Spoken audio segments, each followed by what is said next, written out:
lifeguard at a water park in Las Vegas. We always brag about how, unlike our competition, we have had 0 casualties at this current location. Weird stuff always happens, like tubes appearing in the pool after we just took them all out and stacked them. Chairs will move around after we just sorted them. Wet footsteps on the concrete when no one was wet, etc. We joke that we don't get paid enough to fight demons. It was just a joke to us, but not to our supervisors or managers. They always made excuses. It was always the wind, or I moved it, or they're my prints. They always got angry at us and said that someone could overhear us and complain. They even went as far as to threaten us with a defamation lawsuit if we talked about it on social media. Weird, right? If the park wasn't haunted, why would they care so much about us talking about it? I never cared because I believed my supervisors and managers. Maybe they did move the chairs. Maybe they dipped their feet in the pool and walked away. That was until last month. It was 10 p.m. and we just finished cleaning the park. I had to stay later because I was getting a ride from my supervisor, Ryan. We were the few people left in the park, so we were doing a final walkthrough just to make sure everything was clean. We only had a flashlight and a few light posts illuminating our path around the park. We were walking by some slides when I hear someone, a woman, say, "Hello?" I looked at Ryan, who didn't seem to hear it. Then I heard her again. "Hello?" I freaked, and Ryan again didn't seem to hear it. "Did you seriously not just hear that?" I said to Ryan. He shrugged and continued walking. I stopped and said I didn't want to do a walkthrough with him. He rolled his eyes and said if I didn't, I'm refusing to work, which isn't a good thing to say to your supervisor. He told me I was probably just hearing things. I got a hold of myself and continued walking. We started getting to the back of the park where the light posts were dimmer, and it was much quieter since we were further from the running water and the slides. Ryan and I started talking about school and college and what we were going to do when the season ends when I heard it again. But it sounded closer this time. "Hello? Anyone there?" She sounded confused and tired. I jumped and, again, Ryan did not care at all. I was so freaked out, I started feeling nauseous. I wanted to go home, but Ryan was my ride home, so I had to stay. What happened next still haunts me to this day. After we heard the voice, we heard what sounded like someone climbing out of the lazy river soaking wet. No one else is here. If they were, they would be in the office. No one should be swimming. Ryan was angry. He thought a lifeguard snuck into the river. He turned around and started yelling. "What the f... Go home, this isn't He froze. I said a quick prayer and turned around. There was a lady, soaking wet, wearing a park shirt with our logo on it, but the logo looked very 2000s. I know what our shirts look like. I stand in the shop all the time to get some AC. I have never seen that shirt. She was hunched over and her hair covered her face. She spoke.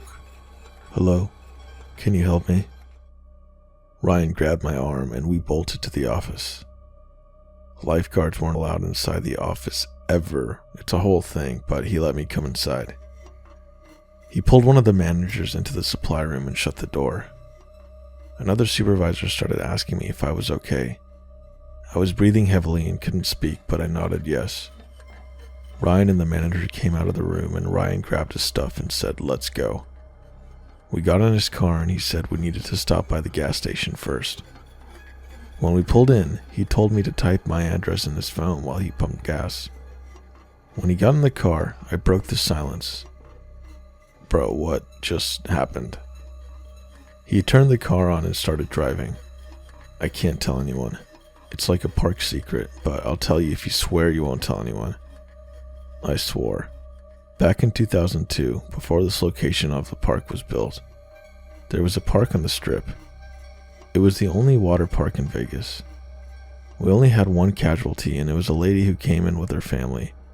She got drunk and went into the lazy river where she sank to the bottom of the river, and because there were so many tubes, the lifeguards didn't see her and she drowned. That's why we have so many lifeguards for the river and why our tubes are see-through. So, was that her? He said, yeah. Why is she here?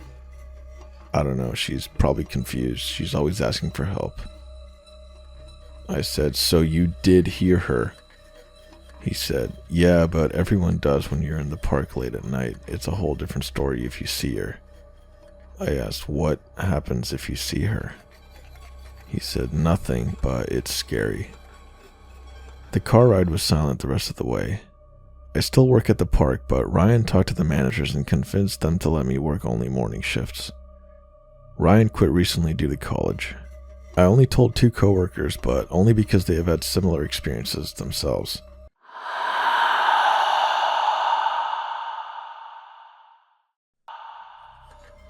Hoath is a little village near Canterbury and Surrey, out on the old marshes that were once the Wansum Channel. A few years ago in 2014, my land's camping company was called to a job in a beautiful house there.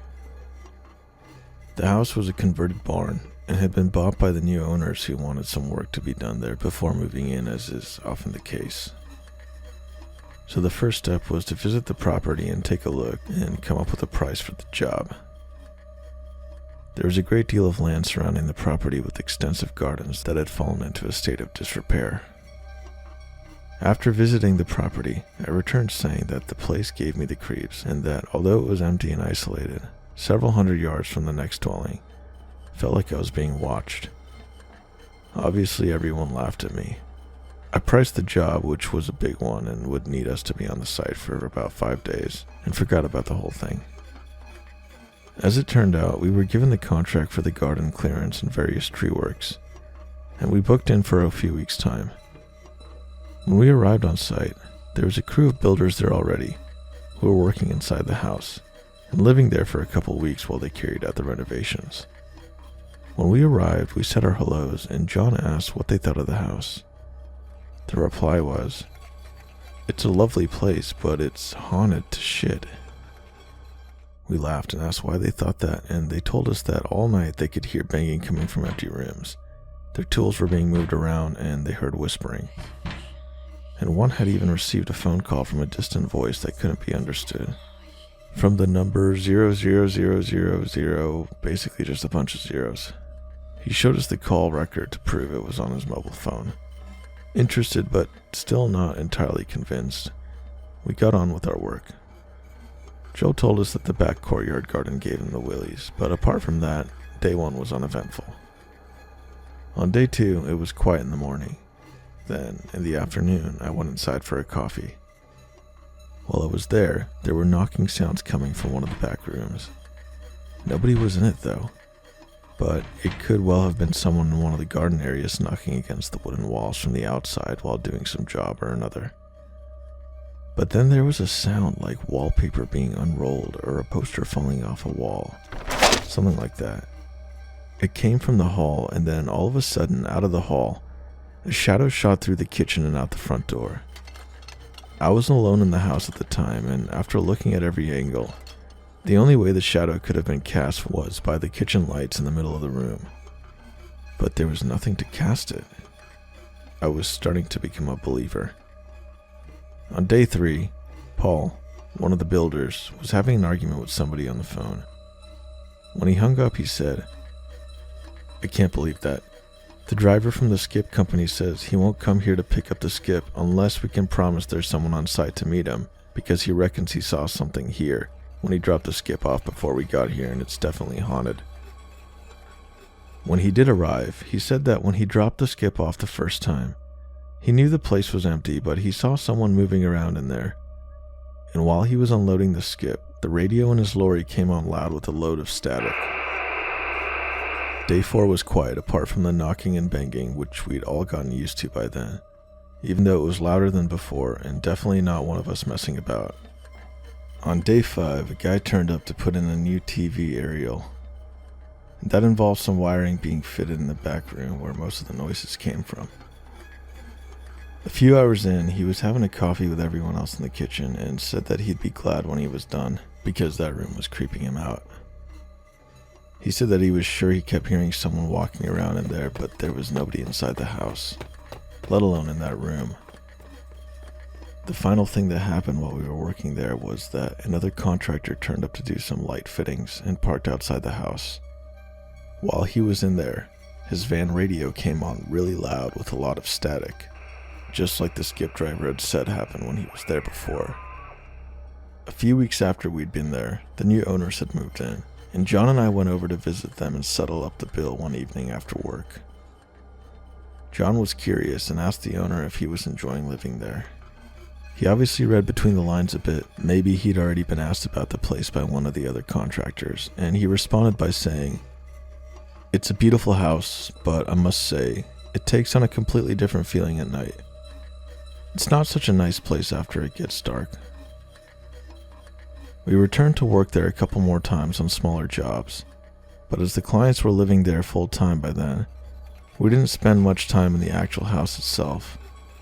But on one occasion, we were in the kitchen in the evening, having a cup of tea with the owner, when, from the back room, there was a huge crash, like a wardrobe being pushed over. The owner just put his finger up and whispered, "Please pretend you didn't hear that. We don't want the children to be scared." We do a lot of work on repossessed houses, no pun intended, and houses going through probate. So we visit a lot of empty properties, often where the owner had recently died, and I've never in over 10 years been creeped out by a place like I was here.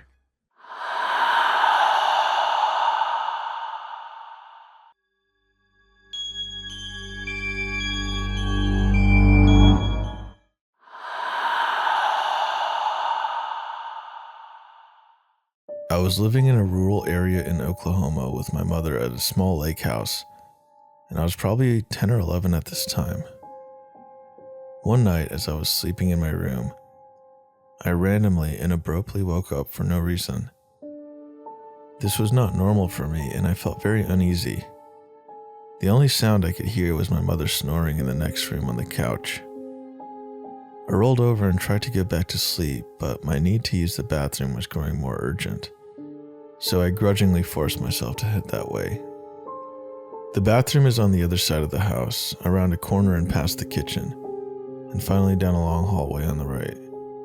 So after I made the trip and finished my business, I flipped off the light switch and started heading back to bed.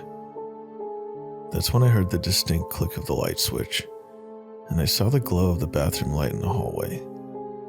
Terrified, I slowly turned around just to witness the light in the bathroom start clicking on and off. Click, click, click, click, click. Finally, it shut completely off. In the dark of the hallway, my eyes began to make out a white shape near the end of the hall. It was around my size and crouched to the floor. At this point, I'm frozen to the spot as my mind began realizing that no one else is home except for my mom and myself. Then the white shape began whispering in a quiet man's voice, "Help me. I'm lost." I remember wanting to scream for my mom, but I couldn't, and instead, I barely said no before this thing starts running at me on what sounded like all fours. I quickly ran through the kitchen and around the corner before running to my sleeping mother, shaking her awake. I remember saying, it's coming," and my mother's eyes going from dazed to alert in an instant. She asked me what was going on, and I saw her eyes look over my shoulder before she screamed.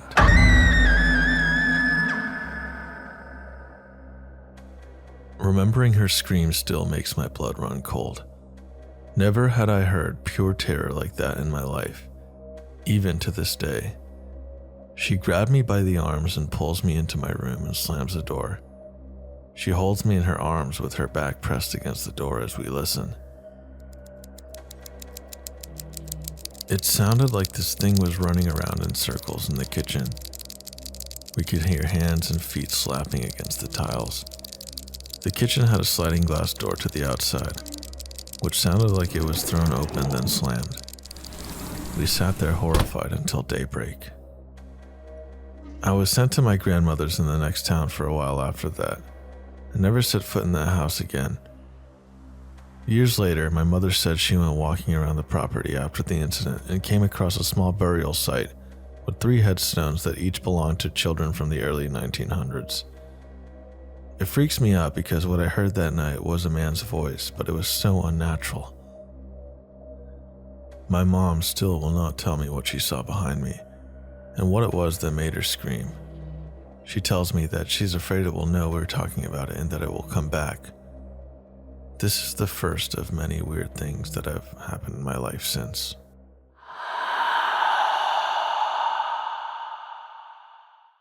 So I have a ton of stories about scary things that happened in the house I owned up until 2018 in a small Midwest town. I ended up selling my haunted house. It was massive, and when I bought it, the plan was to rent it out to a family, but I ended up moving in all by my lonesome self. It was scary at first living in that big empty house alone.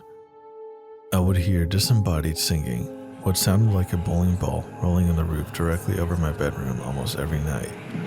Marbles rolling seemingly out of nowhere, landing in the middle of the floor or at my feet at the most awkward times, especially when I didn't own any marbles. I tried to ignore these things in an effort to keep my sanity intact. Fast forward 1 year, my sister, brother-in-law, and their 4 kids need somewhere to stay for a couple of months while their new house was being finished. I was so happy to have other humans in that scary house. I didn't mention the scary stuff, and now I regret not warning them ahead of time. But in my defense, I thought I was going nuts. Eventually, we got our schedules worked out so that my brother-in-law would take the younger kids to daycare, and the older kids would ride with my sister and I every morning so we could drop them off at school before my sister would drop me at work. Then she would go to work herself. Basically, we all left out at the house together every morning. One of these typical mornings, I was running late and it was very cold outside. So everyone was waiting in the foyer area of the house, near the front door, for me to come downstairs so we could leave for that day. As soon as I reached the bottom of the stairs, I heard my niece, who was about 10 years old at the time, yell, "Ouch, Ray," very loud as her eyes welled up with tears. At this, all heads turned her way as a big wood-handled brush hits the floor with a lot of force, so I know it hurt when it hit my niece in her side. You could see the realization on all of our faces that something or someone else would have had to thrown that brush, because Ray was standing next to me at the bottom of the stairs, which was on the opposite side of the foyer from where the brush was thrown. I believe my niece was just so used to being terrorized by her little brother, she automatically assumed it was Ray that threw the brush. Poor little 7-year-old Ray was so scared at the time, he didn't even try to defend himself like he normally would. He just had big, stunned eyes at that moment, like the rest of us. I can remember it like it was yesterday. We said nothing and just ran out the front door as fast as we could and went about our day. I don't know about everybody else, but I was afraid to go back home. I don't know if the person listening to this has ever been so afraid that you can't even articulate whatever it was that happened, because you can't explain it, but I am going to say that was my entire family that day. We all made sure we entered that house together that evening. My sister, the bigger kids, and I all sat outside the car waiting on my brother-in-law to get home before we even thought about going in there. We still did not speak of what happened that very morning. We eventually got to the point that evening where we could at least function. We started making dinner, etc. I remember it was a Monday night because my nieces and nephews loved WrestleMania back then. I put a casserole on the oven and my sister was making garlic bread and getting the table set for dinner, so I thought I'd run upstairs and change clothes. As I'm walking, a quarter hit my leg, right below my knee, and fell to the floor. I was mad and started yelling at the kids to find out who threw something at me, and none of them were paying any attention to me because they were busy watching WrestleMania, so I just continued upstairs pissed. That same week, had to be that Friday, the kids were out of school because it was deemed too cold with the temperatures in the negatives. They didn't want to stay home alone, and I had some extra paid time off, so I decided to leave work early. That way, they'd only be home alone for a couple hours. I was at work for about an hour when I got the frantic call from my sister that my oldest niece Karen was getting the youngest sister dressed in the upstairs bathroom when a quarter shot out of the shower and hit the little one's foot. She was only about 3 then, so I'm sure she cried from the pain. But her older sister had to have been terrified because my sister told me that all the kids ran to my neighbor's house, screaming and crying after the incident. I hurried home and we all went to the grandparents' house. The kids were still in their jammies. We stayed until I could talk the kids into using some karate moves to protect themselves from the ghosts. That confidence helped them at least get through the front door, but they were huddled up against me in my bedroom until the parents got home. That night, we ate dinner out and we all slept in the living room together. On what had to also be a Friday or Saturday night, I had 2 back-to-back gigs with my band. I left around 6 in the evening and didn't return until well after 3 in the morning. The entire house was quiet. I tiptoed upstairs and ran straight into the bathroom. As I'm doing my business, I hear loud footsteps coming up the stairs. I remember thinking that had to be my brother-in-law, because it sounded like some heavy boots. I was probably thinking that he fell asleep on the couch and I didn't see him when I was coming in. I don't remember being alarmed by hearing someone walking so hard that early in the morning. Then, I see the doorknob turn, and I remember thinking that I was so happy I locked the door this time, avoiding an awkward moment like my brother-in-law walking in on me mid-flush or something. So as the doorknob is turning, I tried to whisper. I said something like, "Sorry, I'll be done in a second." Then the doorknob stopped turning. I figured my brother-in-law must have heard me. I washed my hands, then I opened the door, but there was nobody there.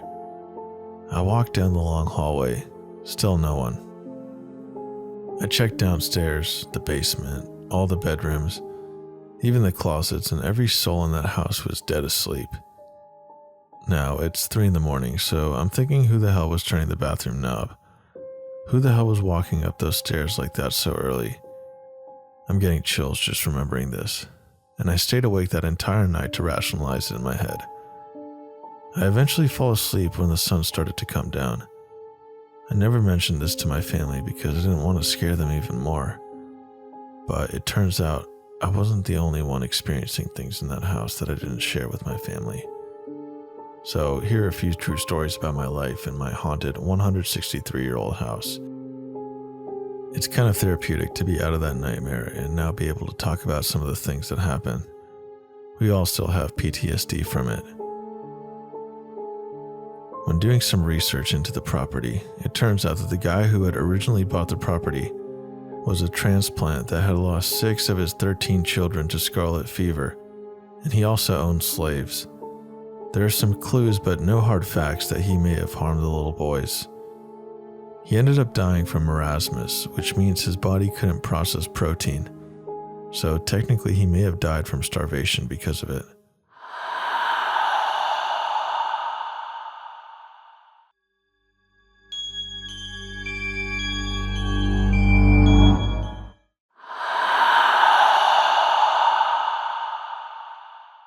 This happened about 13 years ago when I was a sophomore in college attending a liberal arts school in Suffolk County, New York. Within the first month or 2 of freshman year, I'd found myself in a very tight-knit group of fellow theater geeks. 6 guys, myself included, and 1 girl. And they all loved horror movies and ghost stories. I had found my crew. Freshman year was tough, but we all held each other up and made the whole experience more enjoyable for one another. At the beginning of sophomore year, we decided that in October, as the Halloween season was ramping up, we would find a creepy wooded spot in a nearby town some night and scare the crap out of ourselves. We did some research and found that there was a particularly isolated area about 30 minutes away, infamous for paranormal sightings. Perfect. The 7 of us split into 2 different cars and headed out into the night. Allow me to set the scene. You turn off a busy main road, flooded with strip malls and restaurants and whatnot, and you are almost immediately greeted by complete darkness. Again, this area was very, heavily wooded.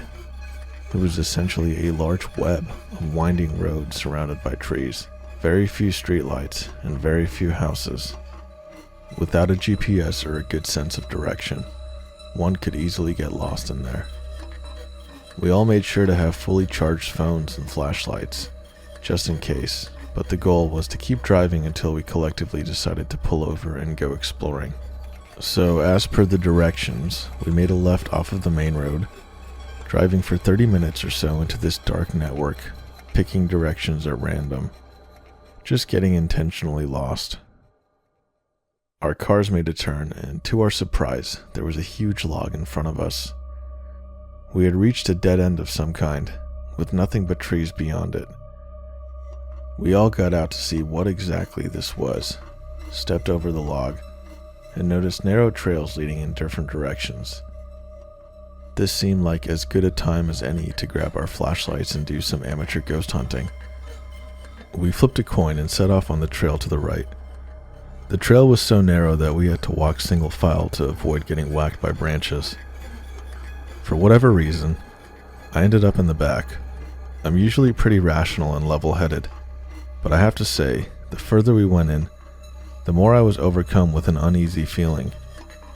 I kept hearing sounds deep in the woods, unable to shake the feeling we were being watched, but I seemed to be the only one who heard these things, so I shrugged it off as my imagination. And in any case, the whole point of us being there was to get scared, not to mention the fact that we were 7 able-bodied college students. What would we come across that could take us down? We headed down this trail for about 20 minutes, and just when I thought it would never end, we came to a massive clearing, and I mean massive. It was a large open field of unkempt grass, comparable in scope to a golf course, but not nearly as well manicured. Trees surrounded the entire field, which was so large we could not see the end of it from where we were standing. I was thrilled to get out of that narrow trail, but I don't think any of us were expecting to find an area so vast. One of us looked to the right and said, "Hey, check that out." We all turned and there was an old, dilapidated house several hundred yards away. The house was completely dark, with no cars or signs of anyone actually living there. We walked over and shined our flashlights at it, and sure enough, the windows and doors were all boarded up. I managed to peer between the boards on one of the windows, and what I could see was an old white couch covered in plastic, but an otherwise empty room. Whoever used to live here, they were long gone. Because there was no way in, and because we all felt sufficiently creeped out by the house anyway, we decided to walk closer to the trail we had come in from, have a seat in the field, and figure out where to go next. We walked towards the narrow trail, but before we could sit, my friend Mark stopped what he was doing. His expression dropped and he pointed. We all turned, and on a very far side of the field, directly across from where we had come in, we could see someone tall, lanky, and pale dancing among the trees. And by dancing, I mean it was skipping around, grabbing a tree, swinging around it, and then doing the same to another tree. Basically a doozy-doo. The moon was so bright and the woods so dark, it actually took a second for us to really understand just what we were looking at. Jay, the 6'4" skeptic of the group, wasn't seeing it. I leaned into him, pointed in that direction, and said, "Jay, look where I'm pointing. Don't you see that?" He squinted a bit, and the second that he saw it, he gasped with everything he had, clutched my arm, and whispered, "What the fuck is that?" What happened next sent shockwaves through us all. Whoever this was, they stopped dancing, looked in our direction, and started charging straight at us. Without even thinking, we freaked and ran back to the trail.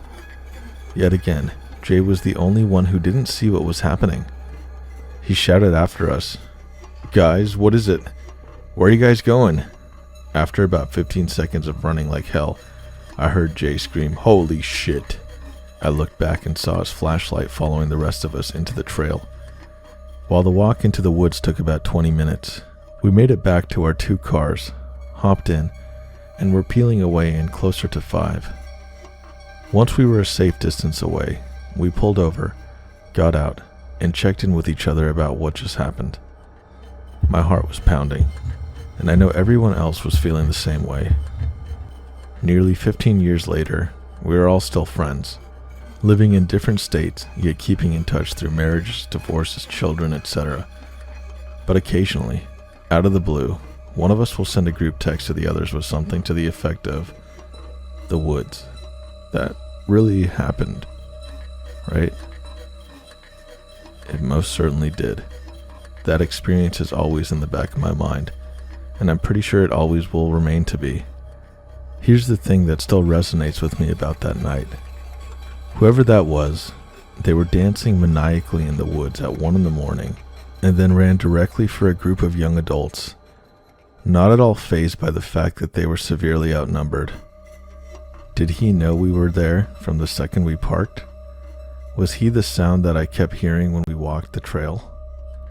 Whatever the case may be, when he came for us that night, you can be sure none of us wanted to stick around and see what he was truly capable of.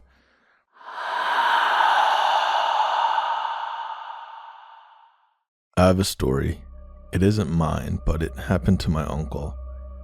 He used to tell this story when we went camping, and it scared the lights out of me every time I heard it. We live in Utah, and my uncle Mark went on a mission at 19.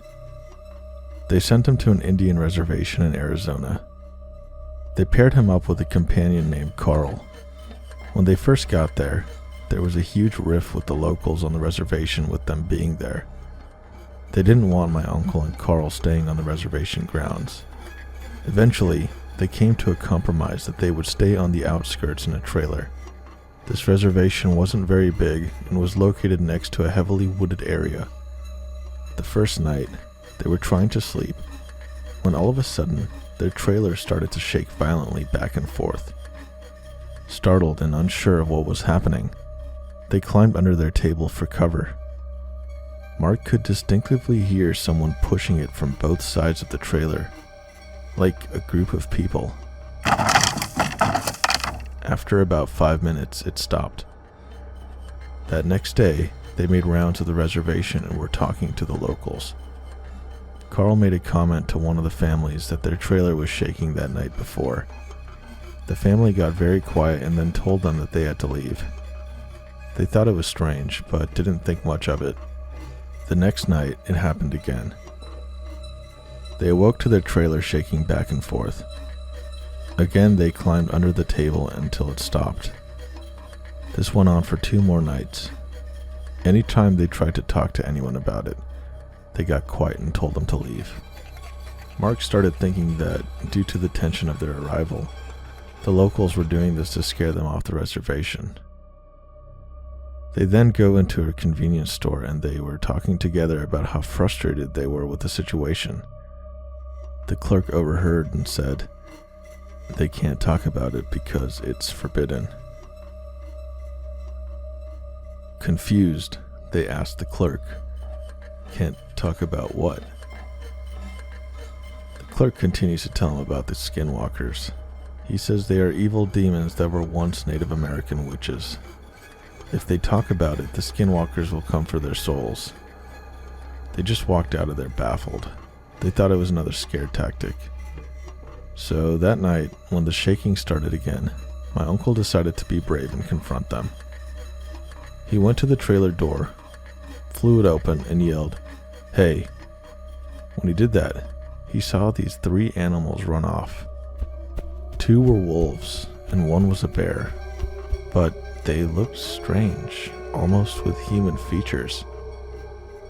As he watched them run towards the trees, all 3 stood up on 2 legs and walked slowly towards the trees, making a human cackling laugh.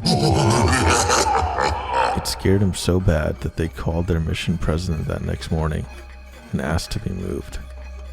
They were relocated that day. For a year, nothing happened. One day, they announced that Carl was being relocated to another city, and Mark was getting a new companion, Jimmy. They had to drive for about an hour to pick Jimmy up from the airport. The road they traveled went through the boundaries of the reservation. They arrived at about 8 p.m. and met Jimmy, and then went to leave. The mission president tells Jimmy, "We're driving through a dangerous area at night, so we can't make any stops. If you need to use the restroom, you need to go now." Jimmy says, "I'm fine." The mission president gets serious enough to even freak out Mark. "I'm not kidding. Go do your business now." Jimmy was insistent he was fine, so they hit the road. As they were about 30 minutes into the drive, they were going through the area of reservation boundaries. Jimmy starts complaining that he needs to pee badly. The mission president says, "We can't stop here. You're gonna have to hold it." Jimmy keeps going, "I really can't hold it." So the mission president stops the car and says, "Okay, but you will do your business next to the door. And if I say get into the car, you better get into the car fast." With a look of confusion, Jimmy says, "All right," opens the door, and starts to do his business. About 5 seconds later, the mission president says nothing and just yanks Jimmy into the car and floors it. Jimmy and Mark start freaking out. What is going on? The mission president says nothing and just increases his speed. All of a sudden, Mark sees something next to the car to his right. A giant wolf-looking man who is running on 2 feet next to the car. Mark looked at the speedometer. They were going over 60 miles per hour and increasing. The wolf creature kept right next to the car for 10 minutes until it finally took off into the trees. Shaking, Jimmy gets out of the car when they arrive. They didn't speak through the whole ordeal, and says, "What did I just see?" The mission president says, "Next time I tell you to take care of your business, you take care of your business."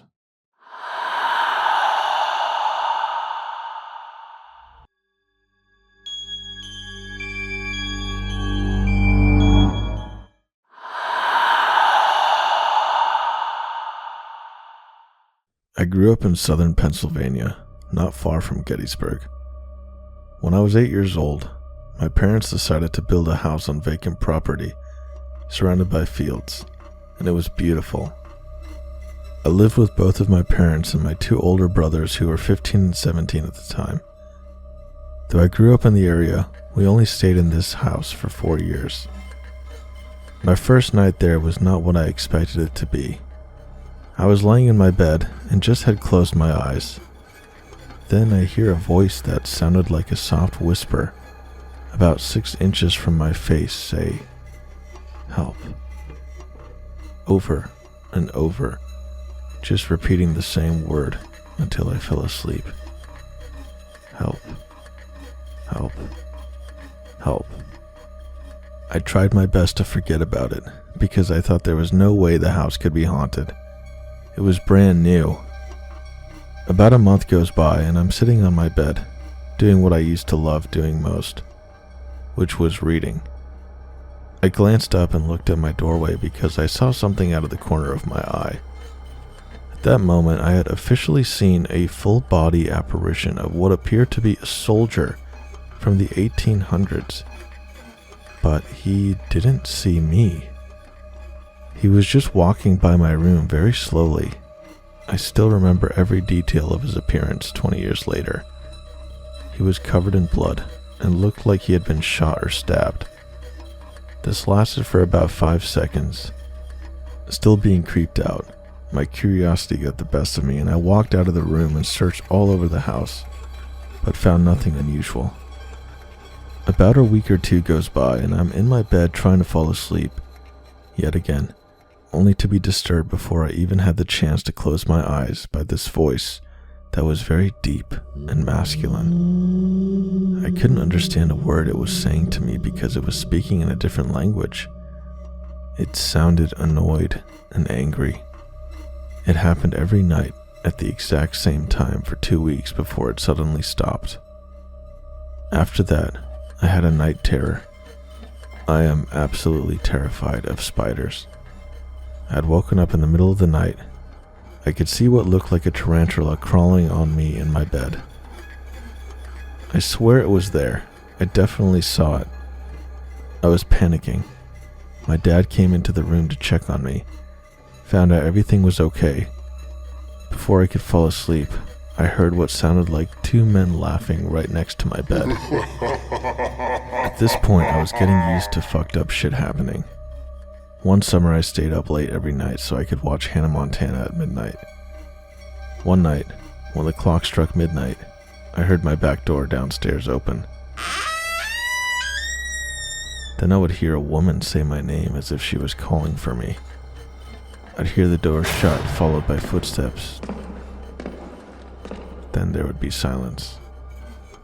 It happened every night for almost 2 months. It never failed. It didn't even bother me at that point. I knew it wasn't my mother because she worked 12-hour night shifts at the hospital almost every night. There were no other females around, but one night it stopped altogether. I was up at midnight and nobody had called my name. I went to sleep and everything felt peaceful. I woke up to the sound of someone knocking on my bedroom door.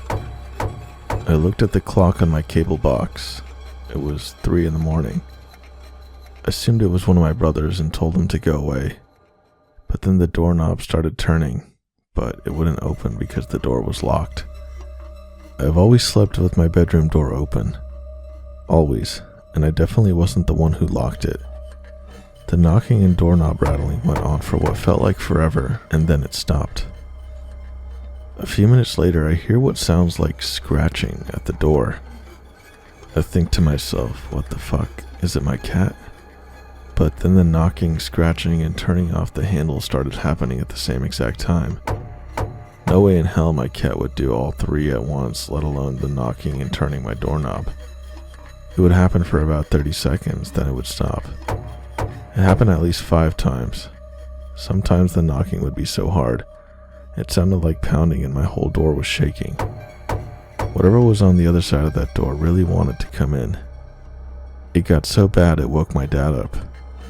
He heard all the commotion and as soon as he opened his bedroom door, it all stopped instantly. He called out to me, but I was too afraid to say anything. He went back in his room and closed the door, but the same scenario repeated itself 3 more times.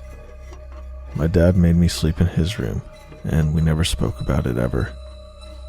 Things seemed fine for a while. Then, whatever was in my house struck again. My brother had gotten up to go to the bathroom. He turned the hallway light on, and noticed my bedroom door was closed, as it was across the hall from the bathroom. He comes out of the bathroom and the hallway light is off and my bedroom door was wide open. He looked inside my room and saw me still sleeping. Everyone else in the house was sleeping. He woke my dad and my brother and told them what had happened, and they searched the house for a possible intruder, but found nothing. More months go by and we're all awoken by our smoke detector going off in the middle of the night. We all go downstairs in a panic just to find out that our stove was on. Full blast. Big ass flame on top of the stove. In the middle of the night. One day it was just my father and I. My mom was at work as usual. My oldest brother was at work and my other brother was at baseball practice. I'm downstairs but I hear what sounded like somebody running upstairs. Forgetting that both of my brothers aren't home. I go upstairs and see someone run into my brother's room and slam the door. It was loud. I thought for sure it was my brother, and I wanted to go in there and see what he was up to, and why he would be running around like that. I opened the door and nobody was there. I watched the door close right in front of me. I felt sick to my stomach just standing there, realizing that the only other person that was home with me was my father, who was in the shower. I continued to see weird shit all of the time. One day in the middle of the day, I saw my German Shepherd run upstairs full blast, as if she was chasing something, but I didn't see what she was chasing. Whatever it was that was under the bed, She was viciously growling at it. I thought it was my cat until I saw him sitting on top of the bed, who appeared to be sleeping until we bursted in. One night, my cousin was spending the night. We were walking through the living room when she saw the reflection of another person on the glass of our big bookcase. Another time, we were in my backyard, and she told me she saw someone looking at us through the window on a few occasions, and it definitely wasn't anybody we knew. My brother almost never had friends over, so that was not a possibility. I remember one day I was walking down the basement stairs. When I got to the bottom of the stairs, I saw what looked like another apparition. Except the apparition looked exactly like my oldest brother, but it also didn't look human. It was almost white and blue, and his eyes were just pure black. When he saw me, his eyes got really big, and he looked terrified and ran away and went into the crawl space. I ran my ass upstairs to find out my brother wasn't even home. I never went back down there after that. A few months later, I was with the same brother and we were in the living room watching George Lopez late at night. I'm into the show, but he muted the TV. He looked at me and said, "Did you hear that?" I told him no, I didn't hear anything. We sat still for a minute, and then I heard it. Together, we both heard footsteps coming up the basement stairs. My brother grabbed a baseball bat, and we went to the basement to investigate, but to no avail. The rest of our family was sleeping upstairs. The next night, my mom was up late, sitting at the dining room table doing whatever it was she was doing. At around 3 a.m, the shelf in the dining room wall flew off the wall and put a hole in the wall that was adjacent to it. We looked at the nails in the wall that held up the shelf, and they were still perfectly straight. We moved out of that house when I was 12. I still experienced paranormal things, but not anything that comes close to what we dealt with in that house. I believe there were a lot of spirits there, and I'd love to know about what happened there previously to cause so much activity. We were a regular church-going family, so I'm sure if there was anything demonic there, that would just piss it off even more. What do you think it could have been? Ghosts? Demons? Poltergeists? All of the above?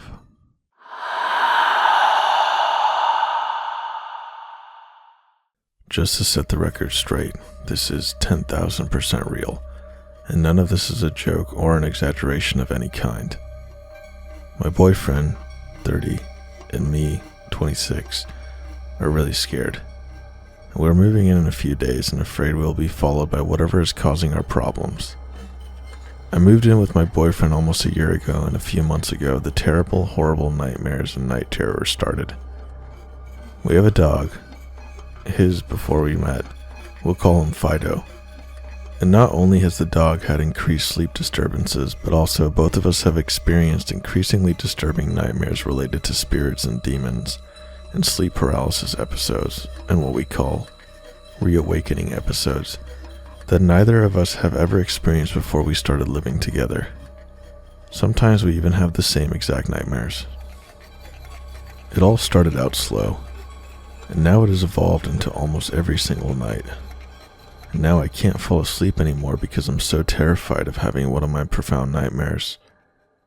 I work night shift and almost always now look forward to the nights I work away from home, so I don't have to sleep in the dark. My most common nightmare is me walking from a normal dream in our bedroom, my boyfriend sleeping next to me, and our dog sleeping in our bed. Everything looks exactly like it does in the real world. So much that I don't even know if it's a dream or if it's real. Then I'll close my eyes to go back to sleep. And as soon as I close my eyes, I won't have control of my body anymore. I can't even open my eyes. The fight of my life to move begins. I feel like something is constricting me and shaking me violently, and I hear a loud ringing noise while I can no longer move. I try my absolute hardest, literally with all my strength to move, to no avail. Finally, I try to scream as loud as I can, and the absolute most I can muster up is a tiny little whine, or a moan that my boyfriend hears, and then I end up waking up again in our bedroom, as if I either wasn't asleep at all and finally got my eyes open, or I woke up from like an Inception-styled nightmare. The nightmare my boyfriend typically has, also a nightmare I have had a few times, is either someone breaking into our home. Again, everything in the house looks exactly as it does in reality, and the person or thing moves quickly through the house until it reaches the bedroom, where one of us shoots it, or them, through the door with our gun. Another nightmare he has is him walking down the hallway outside of our bedroom, and there's a shadowy figure that rushes across the doorways in the hall, and then he wakes up screaming very loudly as soon as it grabs him. A real blood-curdling scream. If anyone has any information on what this all might mean, or what they think this means, it's all welcomed.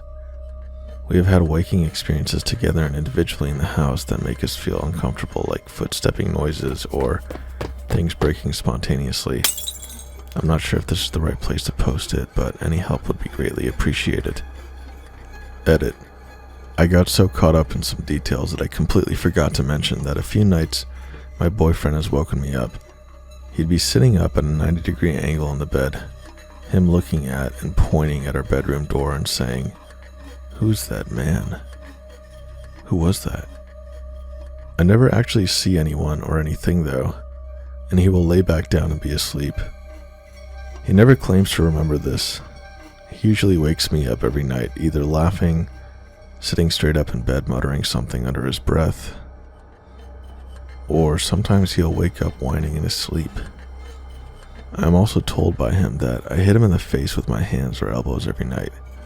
And I've lived with a few exes in the past and have never harmed anyone while I was asleep. Ever. We are at a loss and literally will try anything.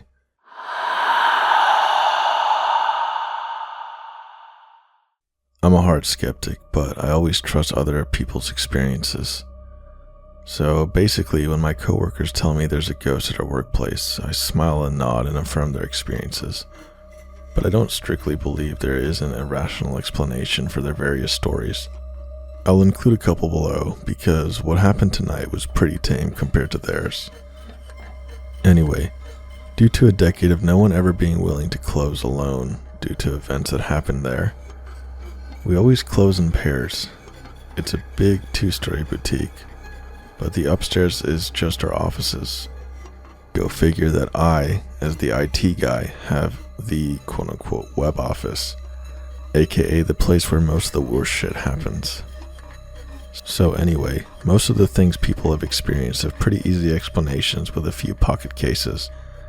Like if boxes moved between a closing shift and a mid-shift, it was probably the opener, right? Maybe they forgot. If the person worked at Clopen, I get that being suspicious, but again, I just assumed there was some missing element that made it make sense. I'm so freaked out right now, so I'm rambling so bad, I'm sorry. Anyway, tonight, I was working on the retail floor closing with a coworker, which I do sometimes for extra money. So we've pretty much finished all of our respective tasks. She and I both do pretty thorough closes since it's the only shift we do. It's about 11:30 at night and she and I are shooting the shit while she finishes her last task, taking money back downstairs. I followed her down for the company. We get downstairs to the mostly dark retail floor and there's a big room. Like someone just jumped loudly in one of the locked offices upstairs. We look at each other in silence, then go to the cameras.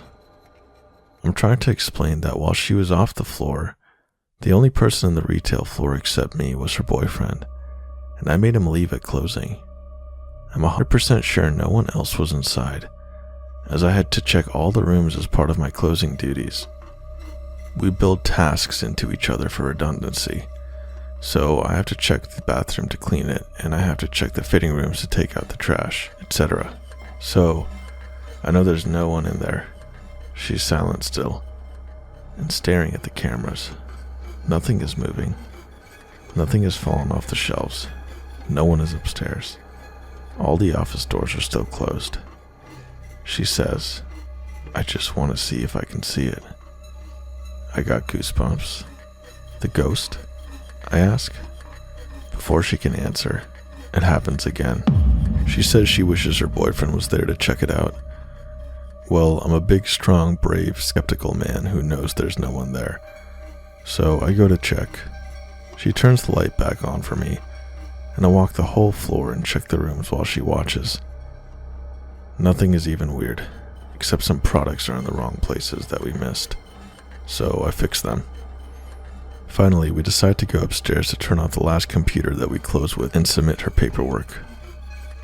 When we get up the stairs, my office door is open. At this point, I'm feeling very uncomfortable when one of the floorboards in the hall to my right squeaks loudly. Definitely not a boom, just like someone was walking too heavily on them.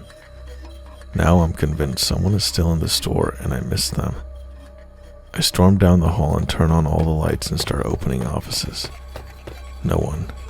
Nothing. So I close the doors behind me as I go through all the offices, and I get to the stockroom right behind where the squeak was from. Obviously, it's a stockroom, so I don't have the key, but it's the only place that has floorboards from the hall running to it. So I ask her to unlock it, and I notice she's very frightened. She says, "I don't want to."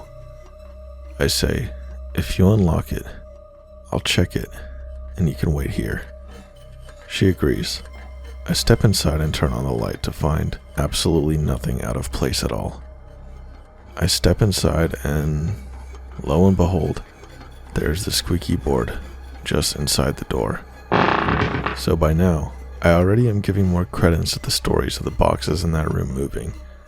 And I for sure am not fucking with the stories about my goddamn office, so I close and lock it without stepping inside. Now, for why the heck I would never set foot in my office after close if you fucking bribed me after that night. The stories about that office are way, way scarier. The rest of the building has stories like, oh, boxes move, oh, sometimes stuff falls off the hangers at night, etc. But that office has straight up demonic stories. Looming shadows that move on their own, booming, unearthly growls that fill the entire upstairs, but come from there, stuff like that. The two I heard first. One night, one of my coworkers was apparently finishing up his clothes, which includes taking the trash out of my office. In the next room, his girlfriend was completing the cash close on that last computer I mentioned, which is in the upstairs lobby.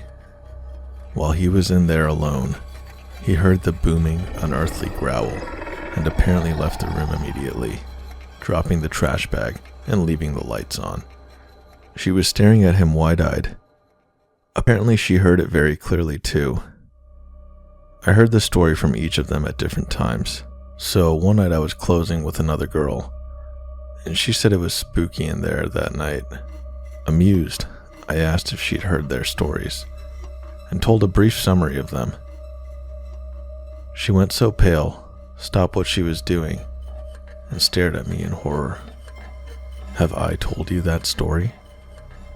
Apparently neither of them had mentioned to her what they'd experienced, and she had experienced the same while closing with her girlfriend one night. Her girlfriend uses my office to process some things, and at some point in the day, she had gone to pester her girlfriend and left her jacket in there. And she was sleepy by the time she finished closing. So she whined at her girlfriend to go get her jacket for her. Her girlfriend saw a weird shadow that moved across the wall. So she flicked on the lights, and the growl happened to her. My coworker heard it from the bottom of the stairs, where she was waiting. Needless to say, she got the jacket in the morning. So yeah, I had just excused those as maybe there was an animal in the ceiling, but we don't have gaps in the ceiling. It's just the ceiling, insulation, roof. I know because I work closely with our electrician, who has some stories of his own about the place, but none that I remember well enough to recount. And he has to run all the wiring through the 2-inch gap between the walls. This building is almost as old as white settlement in the region, and was originally built as a small factory, later served a brief stint as an under-the-table brothel. They installed the walls upstairs, Also, I know what a trope that is. I take that with a grain of salt. Then a bar, and then came to be owned by the guy who owns it now, where he runs this boutique. He tore down some walls downstairs and built an upstairs bathroom. I have no idea how a bar could operate in this building with so little space between the walls and floors for piping, but so goes the stories. I just want this to make sense. I've never heard someone in a place where I know no one is. And I know to y'all, this is probably so old, but I literally did not believe in ghosts until tonight. I'm actually pretty eager to go back to not believing in them, if I'm honest.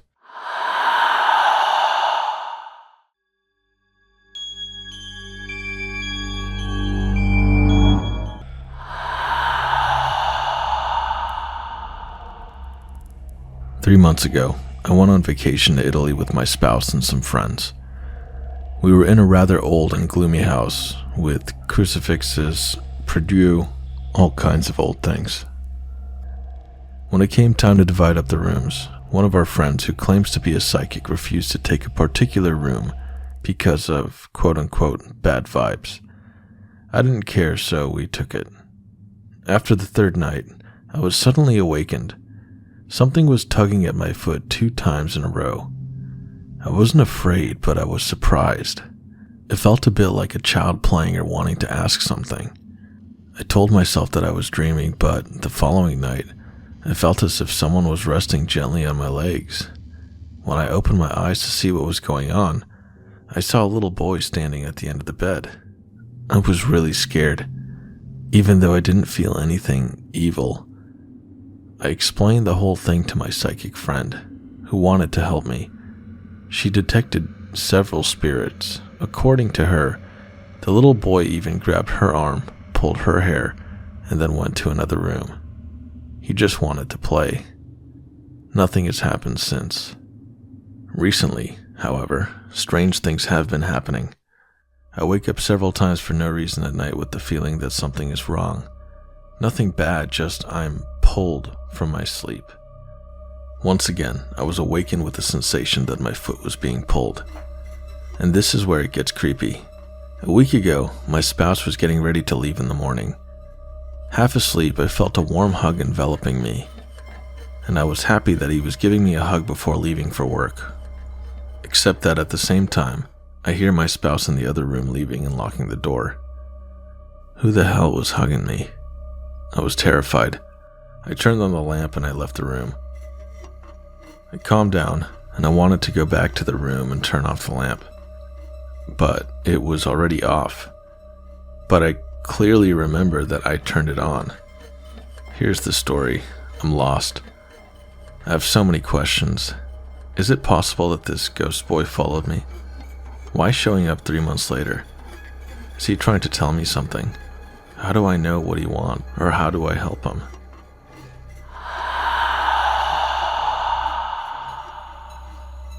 There is a place in Nova Scotia known locally as Little Girl's Grave. It is a gravestone of a young girl named Catherine McIntosh. She died of an illness and was originally buried in McLennan Cemetery. However, due to a dispute with a neighbor, her body was dug up and moved to the side of Greenville Road in front of the family farm. One night I went with 2 friends to visit the gravestone. It was a dark and gloomy night. Driving down the eerie winding dirt road until we came upon the location. We brought a toy to leave at the gravestone. The local lore surrounding this site says to leave a toy for her and to never take a toy away. It wasn't until we left and began driving down the dirt road that we had a paranormal experience. We noticed on the front windshield in the condensation a small child's footprint on the glass. It was so detailed and human-like, it scared us quite a bit to say the least. One of the friends I had visited the gravesite with worked with me at the same restaurant at the time. A few days after we had visited the site, we were working together and we both heard something truly bizarre. It was the sound of a child laughing, very faintly. We both stared at each other in disbelief. We had no idea where the sound originated from, whatsoever, as there was no one around except for the 2 of us. Not long after this, we had a falling out and have not spoken with each other since 2013. This is one of the only paranormal experiences that I've encountered in my life. If anyone who reads this has had any similar experiences at this gravestone, please share it with us.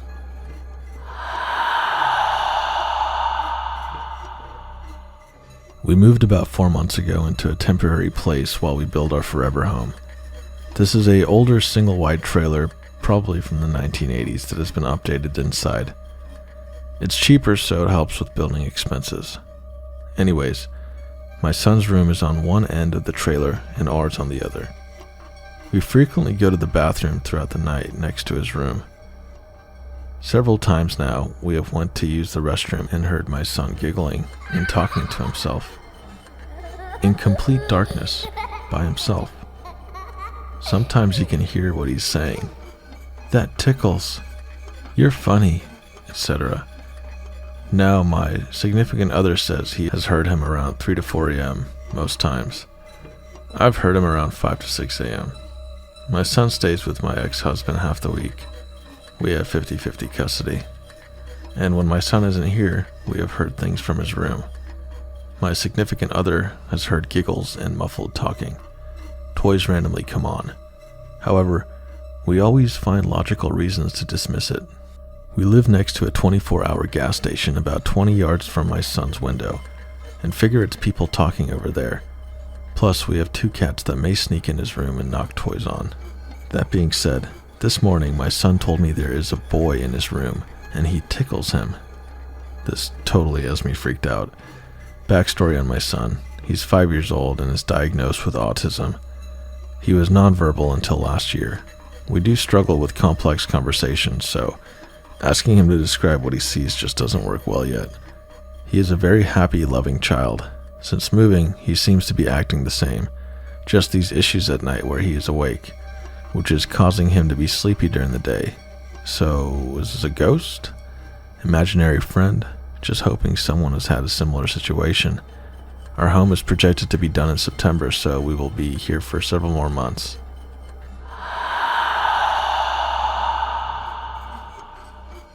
During the pandemic, when that was very huge and everyone was in quarantine, 3 of my cousins came over to visit. They're on my Nana's side of the family. I live with my grandparents, and they are from Ohio. I remember when one of my cousins told me the story of how a ghost was in a photo a friend took of him. Basically, when my cousin was younger, he played with his siblings in the basement of his house a lot. They lived and still do live in a wonderful farmhouse. One time, he had one of his friends come over to play. While they were playing, his friend decided to take a photo of my cousin while they were on the stairs leading down into the basement. After he took the picture, he noticed that there was a black figure standing in the photo. We still have that photo. The story doesn't end here, though. There is a lake not too far away from where the farmhouse is. Years and years ago, there was a boy who drowned there tragically, so you probably see where this is going. I think that dark figure in the photo was the boy who drowned. He drowned at a young age, by the way, and it would also make sense because since he was young, the black figure could have been there trying to play. Heck, maybe the boy didn't even know he was dead, making this a Sixth Sense scenario. Either way, this is just a theory. If I get the photo, I will update this and include it.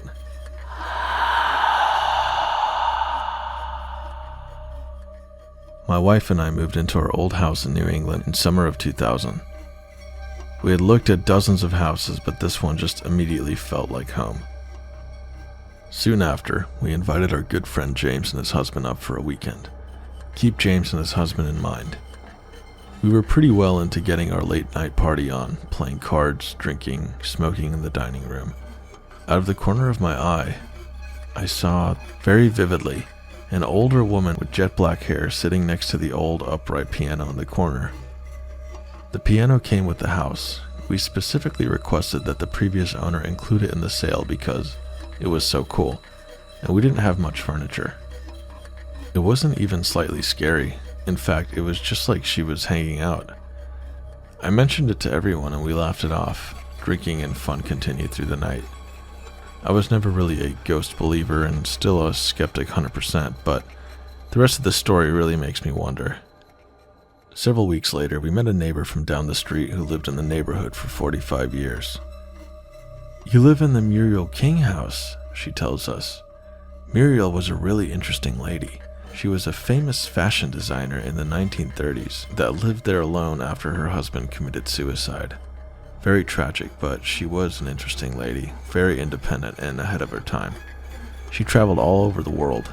She was Greek, I think. Greek? I ask. Weird question, but did she have black hair?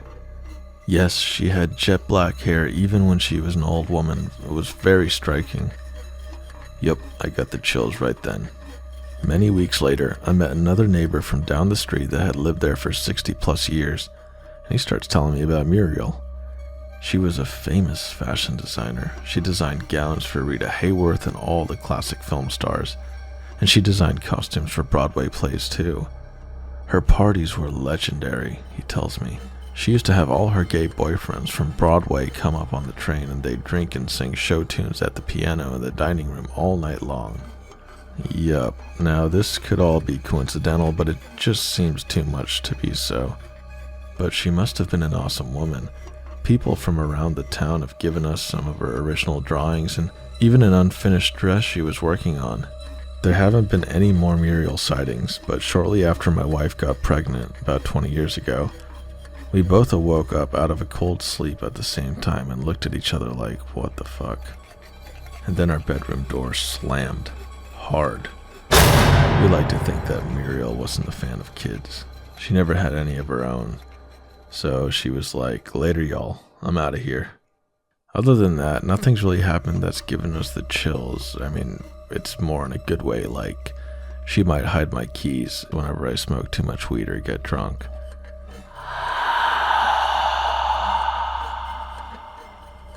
Now, let's take this back to 2007.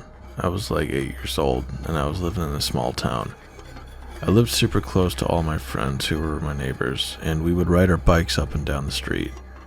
It was a summer morning when I decided to ask my mom if I could go next door to get my friends to ride bikes with me. She said yes, of course, so I went outside and grabbed my bike and started walking up the hill to knock on my friend's door. As I was walking up with my bike, I saw a girl, around my age at the time, standing at the top of the hill that I was walking up to. She was skinny, long blonde hair, and was wearing what seemed to be PJs. She was pretty far away from me, but I didn't mind her since I didn't know who she was. I kept walking, and all of a sudden I hear a car coming from the other side of the hill. As I hear the car getting closer, I start yelling at her to move. She would not budge. I start running towards her with my bike and kept yelling at her. She still would not move. At that point, the car had gotten so close that I closed my eyes. The car eventually drove past me, and I opened my eyes to see that she was gone. I ran up the rest of the way to see if she may have gotten out of the way in time, but when I got there, she was gone.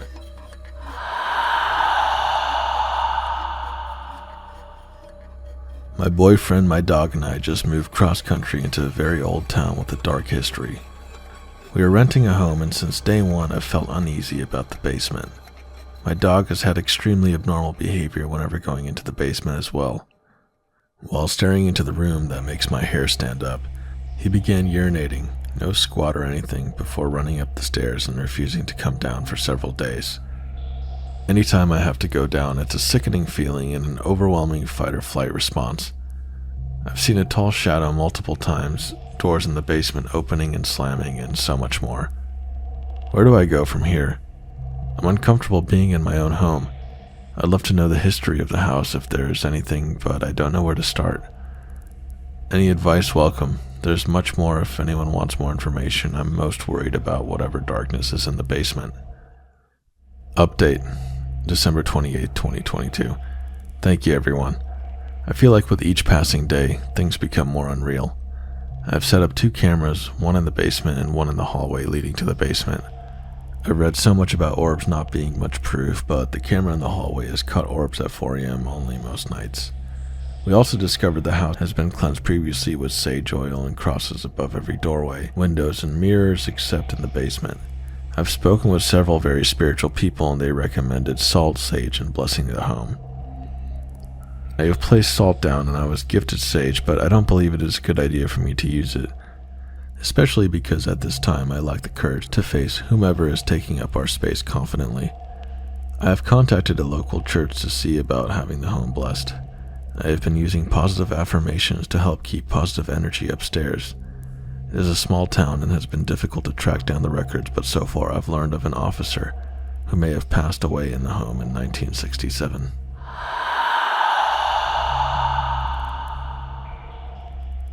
I've lived on this property all my life with my parents, and now on the same property my husband and I have a home together. All my life since I've lived here, I've seen and heard things of the paranormal phenomena. Decades ago, someone was doing excavating work working in a bobcat, and the ground started sinking too much. The equipment fell in, burying him alive. A historian told us years ago that Native Americans once resided in this property as well. I cannot remember which tribe, but I'm sure a mix of that, plus maybe some other stuff we're not aware of, play a role in the paranormal experiences that happen on this place. Here's a good one for you. When my husband and I first got our new home built here back in 2016, where the previous trailer sat, he was in the shower, and after he came out, he asked me why I would mess with him like that when he's in the shower and he could have fallen. He doesn't have a right foot from below the knee down. I was very confused and asked what he meant. He said, "You touched my butt through the curtain and grabbed the butt cheek." I seriously did not do that. I wouldn't do anything to make him fall and hurt him, so something definitely grabbed his butt cheek in the shower. There's other things that have happened here too. When I was a teenager, I was laying in bed in my room watching TV with the lights off since it was late and I was trying to go to sleep. All of a sudden, a huge black blob flew across the top of my room, appearing at the one corner above the TV, and then went to the other side, disappearing into the ceiling the same way it appeared. I was very scared that night and felt so uneasy. I only saw that happen one at a time, and it was months later, and it was about half the size of the first one. After that, I never saw it again. This leads me to today's story. Just recently, I was asleep in bed when I was woken up by what I thought was my husband throwing his leg over me in the middle of him sleeping. I pushed his leg off me, and I felt someone roll over in the bed. I rolled over a little more to snuggle him just to realize there's nobody in bed with me. I looked to see where my dogs were. They're beagle mixes, so small dogs, not anywhere the size of a human. One is on a pillow, sound asleep. Another is at the foot of the bed, and another is in front of the fan since she likes it, and another one is to my left. The other 3 dogs are out in the living room with my husband, who is sound asleep on the couch. Of course, he fell asleep watching football, but then I realized the time was 3:30 in the morning, and I said, "Man, I don't feel like dealing with this right now. I'm going back to sleep." So I rolled back over and went back to sleep. I just want to say, though, that stuff like this just doesn't bother me or faze me much anymore, since I basically experienced it all my life.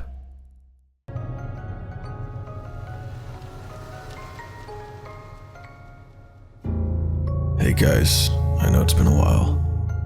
It's been a really crazy year for me, but I'm back. And I'm going to be pumping out as much content as I possibly can. But I need your help. Ever since I started posting shorts, the algorithm started reducing my reach on my long-form content. So I'm going to make a second shorts channel called Dr. Han's Shorts. I'll link it in the description so you can follow.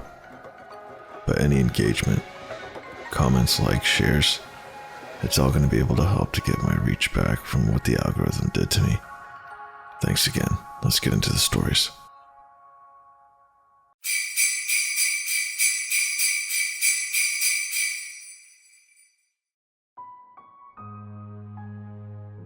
For hundreds of years, tourists and paranormal investigators have been baffled by the Brown Lady of Raynham Hall. The owner, Charles Townshend, wed Dorothy Walpole, a young lady, back in the 1700s. For a while, they lived in Raynham Hall together contentedly. But Townshend soon developed a paranoia about his wife's infidelity. He ultimately chose to hide Dorothy away in the hallway and inform everyone of their friends and relatives that she had sadly passed away after driving himself insane with jealousy. Dorothy was only permitted to roam the mansion's halls while she was compelled to remain inside. She never left Raynham Hall after her husband imprisoned her, and she passed away soon after, People have reported seeing a woman in a ragged brown dress wandering the halls ever since she passed away, and some of these encounters are very terrifying. Unaware of the tale surrounding the brown lady, one of the visitors approached the woman in the hall, and she looked at him with a glowing face, but where her eyes should have been, there were only empty sockets. After countless sightings, and many years later, Raynham Hall was photographed for a feature by a photographer from Country Life magazine. He took a picture of the main stairs and noticed a blurry figure that many people think is none other than Dorothy Walpole, also known as the Brown Lady. It's been documented that the Brown Lady of Raynham Hall wanders the passages every Christmas.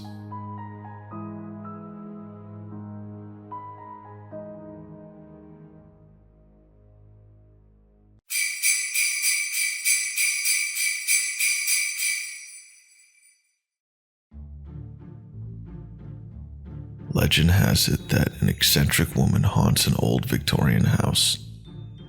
On Christmas Eve, a spectral group from the Stark family continues a tradition they started many years ago.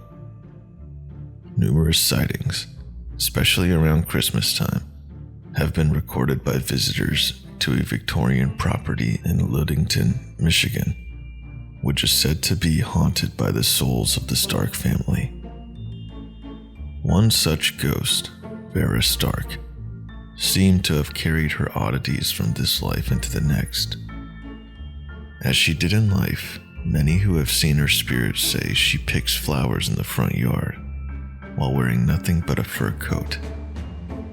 Some even claim to have seen the specter of a Stark daughter who tragically died in the gym of the estate as she wandered the hallways.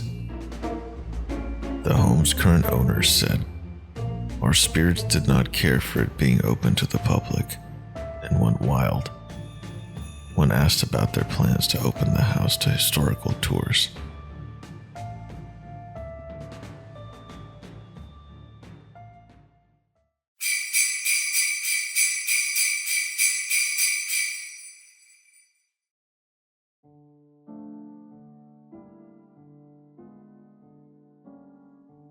Over the decades, many people have documented that Alcatraz Island is a very haunted place.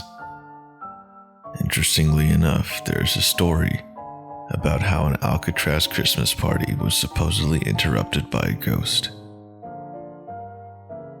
Even though the solitary penitentiary on San Francisco Bay in California, Alcatraz, shut down in 1963, the ghosts of the inmates who previously inhabited the island have haunted visitors and observers ever since.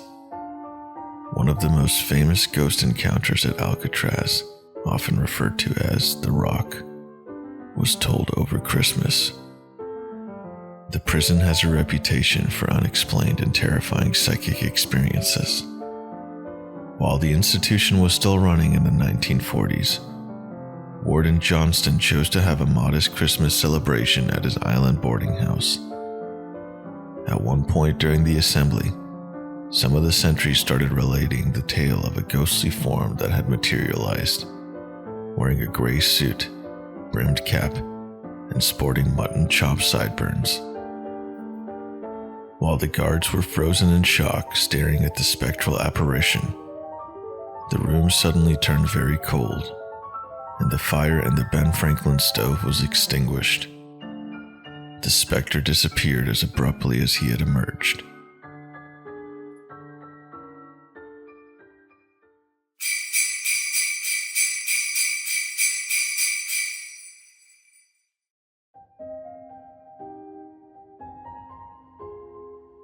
On Christmas Eve, Sir Geoffrey de Mandeville's specter and his lifeless dog roamed the streets. There are several political betrayals in Sir Geoffrey de Mandeville's story. In the 11th century, he was a prominent European landowner who held the horrific Earl of Essex. He held considerable sway in the realm of royal politics due to his title. Nevertheless, he was excommunicated from the church and bequeathed a large portion of his wealth when a controversy arose over who should succeed to the throne. Many think that Sir Geoffrey's spirit became stuck in this world since he was killed on the battlefield during his excommunication and was not permitted a proper Christian burial. The rumor has it that Sir Geoffrey cursed the domains he possessed, saying that his betrayer would meet destruction if they were ever taken from him. Every 6 years on Christmas Eve, he and his headless dog dressed in a scarlet cloak would haunt the lands. Following his death, frequenters of the properties he owned, especially Pimsbrook Bridge and East Barnet, began reporting paranormal activity, including the emergence of a headless dog from the fog and the appearance of a knight clad in full armor and a red cloak.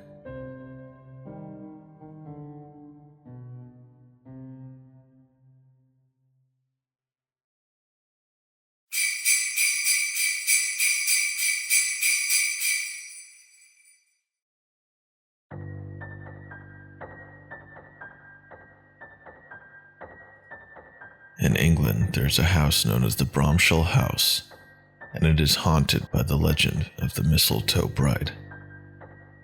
For millennia, people have spun variations of the Mistletoe Bride legend. The disappearance of Lord Lovell's bride at Bramshall House in Hampshire, England, is thought by many to be the story's original source, though this is not confirmed. Bramshall House's owner, Sir John Cope, was said to be the young woman Lord Lovell was getting ready to marry. Since it was almost Christmas, mistletoe was draped throughout the mansion, which gave the wedding party an idea for a game. The young bride-to-be would disappear someplace in the mansion, and the groomsmen would search for her until they discovered her. The first person to find her would get to kiss her. The bridal party set out to locate the bride after she fled. Still, they were unable to locate her, as the minutes grew into hours. When she vanished, and they could find her nowhere, the game eventually became really serious.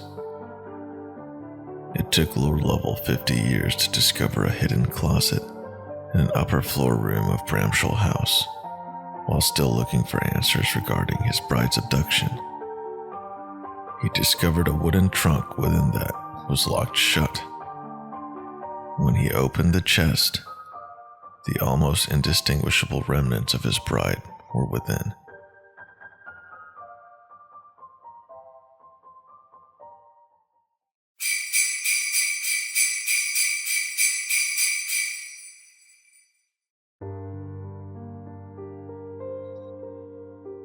A Brooklyn home was plagued by phantoms around Christmas. Edward F. Smith was at his Brooklyn, New York home a few weeks before Christmas 1878 when the doorbell rang.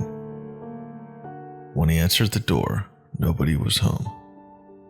The doorbell would ring every night, and Smith would always discover no one outside and no indication that anyone had been there at all. This eventually became a regular occurrence. Exhausted, Smith sprinkled ash and flour along the path to the door, expecting to find footprints left behind. But the substances were undisturbed, and the noises continued. The noises remained unidentified no matter where he and his family stood in the house. The doorbell was ringing non-stop, and Smith and his family were becoming increasingly alarmed. They eventually got in touch with the cops. Nothing could be found to explain the continuous ringing and thumping. One evening, a brick came flying in through the window from outside, despite the fact that cops were standing close by and could see nobody. Police spent a considerable amount of time investigating the house, but they were unable to determine what was causing the disruptions. Smith came to the conclusion that the bizarre events had to be of paranormal nature, as did many who witnessed them.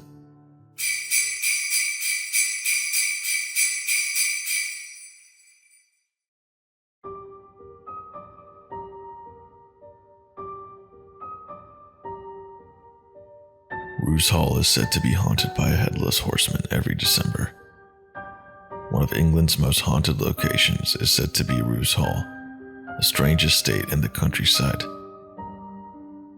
Since it was initially constructed in the 16th century, the mansion, which is situated in Suffolk County just outside the tiny town of Beccles, has amassed a considerable number of ghost stories. The Headless Horseman tale is amongst the most terrifying. Although this legend is well known to many, it takes on a life of its own at Roos Hall.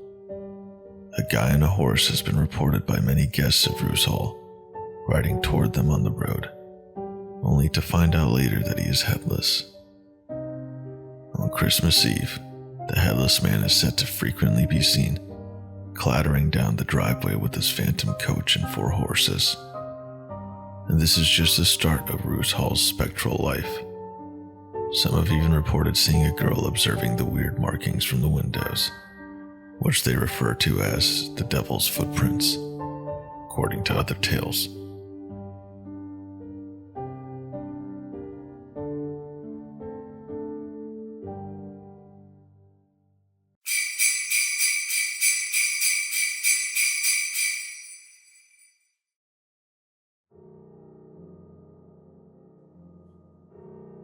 It's said that Bastion Square in Victoria, British Columbia, is haunted by a Christmas ghost.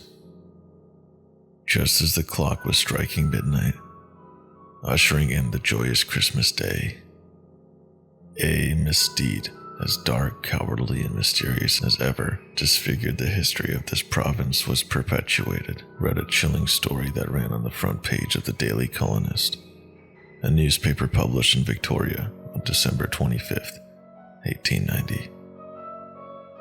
The target, a 21-year-old man going by the name David Fee, had been strolling after attending a costume party to meet his parents for evening mass at the neighboring church. Fee, wearing a white clown outfit, had just reached the cathedral's location when a man emerged from the shadows, pointing a double barrel straight at him. He said, quite simply, "You challenge me." The man shot Fee before he could say anything, and Fee died a short while later.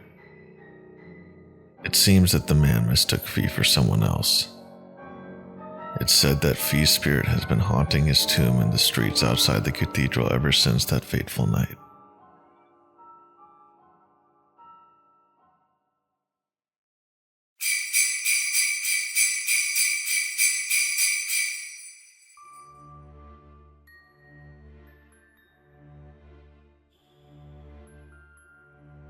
There is a legend that a murdered highwayman reappears every Christmas Eve. One particularly macabre ghost story from England refers to a terrible incident that happened on Christmas Eve in the late 1700s. Legend has it that there once was a dangerous highwayman who went by the name Gilbert, who would walk up and down one of the main routes in the town.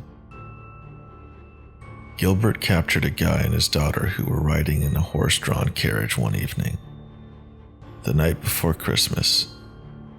The girl managed to get out of the carriage, but the horses were startled and ran off down the road with the guy and his coachman following before her father could get out. The man's daughter was left behind with Gilbert, and the 2 men battled to regain control over the horses so they could return and find her. But when they returned to the scene, she was nowhere to be seen.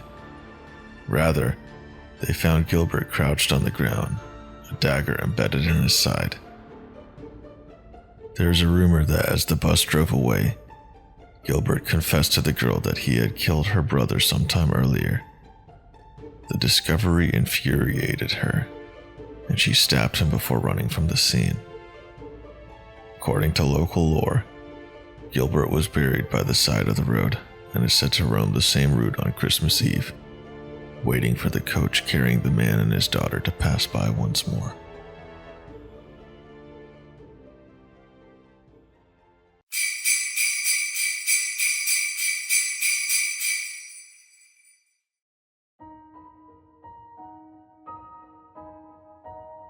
Every Christmas Eve, Anne Boleyn is rumored to return to her childhood home. Once home to the Boleyn family, Hever Castle is tucked away in the heart of Kent, a rural area in Britain. The most well-known member of the family, Anne Boleyn, spent her formative years there before being married to King Henry VIII. But within the castle, after a few short years of her marriage, Anne became the focus of dissension and rumors, which accused her of everything from infidelity to witchcraft. She was eventually put to death when her husband publicly accused her of committing these crimes. Hever Castle, the childhood home of Anne Boleyn, is supposed to be haunted by her ghost, regardless of whether she is grieving or just homesick. But apparently, she only shows up on Christmas Eve, one day a year. There are rumors that her somber specter is seen drifting silently over the picturesque bridge that spans the River Eden and the grounds of the home where she knew much happiness.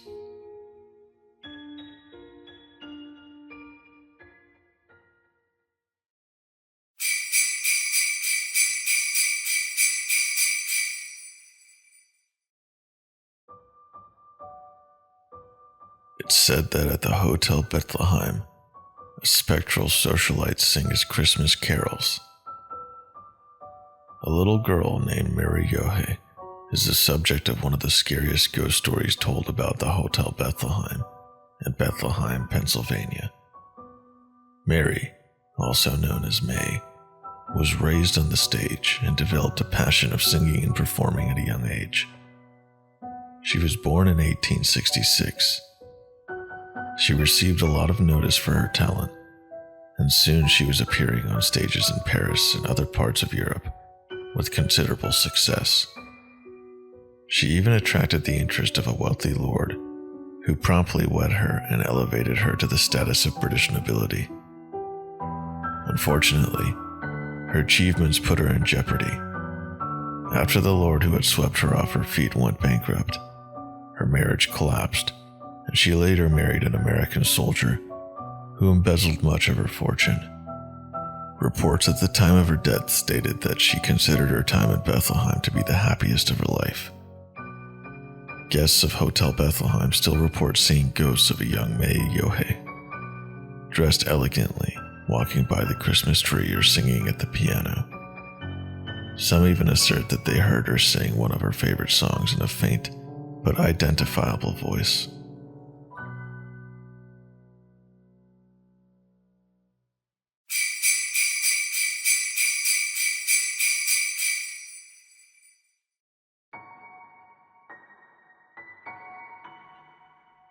At the Crescent Hotel, boisterous revelers are said to usher in the season. Without a doubt, one of the most well-known haunted hotels in the US is the Crescent Hotel. Since it was originally built in the 1880s, the hotel, which is situated close to the Ozark National Forest on Arkansas's northern border, has been beset by tragedy and ghost stories. Though virtually every square inch of the hotel's grounds is linked to various folktales and apparition sightings, one tale still astounds guests today. One year, when guests arrived to see the hotel's Christmas tree, it is said that they discovered the Christmas tree and all its packages were mysteriously moved to the other side of the room. This might have been a prank by someone visiting the hotel or staff. However, there were reports of ghosts strolling the dining area of the establishment, some of them clothed in Victorian attire.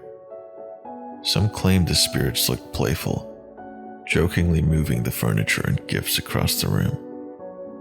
The hotel workers apparently returned the following day and saw that everything had restored to its original location, which seemed to substantiate this.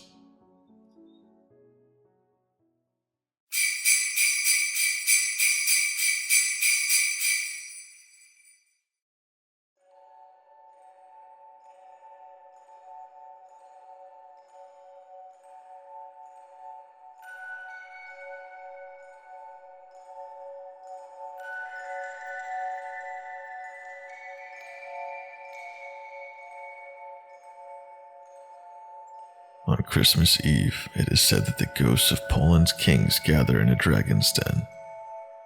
Built in the early Middle Ages, the Wawel Castle is located in the center of Krakow, Poland, and has been the residence of every Polish king for centuries. Since then, it has been connected to a plethora of myths and ghost stories that date all the way back to prehistoric times.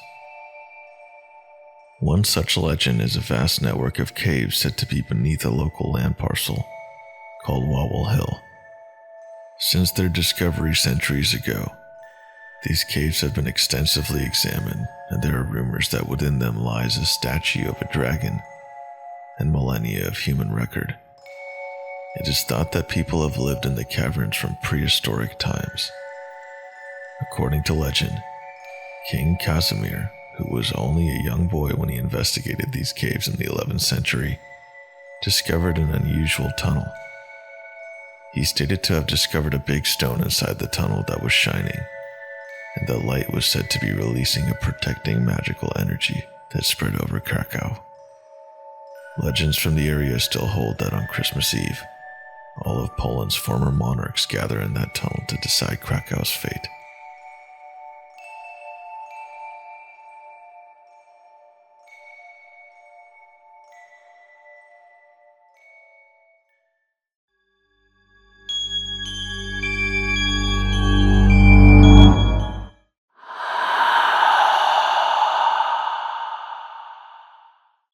This is probably the creepiest, most unexplainable thing that has ever happened to me. I used to work overnight as a security guard at the local port. Usually none of the port workers would stay overnight except for the safety official. I wouldn't be on the shift alone since the site has a radius of nearly 2 miles. Overnight, usually there would be 3 guards, including me. Since the area was fairly big, there were different posts, but front gate was the main entrance area where all of the guards would be stationed overnight, since there was no need to put them in other posts due to the fact that there was no activity in the site at this time. The veteran guards that have been there for years would often say that the site was haunted, given the fact that there had been accidents and deaths that occurred in the area a long time ago. I was aware that people died there due to freak accidents, and I do believe in angels and demons since I'm actually a religious person, but I always thought that the superiors were just messing with us new guys. I would work 5 to 6 nights out of the week, and for the first few weeks, I never really saw or heard anything out of the ordinary, except for maybe a few questionable creaks and seeing the occasional misplaced object while doing my patrol rounds. But nothing too crazy. Just to describe the setting for you, this is a fairly big site, and on occasions when there were big projects being constructed at the port, the workers would sometimes stay overnight. Due to the fact that there were times where port workers were required to stay at the port for a few days, there's a gym in the site for their convenience. This gym is fairly old. In the gym there's a sauna, weights, and even a racquetball court. If you don't know what a racquetball court is, it's similar to an indoor tennis court with thin plastered walls and thick glass doors. Usually on our patrol rounds, me and one of the other guards, Mike, would stop by the gym and play a few rounds of racquetball before returning back to the front gate. On one of those nights, me and Mike decided to hit a full workout instead of playing racquetball in the cage. This is around 2:30 in the morning, and the entire building is so quiet that you can hear the electricity running through the lights. The air conditioner is off, and so is everything else. The only thing that's running are the lights. 15 to 20 minutes into the workout, we hear a loud thump. We crossed it off as nothing and continued working out. Then, after a few more minutes, we heard the loud thump once more. At first we thought it was our lieutenant, which could have been walking around, but then we radioed him and he gave us his location, which was front gate. We tried thinking logically on what could be making those loud thumps on the wall. They were coming from the court on the other side. We thought it was the air conditioner, but then we remembered that it was off, and even when it's switched on during the day, there's no reports of thumps coming from the air conditioner. After a few more minutes, the thumps started occurring one right after the other. We were very creeped out at this point, but what we were about to witness still scares the absolute shit out of me to this day. We started to approach the other side of the gym to where the glass door was. We turned on the flashlight, aimed it towards the clear glass door, and I got chills all over my body, and I started tearing so much out of fear that I was about to cry. We saw one of the balls rolling slowly by itself inside the court, but there was no one in there. So that means the loud thumps were the balls mysteriously being tossed against the wall, as if someone or something was playing inside the cage. We were both so confused and frightened to how this was really happening. We couldn't make sense of any of it. We were scared shitless, and we started yelling and running away because we knew that there was probably something evil toying with us right there. As we sprinted full speed back to the front gate, the lieutenant saw us and asked us why we were tearing up and running in such a ridiculous manner. We told him what we witnessed, and his facial expression scared us even more. That's when he said, "That's why there's always guards that quit often. There's something evil in the area, and it's not the first time that something really bad has happened here." He then showed us security footage of dark figures and shadows literally passing through the office areas, and lights mysteriously switching on and off. Up until this day, I still get chills recounting my experience with my friends and family, and I'm even getting chills right now as I'm typing this. I'd never had a real encounter with the supernatural until that night. Many say that it was a demonic presence messing around with us. Others say it was a ghost of a dead person who died in the area. I don't know what it was, but I didn't last long in the job after that. There were other experiences, but I'll share them at another time.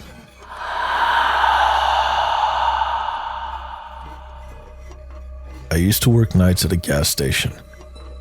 There would typically be long periods when no one was in the store between 2 and 5 in the morning.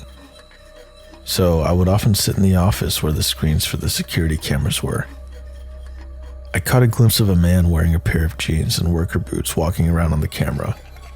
But when I peeked out into the store, no one was there. I thought maybe I was just tired and brushed it off.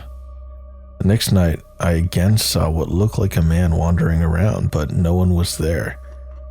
When the manager came in later that morning, I told her about it and she very casually said, "Yeah, I know. I'm actually surprised he didn't talk to you." She told me about how people had quit or refused to work the night shift because they would see and hear things. She said almost everyone would talk about an older man with jeans and boots, and that they typically saw him walking around the back of the store. I'd really like to know what was there before it was a gas station.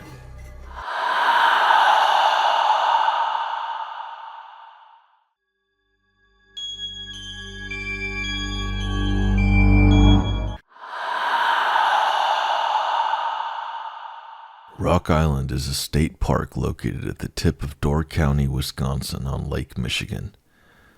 It's a difficult place to get to. To get to the island, you have to take a car ferry from Ellison Bay to Washington Island, drive across Washington Island to Jackson Harbor, then take a pedestrian-only ferry to Rock Island. No vehicles or bikes are allowed on Rock Island. Even though the island is relatively small at about 975 acres, it has had an interesting history.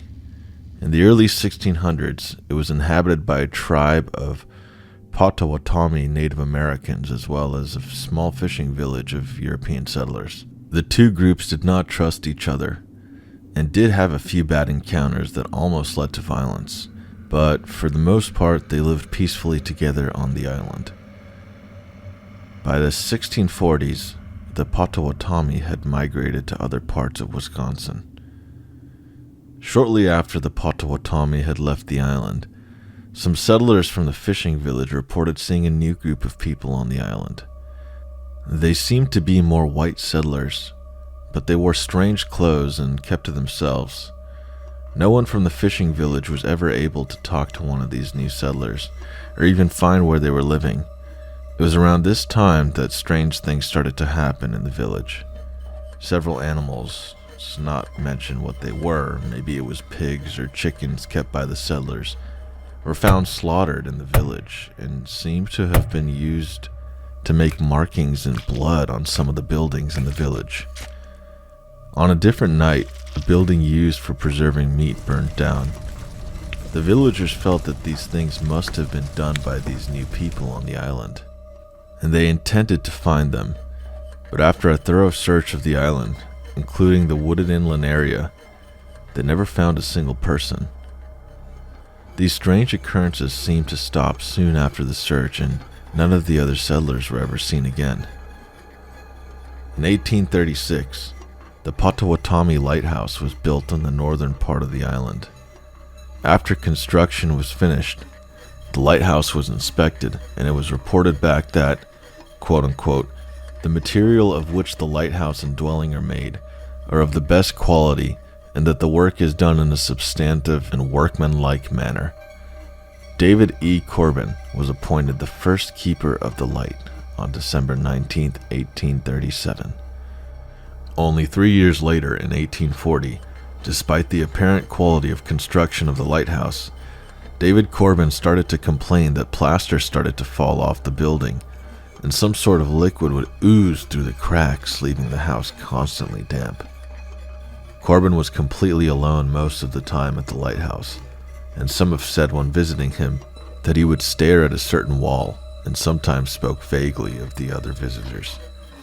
In 1845, after 8 years of relative solitude at the lighthouse, an inspector visited the lighthouse keeper and determined that while Corbin was fulfilling his duties, he was acting strange.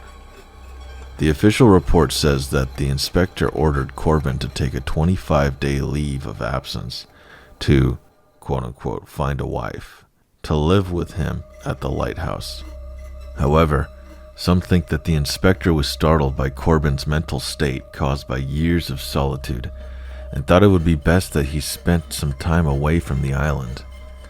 In 1852, Corbin reportedly fell ill and died that December in the lighthouse. He was buried in a small cemetery just south of the lighthouse. The next lighthouse keeper also reported the surprisingly quick deterioration of the lighthouse. Some friends that had visited the new keeper say that he would talk of seeing strange things in the house at night, but he wouldn't elaborate on what he had seen. In 1858, after only 22 years of service, the original lighthouse was torn down and a new one was built. From that point on, the lighthouse keepers were required to have an assistant keeper or a family with them at the lighthouse. No strange occurrences were further reported in the lighthouse logbook outside of strong storms and occasional shipwrecks, except on January 20th, 1876. The keeper at the time, named Betts, reported that he saw 2 men attempting to row to the mainland from Washington Island. He wrote a terrible storm came up shortly after their departure, and they never made it to their destination. Over 3 months later, on May 3rd, 1876, Betts wrote, "The 2 men who were lost last January have been seen several times, once from Caney Lighthouse and once from Jacksonport. The men were apparently frozen stiff and sitting upright in the boat among a mass of ice. At last account, they were still adrift. There is not much hope that they will be found and buried." By 1900, most of the island's inhabitants left for better fishing areas on Lake Michigan. In 1910, a successful business owner and inventor, Chester Thorderson, purchased all of the island except for the land that the lighthouse occupied in the north. He used the island as a private summer retreat from his business in Chicago.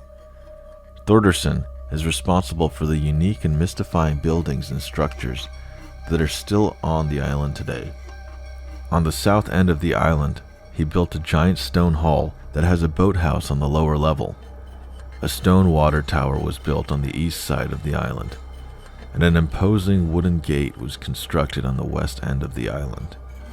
The Great Hall was used to store Thorderson's immense book collection. He had over 11,000 books, and it's rumored that he possessed some very rare books on the occult in his collection. Thorderson died of heart failure on January 6, 1945, though some have speculated that he saw something that actually scared him to death. However, I couldn't find any writings from Thorderson that mentioned him experiencing anything strange on the island. After his death, multiple churches and universities were interested in his book collection, but he had willed it to the University of Wisconsin-Madison, providing that they had to purchase it for $300,000, which they did. Some of this history is hard to find on the internet, but there are a couple binders in the Great Hall that has a lot of this documented. Thorderson's personal papers are housed in the archive section of the State Historical Society of Wisconsin. All of this history I gave is just to provide a little context for experiences I have had, directly or indirectly, on Rock Island. In August of 2021, I took my first and last trip to Rock Island. After taking 2 ferry rides, I arrived on the island at about 2 p.m. I'd booked the remote campsite E, which is a backpacking site that is a little over a mile from the dock. I took my time hiking out to the site to enjoy the scenery, and took a couple breaks just due to how heavy my pack was. I was definitely packed more for camping than hiking. I got to my site, set up my tent, got everything situated, and started gathering sticks and driftwood from the beach so I could start a fire. On my 3rd trip back from the beach, before I got back to my site, I heard a single high-pitched squeal noise coming from the forest. It didn't sound close, but it was such an unusual sound that I stopped in my tracks and waited for a good 30 seconds, waiting to see if it would happen again. It didn't, so I continued back to my site. When I got back, I began working on getting a fire started. The remote camping sites on Rock Island are pretty well spaced out. Sites C, D, and E are grouped together, but there are probably 100 yards between each side. There is not a real trail connecting the 3 sites directly, but enough people have walked along the ridge between the 3 sites that there's an obvious path. As I was setting some sticks up in my fire ring, something caught my eye and I looked up. Fairly far away, it looked like it might have been at Site D or a little further, was a person running in my direction. My first thought was, well, that's odd, because like I said, it's not even really a trail they were on. Then my mind just went to, there must be something wrong and this person needs help. They got a little closer, and it looked like maybe it was a woman in loose gray clothes, maybe in a hoodie. It was still far enough that I couldn't really make out any details. I quickly stood up from the crouching position I was in, and just as I did, I heard that high-pitched squeal noise again. It was behind me, and it was much closer this time. This startled me quite a bit, so I turned around to look behind me and scanned the trees for a couple seconds, but I didn't see or hear anything. I turned back around because I knew the running person must be getting close, but now they were gone. Again, I stood there and scanned the trees, but did not see them anywhere. I was so confused. I was kind of frozen for a few seconds. It was all very strange, but I was able to reason it out of my head that it was just a fellow camper from Site C or D that was maybe running to the pit toilet that was a couple 100 yards west of the sites. I tried to forget about it, but it was really just bothering me. I did not like whatever that squeal noise was, and I just felt like it was strange. With some effort, I decided to let it go and started my fire. I had a quick meal and a couple adult beverages, then decided to take a little walk. I did see the path that led from the site to the main trail and the pit toilet, so that did make me feel a little less uneasy about the runner. I figured it was maybe someone from Site C that took a strange way to get to the main trail by going through Site D. It didn't make a ton of sense because I probably still should have seen them, but it made me feel better. I continued on to Site C and saw there was a tent set up. I really didn't want to bother anyone, but I just thought I would go over with the excuse that I would introduce myself as a camping neighbor from Site E and see if anyone looked like they might have been the person running earlier. I came up on the site and there was a couple sitting at the picnic table.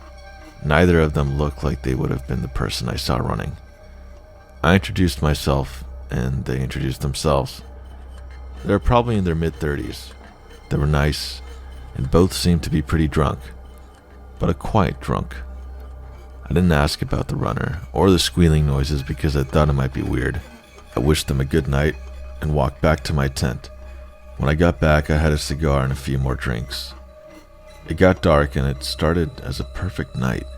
The sky was clear, and I was just staring up and looking at millions of stars. I felt better about everything from earlier and felt stupid about the whole thing and decided to get some sleep. It was a long day, so I fell asleep almost immediately. At around 2:30 in the morning, I woke up by a huge boom of thunder. It started downpouring. The wind picked up and the temperature dropped. I love camping in the rain, but I do not like camping in a lightning storm. A pretty big storm came through and I was starting to worry.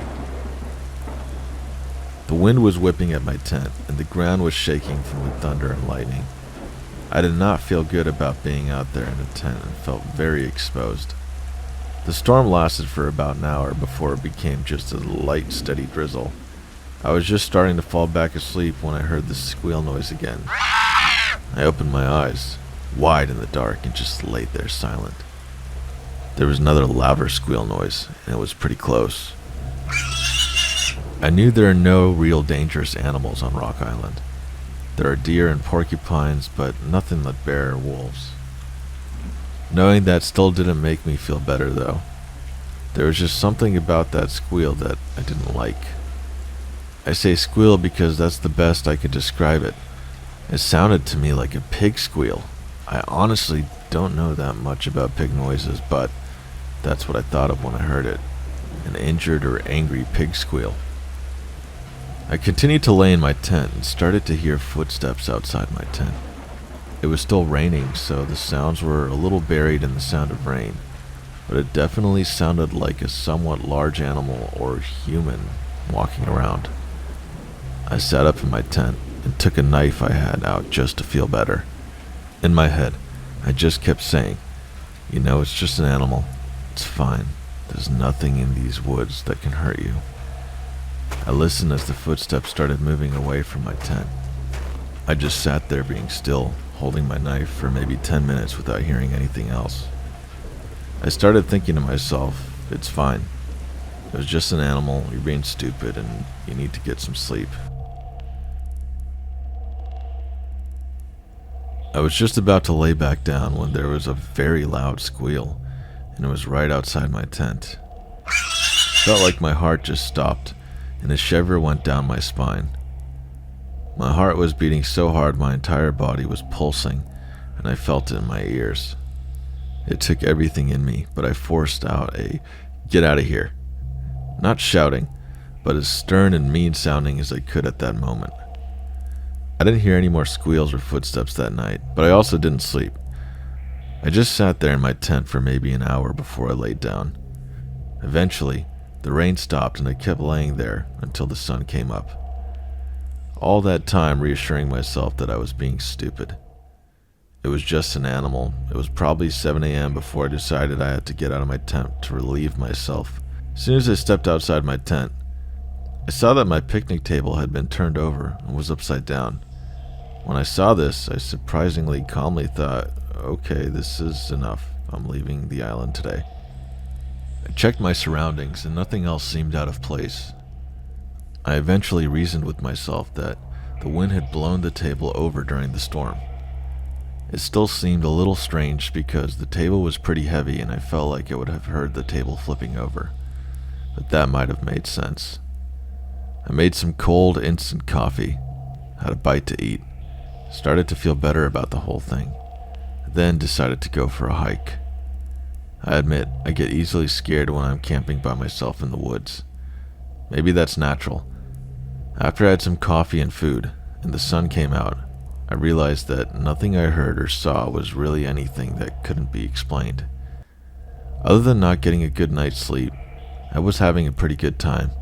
The reason I came to the island in the first place was to hike the 7-mile Thorderson's Loop Trail that has a lot of interesting things to see, and I was excited to start the hike. I packed a few things in my backpack and started off. Fairly close to my site is the water tower. I have no idea how it originally worked or why it had to be a tower, but it's an impressive building with a fireplace that looked like someone had recently had a fire in it. A little further down the trail was a cemetery where 2 sisters and a few others were buried. It's believed there are still more buried here in unmarked graves. These likely are some of the settlers from the old fishing village.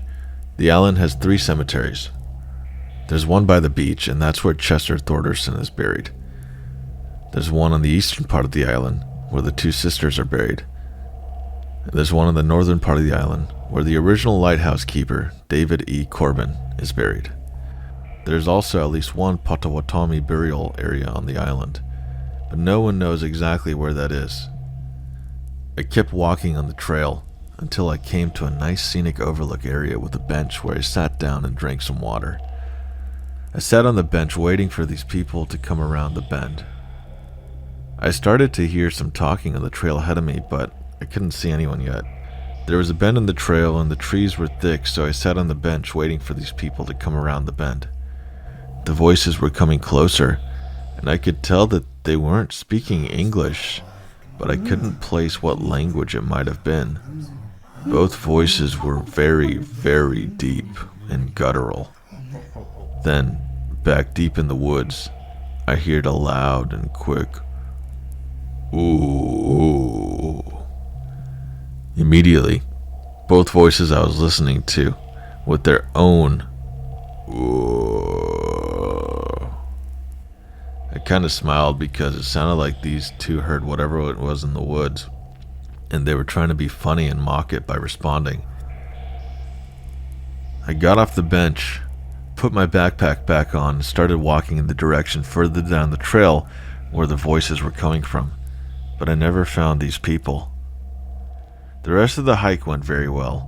I visited the cemetery where David E. Corbin is buried. I took a self-guided tour of the Potawatomi Lighthouse. I passed the wooden gate that apparently used to be part of a larger structure. I walked by the Great Hall and the dock area from where I arrived on the island. Visited some of the other structures on the island. Came across the cemetery where Chester Thorderson is buried. Then finished the loop by returning to my campsite. It was a very nice hike with a lot to see. It wasn't especially difficult, but I was tired. I did walk down to Campsite C to ask the couple I spoke with the night before how they did with the storm during the night, but they had packed up and left already.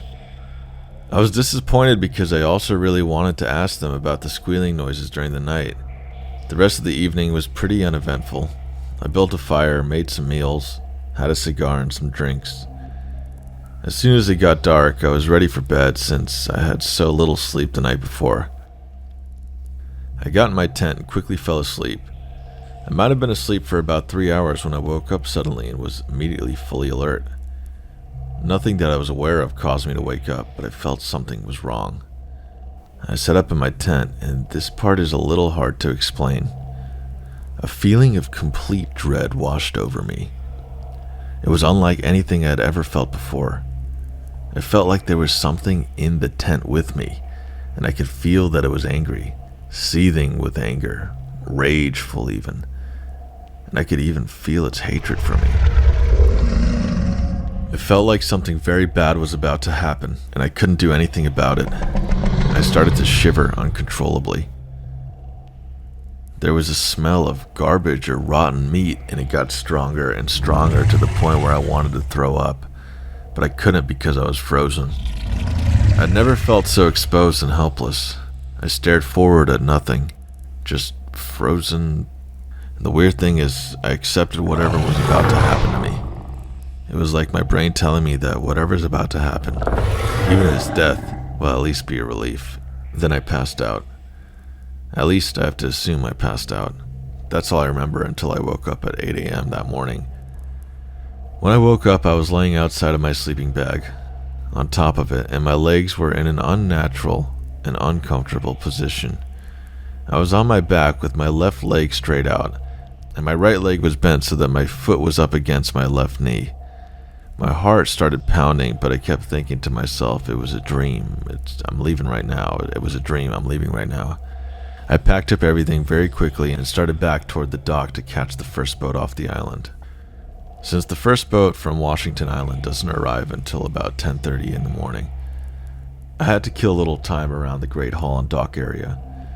I wanted to get off the island so bad, but I did feel a little better just being out of the woods and just being able to see other people. I sat down on a bench a little to the east of the dock and lit a cigar just to give me something to do while trying not to think about the night before. I was sitting a few minutes about, scanning out over the water, when I was startled by someone behind me saying, "Hey!" I jumped and was embarrassed when the person came around saying, Sorry, I didn't mean to scare you. I saw you smoking and just came over to ask if you had a lighter." I felt like an idiot and told him that's fine. I just didn't sleep well last night and was kind of zoned out, and I handed him my lighter. He thanked me, lit a cigarette, then handed the lighter back to me. We started talking about the usual things you might talk about. He said he was from the Madison area. We talked about the storms we've been having.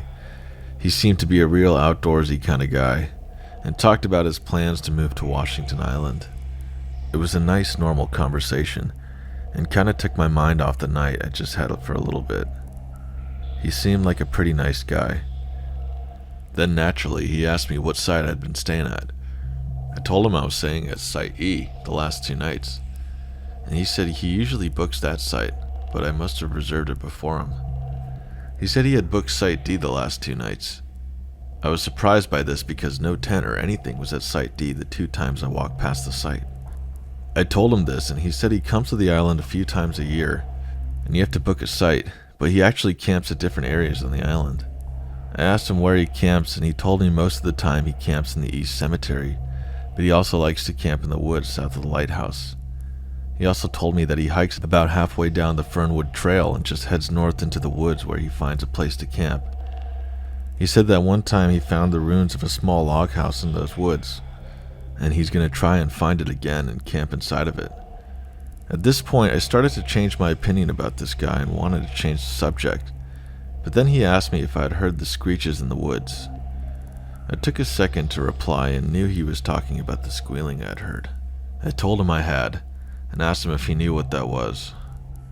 This time, he took a second to reply and I saw his face change.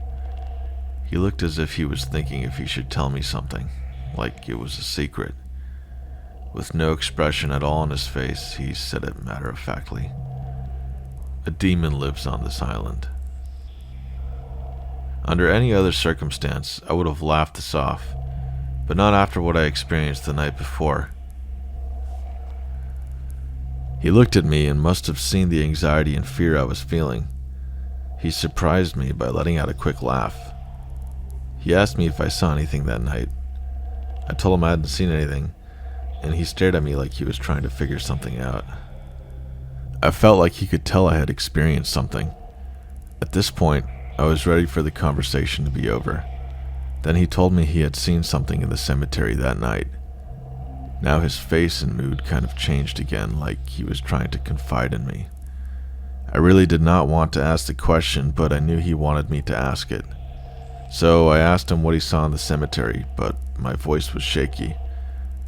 Then I could tell he had changed his mind about telling me. He actually looked at me with empathy and told me that what he saw was somewhat hard to explain, but if I was afraid of the screeching noises, he didn't think I should go near the cemetery. I didn't say anything right away, but he said 4 words without any context. "Keepers of the Flame." I looked at my cigar, and the ash was long. I put it out and told him I was going to wait by the dock for the boat. He nodded, and I started to walk away. After a few steps, he said, "Hey," and I turned around to look at him. He said, "Don't come back here." I turned around and started walking again. I don't know if that was a warning or a friendly suggestion, but I took it to heart. I was definitely not coming back to Rock Island. When I got home, I looked up Keepers of the Flame as it pertained to Rock Island. I found 3 things that he could have been referring to. The name of the Native Americans that lived on the island, the Potawatomi, could be translated to Keepers of the Flame. The lighthouse keepers on the island were sometimes referred to as the Keepers of the Flame. Then, there was also a 19th century cult that was said to visit the island from time to time that called themselves the Keepers of the Flame. I know that hundreds of people visit Rock Island every year and have a great time camping, hiking the trails, and exploring Chester Thorderson's buildings. My humble suggestion is this: do not go to Rock Island.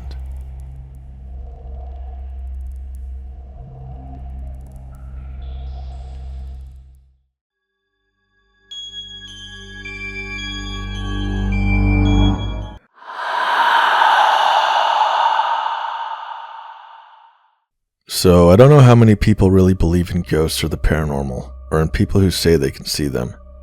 I wouldn't ever say I'm some professional psychic or medium. I'm definitely not. I just know I've always been able to see things other people couldn't, hear things other people couldn't, and I knew things other people didn't. Pretty much my whole life, I felt like a freak and a weirdo for a long time, until I just realized this is happening and it isn't going away, so I needed to accept it. I got help from professional mediums and the woo-woo community, and it actually helped. Backstory, but important. I was laying in bed in my room a couple years ago trying to fall asleep. It was a long hallway, and my sister's room was at the end, so was my mom's. My sister had a friend over who was dealing with an abusive boyfriend, and they were drinking and talking about it. Keep this in mind, as this will be important. You know how you get the feeling someone's watching you? Or that feeling in a store when you just know someone stepped into your space? You don't have to look, you just know. That's what I felt. I looked up and there's some girl there with her head poked into my room sideways. I just saw her head sideways leaning past my door frame. She looked shorter, maybe in her 20s, long black hair, kind of like that girl from the Ring movies. I'm looking at her wondering what she wanted, and she started to smile. Slowly, her eyes got huge and black, and her jaw unhinged into this huge, sick, pitch-black smile. Ice cold slammed into the pit of my stomach as I just stared at her for what felt like hours, frozen in fear before what I'd been taught kicked in and I made her leave. She instantly turned back to normal and skipped off down my hallway towards my sister's room. I thought, oh, it's with my sister's friend. Depression and abuse, all those bad situations can really attract those types of beings, so I didn't think anything of it. Fast forward to literally last night. It's been years. My parents got divorced, which is a whole other post of creepy shit. I realized it wasn't just my dad that was the narcissist. It was absolutely my mom too. They were a toxic pair, and currently I'm in a situation where I have to live with my mom. It's fine. It's free. I'll be grateful and deal with it. Last night, I'm laying in bed watching TV, minding my own business. Suddenly, I feel that feeling again. It's always the same feeling, regardless what type of ghost it is. For me anyways. I look at my door and it's the exact same girl. I asked her what she was doing here. She didn't answer. She just started smiling wickedly. Only this time, her eyes went white and her mouth grew into the same huge black grin, but she had tons of teeth like a shark. This is where a professional medium could figure all the ins and outs of who and what and where and how, but I'm not that good. I get up to get my incense, which drives them out, and she runs in the direction of my mom's room. I go out into the hallway to look in that direction, and I see through my mom's cracked door this weird demon girl literally sitting crouched on top of my mom staring at me, like she's an animal claiming her prey. It was wild. I've never ever seen anything like that before. Ever. I also realized this girl was never with my sister's friend. She was with my mom. For however many years. But the thing is, my mom's crazy and very, very negative regardless of what anyone does to help her. She loves drama and loves being a victim and loves complaining, so it's matching her energy, I guess. The ghost girl feels more like a bully than anything truly demonic. Like she had fun picking on people, which my mom absolutely does too. The ghost girl can't hurt me. She's just around, and man, it sure is scary when she is. She looks like an absolute demon, that's for sure. I've since seen other types of entities in her room at night while she slept, and I've told her about it. She says I'm crazy in one sentence, and then in the next says how it does feel dark. We shall see.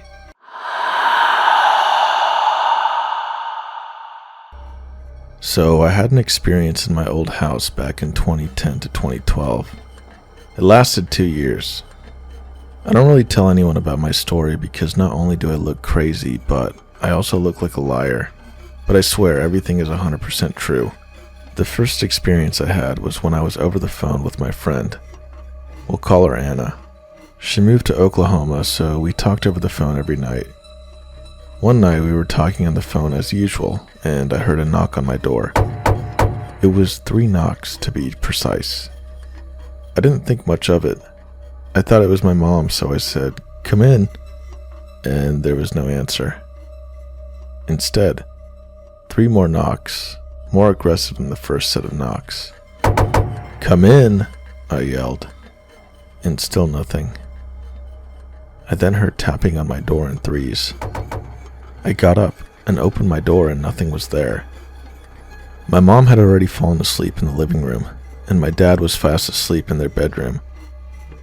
My friend Anna and I were freaked out, but I didn't think much of it after that. But after that event, everything got worse. I would be woken up with nightmares, being pinched and my hair pulled. I decided to sleep in my parents' room for a whole year because being in my room was just too terrifying to me. My parents thought I was looking for attention. I was homeschooled around this time, only being in the 8th grade, and when I was home alone I would hear bangs in the sides of the hallway walls. I remember feeling like I was being constantly watched, so much so that I felt freaked out to change out of my clothes into my pajamas. I started to spend a lot of time at my other friend's house, we'll call her Jane, and the entity started following me there, so there was no escaping. Jane only lived with her mom, and her mom worked a lot, so we were home alone a lot. And we began to hear the same pounding knocks on the sides of her hallway walls as well. We both smelt a foul burning smell, almost like a dead animal or something rotting, with a mixture of gasoline. We would light candles to try to drown out the smell. It would keep us up half the night by slamming things in the other room or knocking on the other door. I just want to add that she had no animals and her mom went out a lot after work, so no one was home. But once I left her house, she didn't hear any noises, nor did any strange occurrences happen. After a while of dealing with loud bangs and noises, my dad's things started to disappear and then reappear in random locations of the house. For example, his spare car keys went missing out of his drawer in the bedroom and ended up in the bathtub of my bathroom. Naturally, my dad accused me of messing with him, but it wasn't me. One time I was at Jane's house. It was a Friday night because I always stayed with her on Friday nights. And my dad calls me. The conversation went like this. Me. "Hey Dad." Dad. "Are you at Jane's?" Me. "Yes, why?" I could tell my dad sounded a little panicked, but I wasn't too concerned. Dad. "Well, something mimicked your voice to me. I was in the living room reading a book waiting for your mom to come home, and I heard you enter from the garage into the house and announce to me that you got bored at Jane's house." Obviously, I was shocked, because I didn't leave Jane's house at all that night.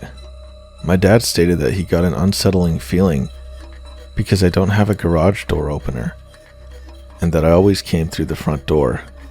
He told me that at first, he thought he was hearing things, but then my dog reacted to the sound of my voice and ran down the hallway to greet me. And when he went to my bedroom, I wasn't home. I wasn't in the house at all.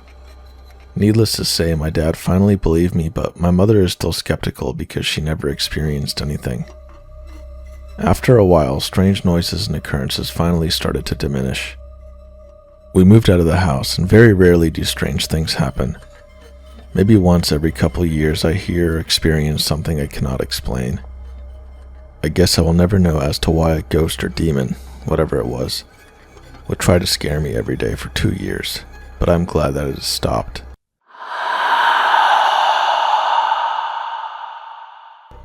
When I was 14, I had a strange encounter that still puzzles me to this day. On the weekends, I'd sometimes go to my mother's place. My parents are divorced. The house she lived in was converted into several small apartments. It was a creepy old farmhouse. The house was at least 150 years old. My mom told me off and on about strange sounds she'd been hearing and seeing things in the corner of her eyes, feelings of being watched. This one particular evening when I spent the night, I brought my N64 because my mom would go to bed early and I'd still be up for a few more hours. I still remember to this day what game I was playing. WWF No Mercy. I was sitting Indian style on the floor playing the story mode. I just finished a mission in the game and set down the controller to the left of me. Directly behind me was a recliner. I'll never forget what I saw next. I went to grab the controller and saw what appeared to be a hoof next to the controller on the floor. Insects and blood were coming out of the silver that separated the hoof. I slowly glanced up and this demonic figure was staring back at me. It leaned down towards me. Its face got down in my face and grinned the most evil smile.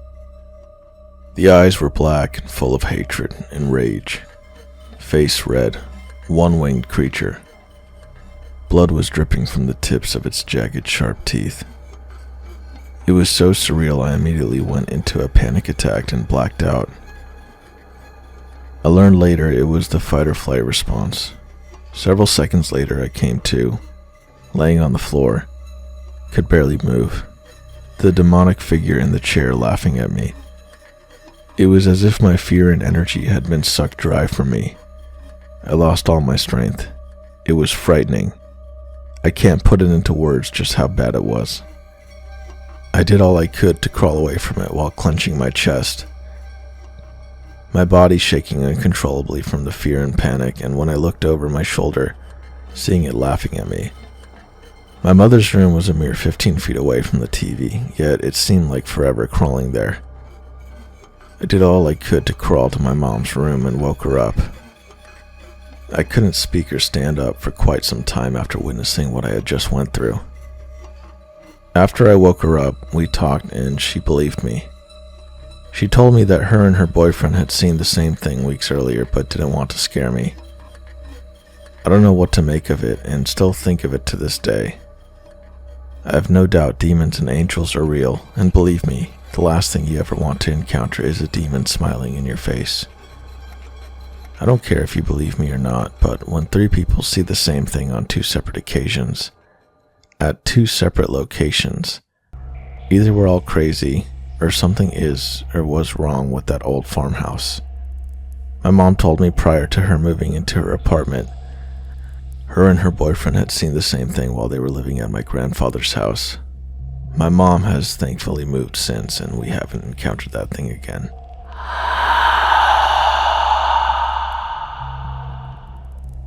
A few years ago, I was living in an older house in a small university town in northern Idaho. I had been living in that house with 3 other roommates for a few years at that point. My roommates had come and gone. My mental health was an ebb and flow, just like any other person. At this point, my sister was living with me and had experienced her own paranormal things that I was indirectly connected to. But for the purpose of this post, I just want to focus on one particular experience that I had with a little girl. This particular night, I had done my nightly routine. Washed my face, brushed my teeth, scrolled through Instagram, the works. It was just like any other night. Eventually, I tucked my phone out of reach and fell asleep. I woke up in the middle of the night, not completely unusual. I usually wake up once or twice during the night. It's pretty rare for me to sleep through the whole night. Usually I just turn over and go back to sleep, like usual. But this night wasn't usual by any stretch of the imagination. There's one window in my bedroom which faces the neighbor's porch light. They very rarely turn it off, so there's always a certain amount of light coming through my window into my room. But when I woke up, everything was dark. I didn't immediately think anything of it. I mean, at some point the porch light would have to burn out and be replaced. Honestly, it didn't even cross my mind. Something was up. My anxiety, something I'm medicated for, immediately spiked. My heart began to race, and any ounce of tiredness I had in my eyes was gone as I stared wide-eyed at a little girl across from me, crouched by my bookshelf. Only about 2 feet tall, maybe less, was a gray little girl. She looked emaciated. Her hair was almost sticky-looking and matted. She was wearing a night dress, think Little House on the Prairie, that was shredded at the bottom and dirty. She was crouched almost like a frog, and it was almost like she was soaking up whatever light there was that was coming from the window, making the room completely dark except for a gray light emanating from her. If that was all it had been, I think I would have just rolled over and gone back to sleep. I had done something similar to a shadow figure over my bed previously, but it was her face. Her face told me she wasn't some innocuous child, spirit, ghost, or whatever. She was something awful, and something I needed to fear. Her eyes were very large, and she had no eyebrows. Her matted bangs covered most of her forehead so I could focus on her white iris and goat pupils. If that wasn't enough, she was smiling at me, but it wasn't a sweet smile. It was a menacing, evil grin. She was something awful. It stretched from ear to ear and bored into my soul. Once I realized what was going on, that there was an evil-looking child in my room, I went into fight or flight. All I could get myself to do was hide underneath my covers. I didn't scream, jump out of bed, and run. Nothing. I was so scared I couldn't move. Eventually, I knocked myself out of whatever terrified trance I was in. I had regulated my breathing and my heart rate went back to normal. I peeked out from under my covers and saw that there was nothing there. I was so relieved and figured that somehow a bad dream had kind of leaked into real life for a moment. I got up from bed, weary but confident that it was an absolutely terrifying dream. I decided if it was a dream, I would go downstairs to grab a glass of water. When I have bad dreams and I don't move around, I can get sucked back into that dream, and from my reaction to this one, I absolutely wanted to not get sucked back into it. So I got my glass of water, climbed back up the stairs, and walked down the hall to my bedroom and put a half-full glass of water on my windowsill. I didn't have anything else to put it on by my bed. The entire house was silent. I managed to fall asleep again. I don't know how much later I woke up again. The room was again so dark. I immediately knew something was wrong. Again. I searched for the little girl across the room by my bookshelf, and she wasn't there. I was relieved, but I still knew there was something off. Slowly, I realized that there was a light coming from the side of my bed, and it was that gray light. I turned my gaze downward, to the edge of my bed, and there were those eyes. The white goat eyes, and the sticky, matted bangs. Then, there was that smile. I could feel the weight of that glass of water on my bladder at that moment. The menacing, evil smile stretching ear to ear. I couldn't see the rest of her body. She was so close to me. All I could see was her eyes, looking up at me, and the enjoyment she was receiving from scaring the ever-living shit out of me. This time I screamed. I yelled my sister's name and threw the covers back over my head and cried. This wasn't right. I had done everything right. I went and got a glass of water. I shouldn't still be in this awful dream. I don't know how long I stayed under the covers. I must have eventually fallen asleep, because the next morning I woke to the morning sunlight streaming through my windows and birds chirping outside. It took a minute to remember what had occurred the night before. I immediately went to tell my sister what happened, and that I was very annoyed she didn't come to my rescue. After I told my sister, I came back into my room and noticed that glass of water had fallen onto the carpeted floor. So I did get a glass of water. I wasn't just dreaming. I must have knocked it over when I reacted so fearfully to the second approach from the girl. Anyways, that's what happened. I'm wondering if anyone else has had an experience with something similar. A ghost girl? My cousin suggested it was a demon in the form of a girl. feeding off of my fear. I'm not sure about that, but I'm sure of one thing. I never want to see her again. If you're interested, here's what I drew to get her out of my head. Mind you, she looked a lot more girl-like and less emaciated grown woman.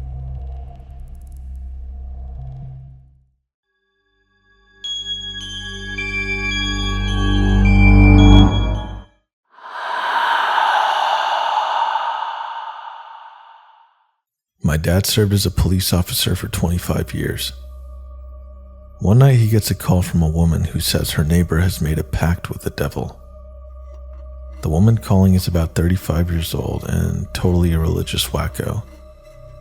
The neighbor she called about is about 75 years old at the time. My dad went over and knocked on the door, and this old lady answers. All happy, nice place decorated the same way it's been for over the past 50 years. She invites my dad in without even asking why he came, makes him some coffee, and asks how his day was. Naturally, at this point, my dad is wondering what the heck the call was about, but it came clear really soon.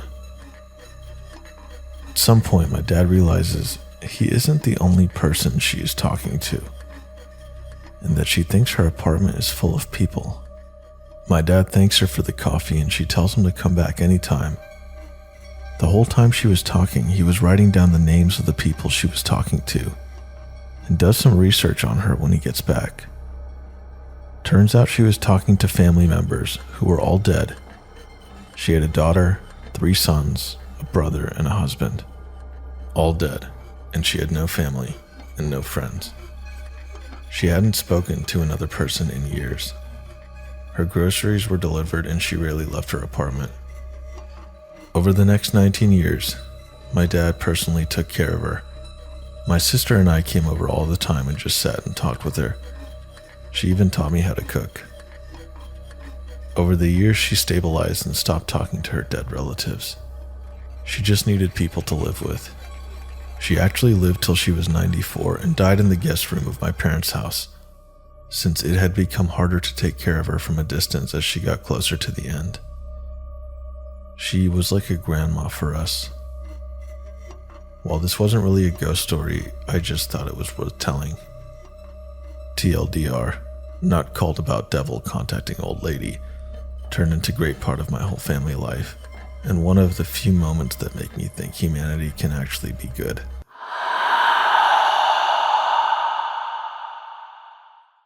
Back when I was working as a cop on a military base, I loved working night shift. I didn't deal with 99% of the bullshit that the day shift dealt with. And what little stuff we did deal with was usually really interesting. Well, most every building on a base is alarmed, and the alarms are tied right into the desks, so we know the instant they go off. When we get an alarm activation, we close the base and go check the building. Pull on all the doors, see if we can get in. If we can, we go into the building and secure it. Check all the doors and corners to see if someone set the alarm off. Well, one night, I was on patrol with my alpha partner, and we get a call to respond to an alarm activation at the elementary school. So we go, secure the building, and call in that the building is all secure.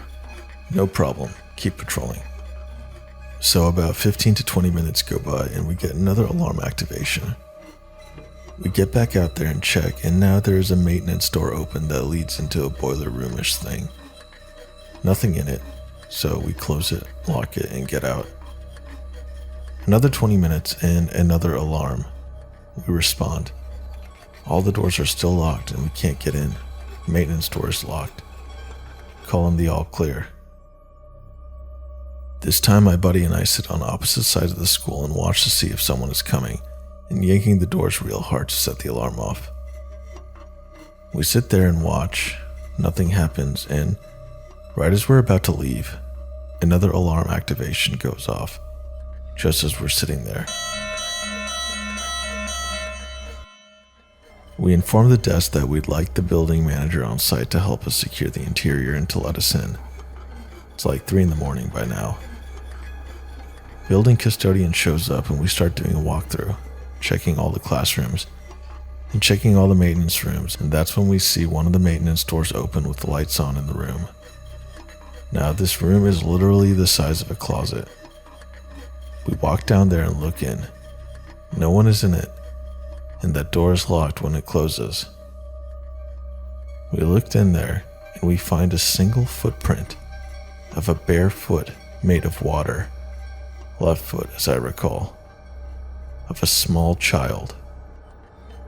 Freaked the living hell out of us because no one reported a missing child, and the entire building was clear and still locked up. No one left, no one entered, and we checked every inch of that damn place, literally a 3-hour deep sweep including ceiling tiles. Freaked the ever-living shit out of us. And to this day, my partner refuses to go into that school. Speaking of which, schools are really spooky when they're empty. I was a 911 dispatcher for about 5 years out of school. One night I got a call from a lady at a residence in town. 911, what is your emergency? Is this the police? She breathed. She was freaking out. Heavy breathing, scared, shaking voice. I've taken many calls like this, and from the sound of her voice, this was not going to be a routine call. I sat up straight and my heart started to pump faster. Yes, ma'am, what is your emergency? There's someone in my house, she trailed off. Very breathy and genuine, but not loud and freaking out. Okay, are you located at... I go on to say her house address. Yes. I dispatch the cars to start heading over to the address, and I don't give a reason yet. Okay, do you know who this person is? Well, no, I don't. I think it's... I know this sounds so crazy. I think there's a ghost in my house. She begins to sob and sounds so freaking scared. There's noises, and I know there's a ghost right in the other room. I can hear it right now. At this time, the sergeant asked me the reason of the call and why I sent him and 2 other cars without explanation. Normally you'd send 1 car to something like that. It's suspicious activity, I told him. What activity? He demanded over the radio. A fair question. Sir, the caller is claiming there is someone in the house and she believes it to be a ghost. Silence on the air for about a minute. 10-4 is all he said. By the time they got there, the ghost was gone and the poor lady was a freaked out mess. And she kept apologizing for calling us. But it was real, she kept repeating. The officers later told me that her sincerity actually freaked them out a lot, and when they searched the house, guns drawn, even they were scared.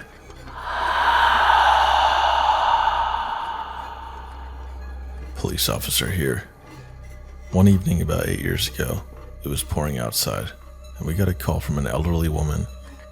She called in and said she was hearing footsteps in her house, and she thought there was a ghost inside, because she regularly heard the sound of someone walking upstairs, but she lived alone.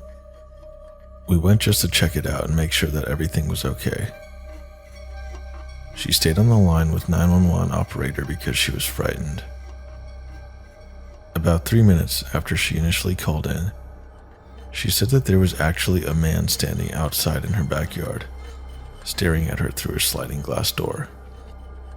Petrified, the woman froze in that spot and continued to stare directly at the man. For the next minute or two, she said that he was just standing there, still as could be, staring at her. Eventually, the man slunk off out of sight. When we arrived, about 12 minutes after the call first came in, we went to the front door. I remained in the foyer with the woman, and the other officer went to the backyard to see if the man was still hiding out or if there were any traces of him. I spoke with her for several minutes until the other officer returned. He said there were no traces of anyone having been in the backyard. We set off to do a quick sweep before we left to make sure the house was all clear.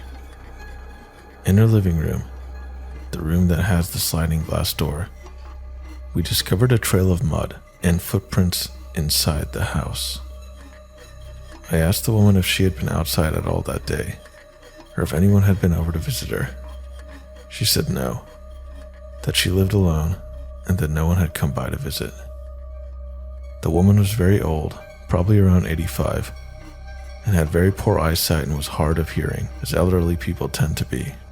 The woman obviously had seen the man's reflection and mistakenly thought he was in front of her, on the other side of the glass, in her backyard. In reality, he had been standing only a few feet behind her in the same room while she had been talking to 911. Nothing was stolen, broken, or out of place, so we don't know what his intentions were. Who knows what would have happened had she not stayed on the line with the operator. I know it sounds like something out of a campfire story, but it was honestly one of the most unnerving and creepy experiences I have had while on duty. TLDR, responded to a call where an old woman thought there was a ghost in her house. She ended up seeing a man through her sliding door leading to her backyard. When we arrived, we discovered footprints indicating that the man had actually been inside of her house and she'd been looking at his reflection in the sliding glass door.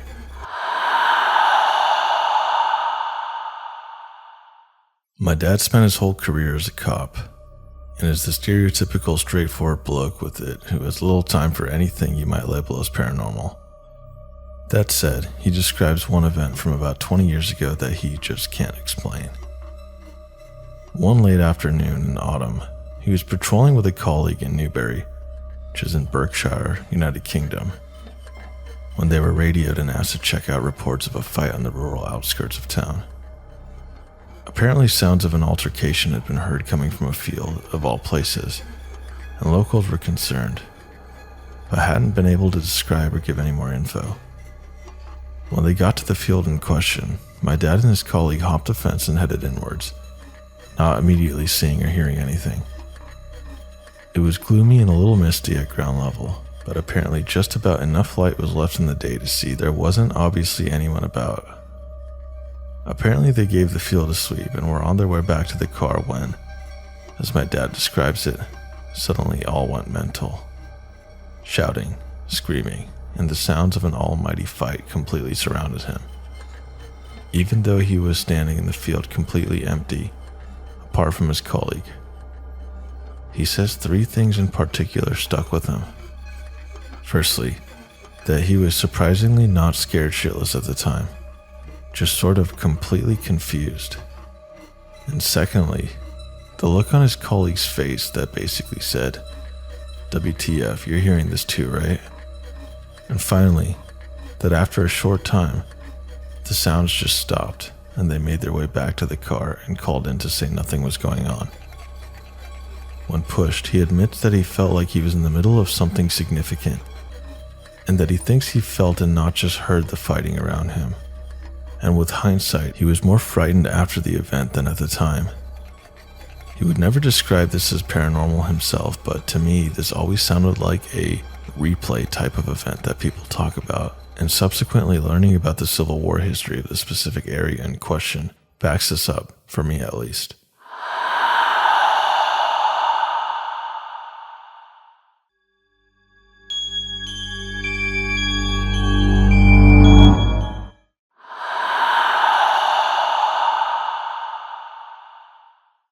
This is probably the creepiest, most unexplainable thing that has ever happened to me. I used to work overnight as a security guard at the local port. Usually none of the port workers would stay overnight except for the safety official. I wouldn't be on the shift alone since the site has a radius of nearly 2 miles. Overnight, usually there would be 3 guards, including me. Since the area was fairly big, there were different posts, but front gate was the main entrance area where all of the guards would be stationed overnight, since there was no need to put them in other posts due to the fact that there was no activity in the site at this time. The veteran guards that have been there for years would often say that the site was haunted, given the fact that there had been accidents and deaths that occurred in the area a long time ago. I was aware that people died there due to freak accidents, and I do believe in angels and demons since I'm actually a religious person, but I always thought that the superiors were just messing with us new guys.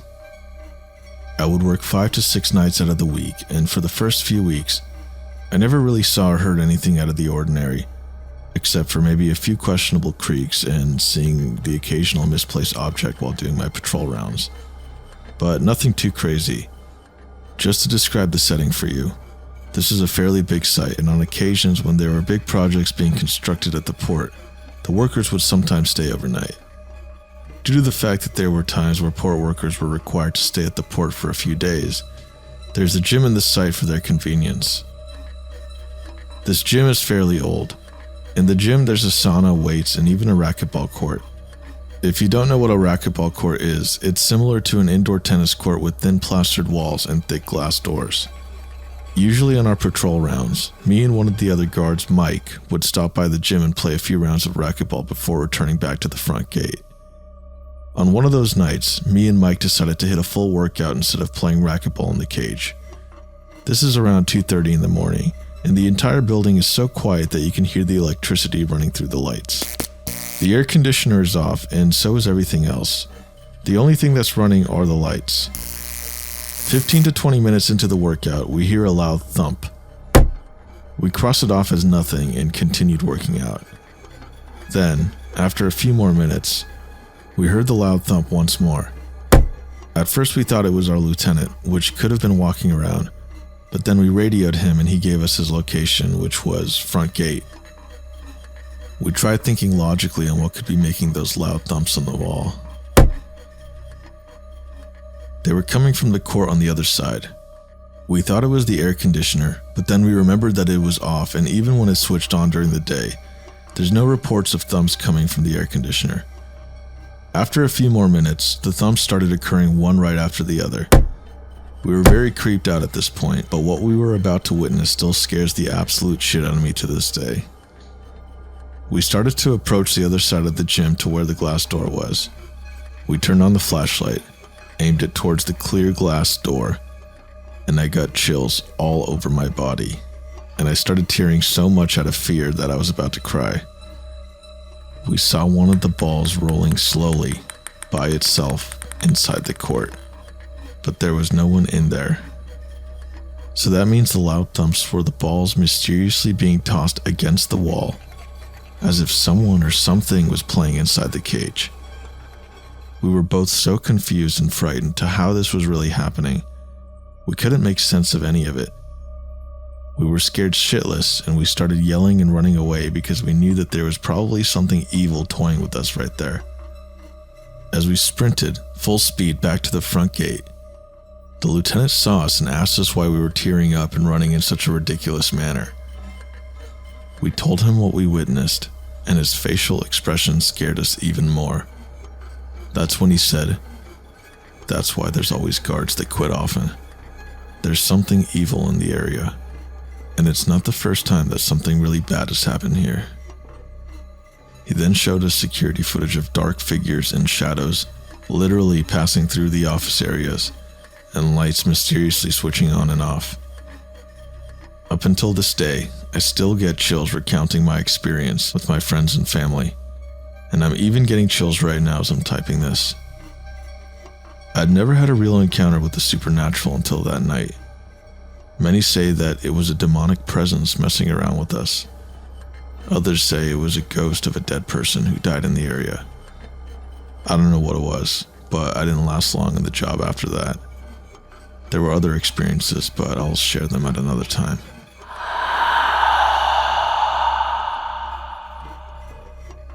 I used to work nights at a gas station. There would typically be long periods when no one was in the store between 2 and 5 in the morning. So I would often sit in the office where the screens for the security cameras were. I caught a glimpse of a man wearing a pair of jeans and worker boots walking around on the camera. But when I peeked out into the store, no one was there. I thought maybe I was just tired and brushed it off. The next night, I again saw what looked like a man wandering around, but no one was there. When the manager came in later that morning, I told her about it and she very casually said, "Yeah, I know. I'm actually surprised he didn't talk to you." She told me about how people had quit or refused to work the night shift because they would see and hear things. She said almost everyone would talk about an older man with jeans and boots, and that they typically saw him walking around the back of the store. I'd really like to know what was there before it was a gas station.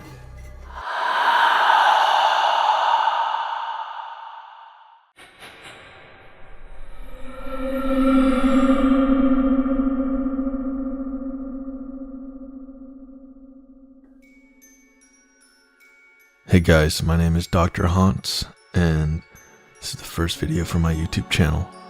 I'm going to be focusing on true scary stories, especially those pertaining to the paranormal genre. So, this first video is going to be a couple true paranormal stories. I'm not really sure where to start. I've always been in disbelief about this. When I was very young, I encountered an entity on my wall. A dark shadow figure in the shape of a tall man with a hat. I battled with my parents over this presence that would appear to me when the sun would set. My mom would get very angry at me when I was young, because I'd rather stand in the hallway in complete darkness, crying all night out of fear, or they'd find me sleeping on any bed or room that wasn't mine, as long as I wasn't alone. My mom would complain that I was scaring her, but the truth is I was more scared.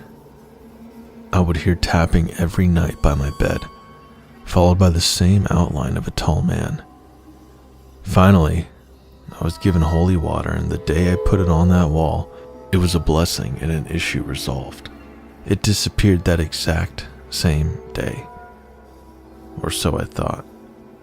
I didn't have problems in that house. Moving forward, I'm having issues with tapping on the walls once more, only this time it's in a freshly built home. It follows me around from bedroom to kitchen to living room, only when I'm up late enough to hear it. When I mention it or try to record it, the tapping sounds immediately cease. It seems to only be targeting me for attention. I ignored it for such a long time, hoping it was all some explainable coincidence. However, today, I finally captured a video that makes me sick to my stomach. I was up late around 2 a.m. when I heard knocking on the corner of the wall. I decided to listen for a bit and then pull out my camera to record. Of course, it immediately stopped. I instigated by knocking on the wall. It knocked back at me, mocking the same exact knock I made. I was in shock and disbelief. If anyone has dealt with this or can help, please do. I'm not in any immediate danger, but this is a cry for help. I need this away from me and my family. I'll show my mom the video and other evidence I have gathered in the morning. Any advice is welcome. Hello. I've been putting off writing this for a while now because some people I told were horrified to be close to me afterwards. I was in my freshman year of college. I wasn't doing well mentally, a lot of thoughts jumping in my mind. My room was fairly sized. I had one roommate, we were doing fine. Halfway through the winter semester, I got horrible feelings of anxiety in this room. If I went to my friend's room, it would be fine, but I always felt like something was watching me in mine. My roommate also started to feel this way. She would constantly be getting sleep paralysis and horrid dreams. She finally had enough and started sleeping at her boyfriend's, so I was alone. Everything was gloomy. I had to sleep with some lights on because I just felt like someone was there. About 2 days later, my roommate's still not there. I go to bed and I hear breathing. It wasn't close to me, but I could still hear it. I was facing my roommate's bed, and behind me there was a brick wall. I open my eyes, and I see this black figure laying down on her bed. I silently freaked out, but tried to stay still and kept watching, and when I did, it sat up and looked at me and had burgundy red eyes, and like a black mist emitting from its body.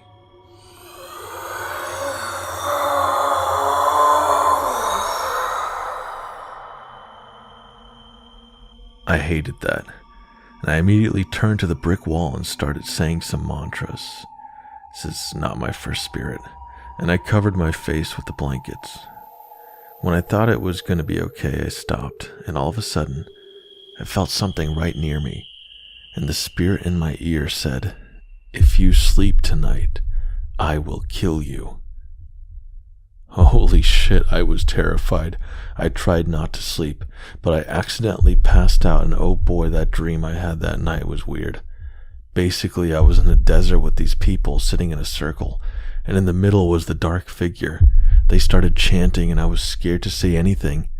I had no idea what was being said, but the leader was yelling at me to chant with them. But it was too late, and the dark figure stabbed me in the heart, and I just laid there, until like this blue fire rose around me, and these circles with lines on the sides appeared all over my body, and I started chanting, and the dark figure died or something. I woke up falling out of bed, and clutched my chest immediately because it felt like something stabbed me, even though there was no blood or open wounds. I never saw that spirit again after that, but I called my RA, and she said last year some girls had the same experience with a dark figure with red eyes. They ended up blessing the room after the semester was over. Definitely freaky, and I hated every second of it. My friends later in the semester, who lived in a different dorm room, said she had a dark spirit come to her and tell her to get out, and after that she started violently hurling. She said the college was originally an all-boys university, and that the spirit was angry that they changed it to intersex. But who knows, maybe it could have been something else, or maybe it could have been that, because the spirit was dark.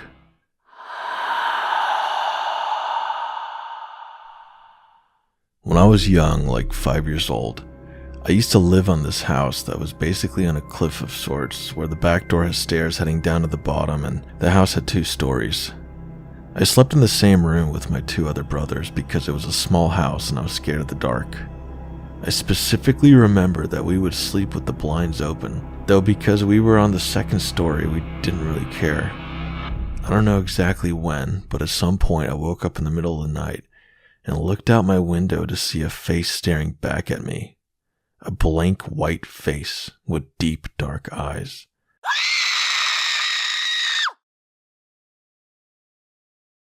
It's more like holes where the eyes would be, and a very thin mouth.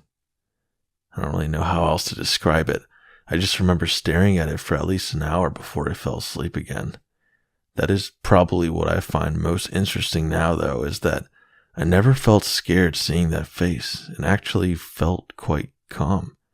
Every single night after that encounter, that same face would be at the window, and it even followed me a few times to different houses after that, and even to a different state. Even though I had my own room, it would still appear in my window, so it was clearly attached to me. A few years ago, I stopped seeing it. Now I sleep with the blinds closed, so I don't really know if it shows up anymore or not. On my 11th birthday, I received a Ouija board as a gift. Yes, a Ouija board.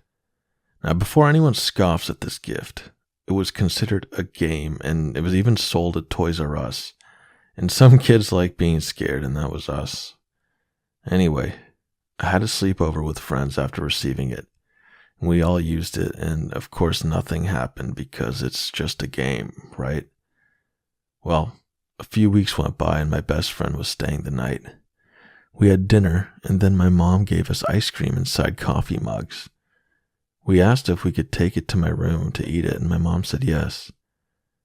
We were sitting on my daybed, and when we finished with the ice cream, we decided to play with the Ouija board. We placed our mugs on the floor right next to the bed and started messing with the board. Nothing ever really happened, but it was just exciting to be a little scared. When we were ready for a break, I reached down to grab the mugs.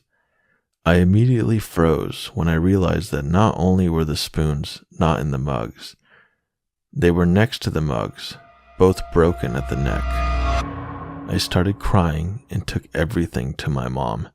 She took that game away and I never saw it again. Still gives me goosebumps to this day. I just can't think of anything that would have caused the spoons to break. It's something I don't really like to think about. Thanks again for watching the video, guys. Would super appreciate any support, like, share button, comments, and if you have a true scary story to share with me, especially if it's a paranormal story, feel free to email me. It's going to be in the description, so.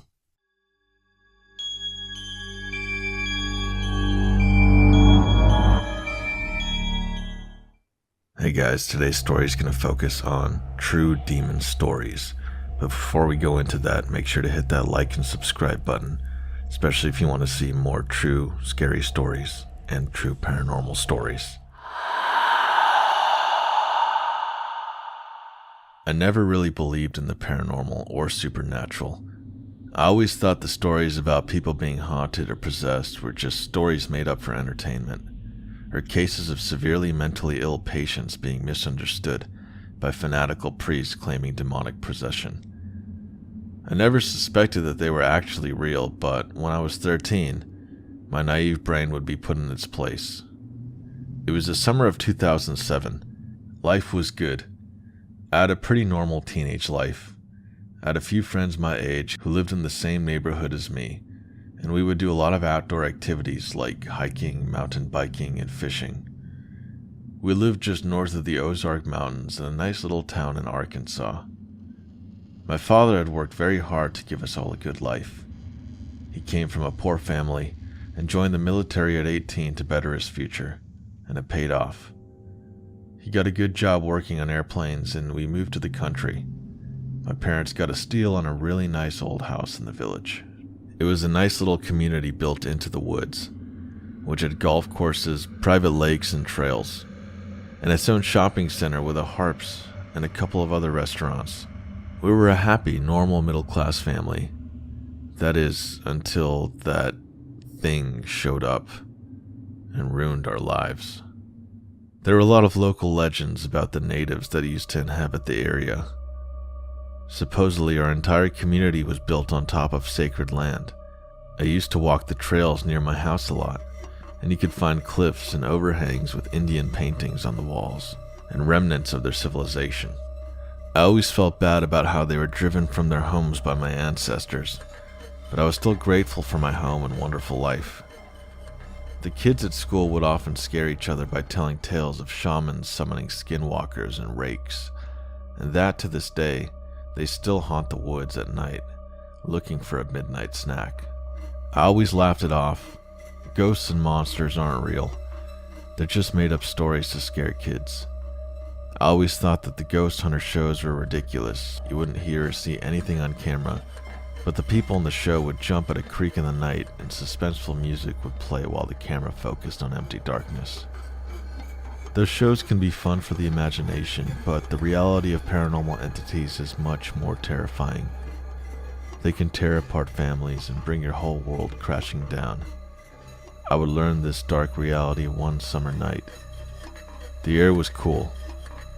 I had my window open and could hear the wind flowing through the leaves. The cicadas reverberating through the midnight woods put me in a sleepy trance. I relaxed and drifted off to sleep.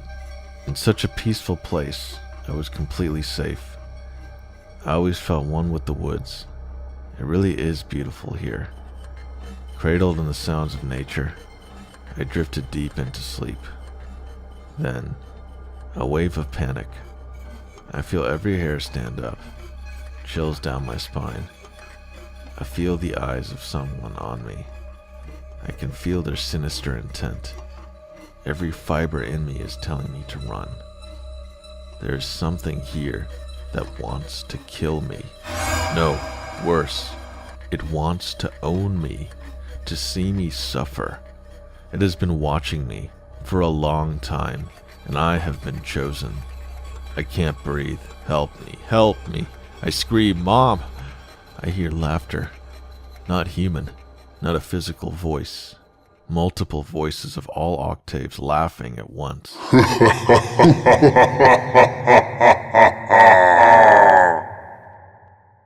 I can't open my eyes.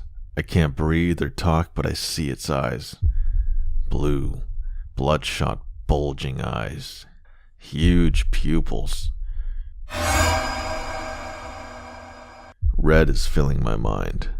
I feel pressure. My entire body is vibrating, and I feel like I'm going to explode.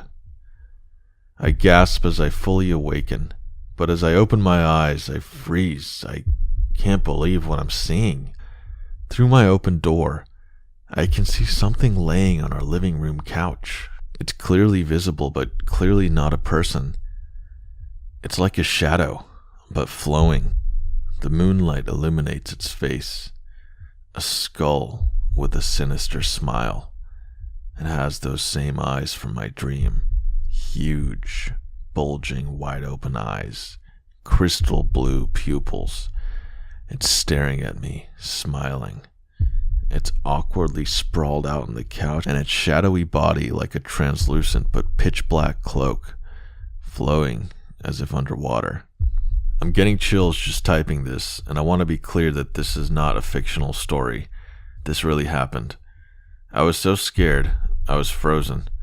I felt electricity going up and down my spine, through my brain. My eyes were wide and watering. My mouth hung wide open. It stared into my eyes, into my mind for what felt like hours. It then quickly shifted out of sight. It darted down the couch and into the shadows. Adrenaline hit me and I ran into my parents' room. I burst open the door panting and covered in sweat.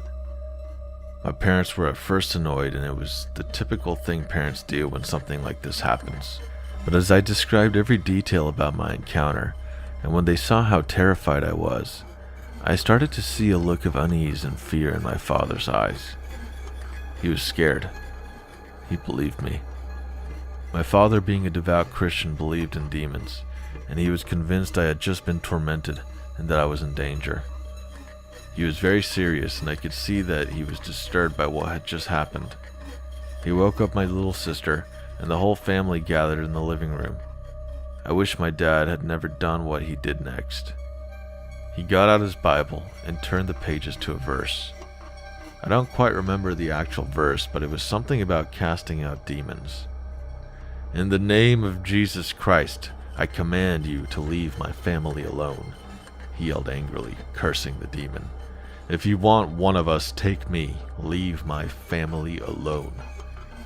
We sat in the living room, talking well into the night, and after a while, we were all tired and went back to bed. But I couldn't sleep, though.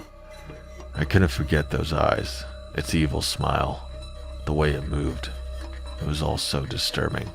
Fast forward a few months and things were normal. Me and my sister went back to school, and for the most part, I had forgotten all about the demon. I even convinced myself it was a bad dream, or even sleep paralysis, even though that was the only time sleep paralysis had ever happened to me. I went on with my life until we got the worst news I'd ever heard to this day. My dad was diagnosed with a rare form of bone cancer, and it had spread. He was dying. We were devastated. I hugged my father and cried all day that day. I couldn't believe I was going to lose my dad. He was always so strong and seemed very healthy. The weird thing is, and the doctors were also puzzled by this, his cancer was usually only found in teenagers. In fact, it was a cancer that was almost 100% of the time only found in boys in their early teens. This shocked me and made me feel guilty. The whole experience of the demon became prominent in my mind, and I remember my father's words to the demon.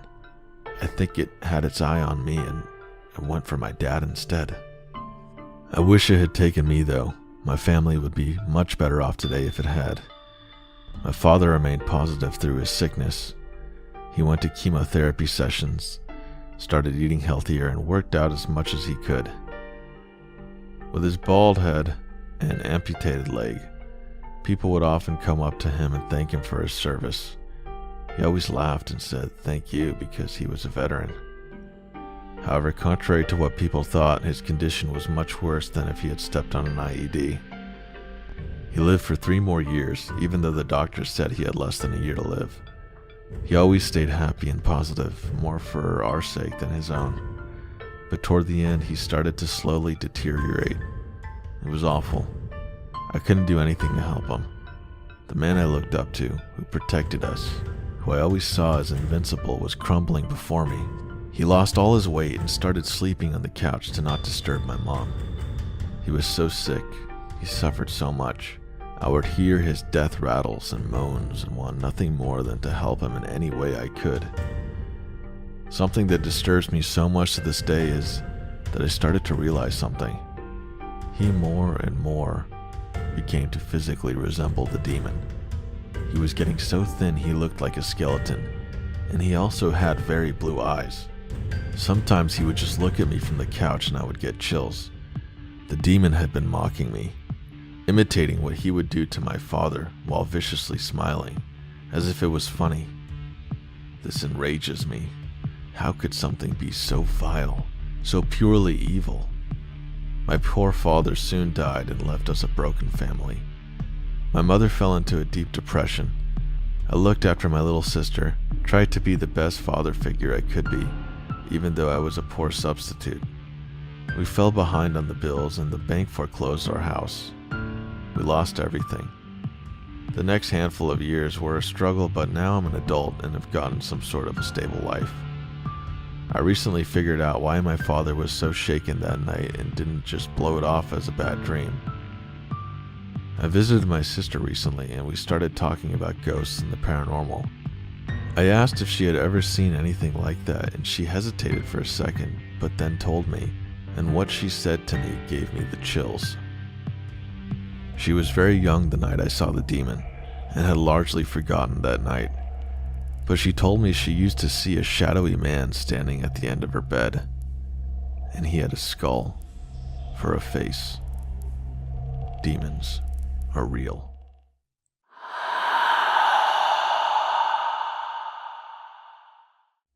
At one point a few years back, I ended up working in a small privately owned restaurant. It was set on a small main drag in a tiny historic community. The restaurant definitely stood out amongst the locals and tourists due to its multicultural food variety. The restaurant served everything from American cuisine to Indian, Thai, French, and even Middle Eastern foods. The small restaurant was formerly a popular, privately owned Chinese restaurant and a local favorite, but unfortunately, the older man that owned and operated it passed away inside the restaurant one day. So suffice it to say that the local townsfolk didn't take too kindly to the foreign city woman that bustled in shortly after his death and purchased his restaurant. Not only was my former boss flaky and irresponsible, but she could also come off as quite curt and rude at times. So she had a rough go at first obtaining the proper permits and whatnot in order to renovate the historic building.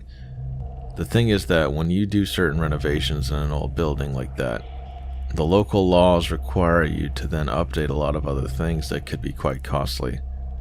So that meant that she decided to just use the staff that she'd hired, which was us, to help her with most of the renovation work. Everything was going pretty smooth, nothing out of the ordinary. That is, until one overcast, drizzly day when we were all gathered in the dining area for a staff meeting. As we all sat there quietly, listening to the boss lady, something a little strange happened. The front entrance door to the restaurant suddenly opened to about halfway and then carefully closed after a second, as if someone had simply stepped in. Of course there was no one there as the door was almost entirely glass and we would have seen a person on the other side. We all looked at one another confused, but we just chopped it up to be the breeze since the back door was open, though there was a set of closed kitchen doors in between. The second odd thing to happen happened to another employee when she was there alone one night. According to her, just after she turned a corner passing a shelf with some tools on it, an empty cordless drill case went flying past her head. It barely missed her and smashed into the wall in front of her. She definitely seemed pretty put off when she told us about it in the kitchen the next day. Following that, random small things would happen here and there. Like, our boss would ask us once in a while why one of us didn't come into her office when she'd see one of us walk by her open door. But we were usually puzzled by that, as none of us had ever even walked past her office during that time. Besides that, we'd get the occasional strange sound, like a faint voice or a door opening or closing. Also, when I'd be in the kitchen putting together some ingredients for a recipe, and I'd have to walk away for a second to go grab another ingredient off the back shelf or something, I'd return less than 15 seconds later. One of the ingredients I'd set out prior to leaving the area would be gone. I'd end up having to measure out and prepare the same ingredient again, annoyed, but I had no idea that it was about to get a lot more terrifying for me. The final thing to happen to me and my other coworkers was the worst experience I ever had that was paranormal, hands down. But in order to properly explain this part to you, I'm going to need to explain a couple of things about restaurant kitchens to you. In a typical restaurant kitchen setup, you have a cook line, and the cook line is literally that. A line as in a skinny walking or standing space typically between the oven, fryers, and cooktop, with the prep surfaces and small fridges on the opposite side, leaving about a 3 to 4 foot walking aisle forming a cook line. Besides that, there's a dishwasher outside of that line, followed by the rest of what you'd expect to find in a restaurant kitchen. You know, like fridges and freezers all on a large scale. You also got your giant hood fans above the cook area and a hot water heater. The reason why I paint all those out is because together, they all constantly make noise. Think like louder ambient background noise constantly. So, this one day, there are 3 of us working in the kitchen. Me, my boss, and another employee on the dishwasher. My boss and I were on the cook line, while the dishwasher was a few feet away from the cook line. We were all 3 working as normal, when, all of a sudden, it got quiet. Think of when you don't realize you've been hearing a constant low sound until it suddenly stops and then you notice the sudden change in the noise environment. Except for, it got absolutely dead silent. Almost like an invisible soundproof blanket got thrown over the 3 of us. As soon as I noticed it, I looked around at the other 2 and they also looked puzzled. "What in the hell?" I questioned out loud. "Why is it so freaking quiet all of a sudden?" asked the dishwasher guy suspiciously. "I don't know," my boss replied, drawing out her words nervously. She turned to face me, as I was standing directly behind her on the narrow cook line. "Nora, go make sure that the fridges and hood fans are still running. Maybe the power's out." So I ventured the 10 or so feet to outside the cook line area, and weirdly enough, I could hear the hood fans and even the dishwasher, hot water heater, and all the fridges and freezers running like normal. I went back to my boss and with a confused look told her everything's working fine. That was the first creepy part of that, but when I stepped back onto the cook line to tell my boss, all was silent again. "Well, Nora, get back to work grilling those peppers," she snapped. So I got back on the cook line beside her. After a couple minutes though, I suddenly started to get tunnel vision and felt really dizzy and nauseous. I told my boss and she told me to go sit out back for a few minutes and get some fresh air, which I promptly did. As I was sitting outside trying to feel better, I could see my boss go into her office, which was kitty corner from the back door. Since the back door was open with just the screen door closed, I was able to hear her while she made a phone call. She sounded urgent and shaky as she asked the person on the other end of the line to please bring in an abalone shell, some sage, and some kind of weird oil. Now, the reason she needed those particular items was because, according to her, she felt something walk through her on the cook line that wasn't good. The shitty part is that I was standing right behind her, inches away on that cook line. I waited for her to finish the phone call and return to the cook line before I went back in. By the time I got back in, everything sounded normal again on the cook line. When I got off my shift about an hour later, believe me when I say that I made the normally 45-minute drive home in just under 30 minutes. All night that night, I tossed and turned, unable to really sleep. But the few times I managed to slip into sleep, I kid you not, I got jolted right back awake because I would see a screaming, demon-like thing right in my face.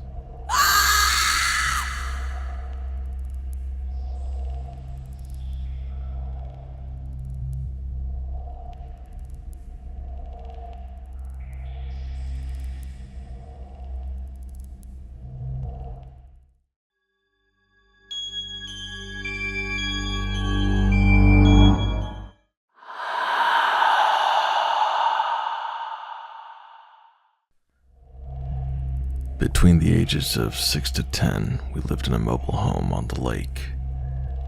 The first paranormal experience I ever had was there, and it was with our motion-censored hall light.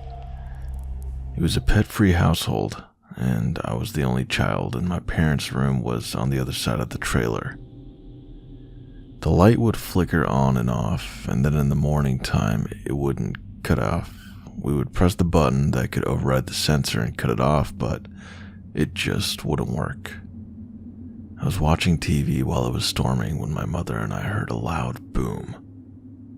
My mother got up to look out the window, and once she got to the window, our power cut off. So I looked toward the TV and I saw what looked like a red devilish mask on a red body sitting next to me. From the reflection, I quickly turned to look next to me and all I saw was my mom still looking out the window. It should be noted that it was midday and still bright while it was raining. The last experience I've had regarding this house was the other night. I had a dream that I was in my bathtub in the old trailer, and my head was repetitively pushed in and out of the water while the bathtub was stretching. Ironically enough, I woke up drenched in sweat at 3:33 in the morning.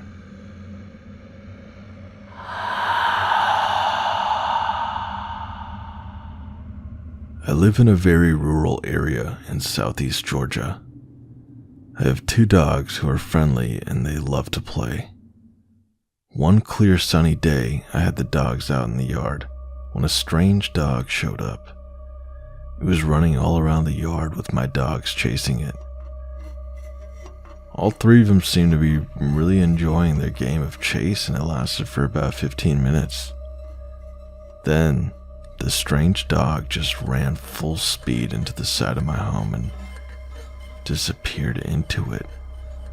They were running at top speed and my dogs had trouble stopping before they slammed into the side of the house themselves. They stayed in that immediate area searching for the other dog. It actually appeared that they were frantic in their search, whining and sniffing while running in circles. I went to see what happened to the dog since I'd witnessed the whole thing standing about like 100 feet away. There's no place that dog could have gone. No damage. No hole under the house. No sense to it all. That dog just vanished into thin air. I'd never seen that dog before and haven't seen it since. Maybe a ghost dog. What do you guys think? Roughly 8 years ago, during spooky season, I was staying with my boyfriend's mom and her baby daddy at the baby daddy's house. My boyfriend was away in another town visiting his grandmother and friends. My boyfriend's mom and his 2 sisters and I were watching a scary movie when we somehow ended up in a conversation about how the house we were in had a history of being haunted. 15-year-old me absolutely loved the occult and witchcraft, especially Ouija boards at the time. You see where I'm going with this, right? I proposed the idea of making and using one. Stupid idea, I know. And everyone was all in and up for a spooky October evening. I don't remember what the session consisted of regarding questions or answers, but there's a very good reason for that. About 15 minutes into our session, we get to talking about our creepy experiences. That's when suddenly, a woman's blood-curdling scream erupted from the downstairs basement, echoing up the stairs to the living room where we were. The baby daddy was asleep, mind you, and even if he hadn't been, there was no way in hell that he could have produced such a terrifying noise. Not a chance. This scream was not a regular scream. It sounded like a few different things. In one way, it sounded like a woman was being brutally stabbed to death and was in excruciating pain. I know it sounds specific, but I'm being serious. In another way, it almost sounded otherworldly, like just straight up demonic. It reminded me of what I would imagine a banshee to sound like if I ever heard one. We all panicked. All 4 of us heard it. It sounded so clearly like a physical person, so much that we were scared that someone was actually really down there. So the mom went to check to make sure there wasn't. We said goodbye and ended the session. To this day, I'm still unaware if it was either a lost spirit calling for help, or if it was a dark entity making its presence known. I even speculate still if it's possible that the entity that made that sound could have been a banshee.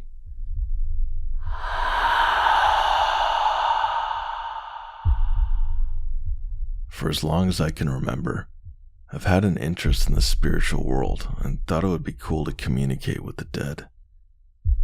So back in 2014, my mom was browsing around the local Facebook buying and selling groups when she came across someone selling a used Ouija board. It caught her attention because it was a glow-in-the-dark limited edition, and she decided to buy it for me.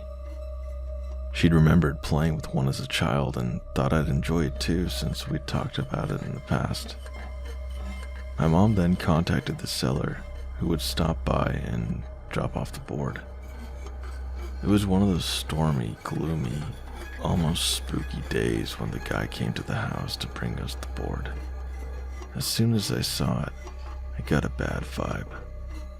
Once the guy left, I told my mom, I don't feel safe using that. I want to do some research first. My mom was surprised at my reaction because before this point, I'd been interested in playing with it.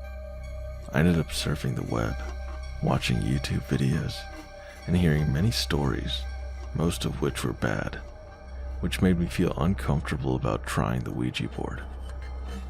My mom ended up packing it away in a box on our porch, where it stayed for many years. This brings us to the spring of 2022. By now, I'd gotten really interested in the paranormal. I'd learned a lot more about Ouija boards and how dangerous they could be. So I reached out to my mom and asked, remember that Ouija board you put on the porch years ago? I think you need to get rid of it because I heard that just having one in the house can bring on bad luck and negative energy. It's weird because since moving to this house in 2014, we hadn't had a lot of good experiences. My mom replied, oh, I actually got rid of it last time I reorganized the porch. So let's fast forward to summer. I'm back at my mom's house. I go to school in a different part of the country, but return to her house in the summer. Once back there, I started hearing strange stuff in my bedroom, like whispering. I thought perhaps it was just the air conditioner, but it honestly sounded like voices, and I never heard anything of the sort until that summer. I also sensed that the Ouija board was still in the house. I decided to go look for it on the porch. That's when I see the Ouija box tucked away in a clear storage bin. I grabbed it and brought it to my mom. As we looked into the box, we noticed it was different. The board and the box looked like they were brand new. When we opened it, the planchette was still in its own separate wrap. This was not how we remembered the board. When my mom got it from the guy, it had been used. The box even had some wear and tear, and the planchette wasn't wrapped in anything. At this point, we're both weirded out and just want to get that thing out of the house. I'd heard that Ouija boards can come back and change if you don't properly dispose of them. For the time being, we put it in our backyard because we weren't sure how to get rid of it. Properly, that is. We wanted it out of the house, but leaving it on our property wasn't a smart move on our part. Bad things started happening. The first thing was when my father got in a minor car accident. This was the only time in his life he'd been in an accident, in all of his 45 years of driving. Next, our basement flooded. Town sewage backed up into the basement. Nasty, I know. Before this, we had a dry basement, which had only gotten wet once due to someone leaving a window open during a bad storm. The third thing was when we had a handyman come over, and the guy almost fell through our basement stairs. He wasn't hurt, but it really scared my mom. She ended up getting the stairs replaced, even though it was very expensive. Then another thing happened to my dad, which proved to be the scariest of all. There was a big fire in his apartment building. Multiple units destroyed, including the one right above him. Thankfully, no one was injured. His unit did suffer some water damage, so he was forced to move out. It would take at least 6 months for renovations to his apartment, so he couldn't move back in right away. One final thing happened while the Ouija board was still in the backyard. My mom and I noticed we didn't have any hot water, so we went to the basement and discovered the water heater wasn't working. We tried to reset it, but couldn't get it back on. A repairman came to check it out and told us that the unit had overheated. Fortunately, there was a safety setting that shut it off before it got dangerously hot. He then explained that the water heater's thermostat was faulty, or it should have never gotten that hot in the first place. If the safety switch hadn't shut off, it could have blown up. We were so lucky. One thing I noticed is that even with all these close calls, no one was harmed. It was almost as if someone or something was watching out for us. After that last thing happened with the hot water heater, my mom and I agreed that we needed to get that Ouija board off of our property. It seemed to be bringing us bad luck, and we were worried things might get even worse. Even my dad was having bad luck, although my parents were divorced and he'd never lived in the house with us. My mom decided to get rid of the board. She planned to bring it to the town dump. She had separated the board from the planchette so she could toss them in 2 different garbage bins at the dump. As my mom was driving to the dump, she noticed something odd. At a neighbor's down the street, there was a hearse parked in the driveway. A vintage hearse from the 1970s. She texted me about it, and I said, "That's weird, but people do buy old hearses sometimes." My mom then disposed of the Ouija board at the dump and headed home. On her way back, she drove past the neighbor's house and saw that the hearse was gone. There was only a dumpster that had been sitting in the driveway. My mom had never seen a hearse in the neighbor's driveway before that day and hasn't seen one since. The neighbor's driveway was too short for both a hearse and a dumpster to be parked. Later that week, my mom and I were at Barnes & Noble and decided to have a coffee at the Starbucks there. Guess what we saw when we dropped off our serving tray? Tucked away near the milk and sugar was a Ouija board.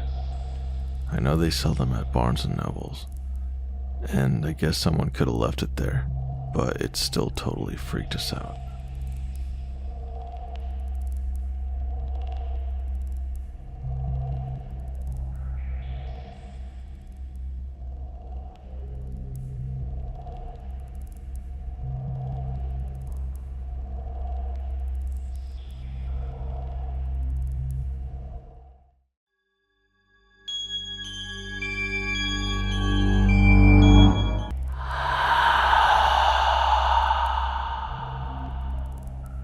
Okay, so this might just be the strangest thing to have ever happened to me.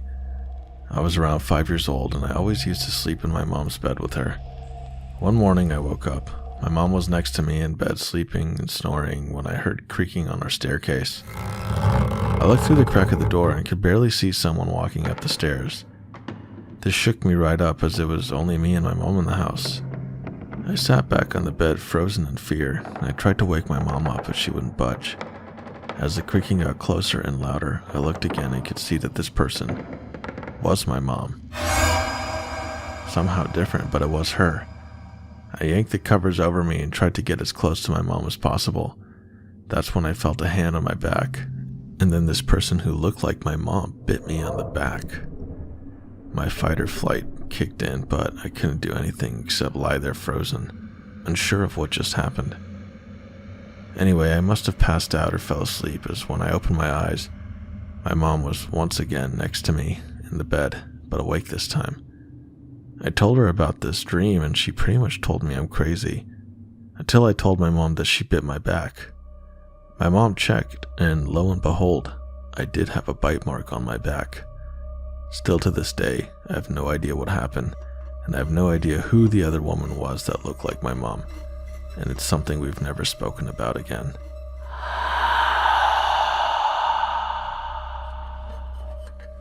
My dad was a truck driver when he left the military in the late 2000s. By the time me and my siblings were born, He only drove in our home state of Texas, and summers were extremely busy for him. This incident happened in 2006, on one of his extended trips across Texas. I believe he was driving south of 281.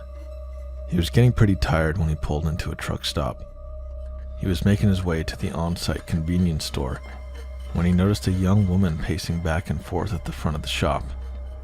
She looked to be in her early 20s, slim, very pretty, and wearing a tank top with cut-off shorts, according to my dad. Normal attire for Texas summers. She was carrying a plate covered with aluminum foil, as if she was making her way home from a family barbecue. He finished his business in the store and headed back to his truck. As he got in, he was stunned to see the blonde woman was now sitting in his passenger seat. He was utterly shocked. He had no clue who this woman was, or how she got past his locked doors.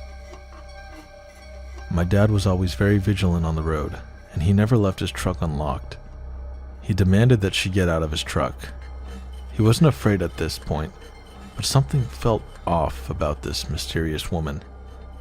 She sat there and looked at him, with the covered plate on her lap, not saying a word.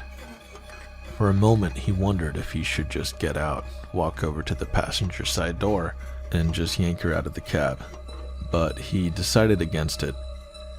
I'm still not sure why. The whole thing was beyond strange. So my dad, against his better judgment, turns his rig on and drives off. The blonde woman still in his passenger seat. A few miles up the road, he attempts to make conversation. I guess he was trying to quell the extreme discomfort he felt. He asked her name, but the woman remained silent. As he continued down the highway, lustful thoughts began to creep into my dad's mind. I'm sure it had been a while since he'd last seen my mother out there in the rural Texas roads. Who would find out just this one time? What could happen, right? My dad put his hands on her thigh, right above her knee.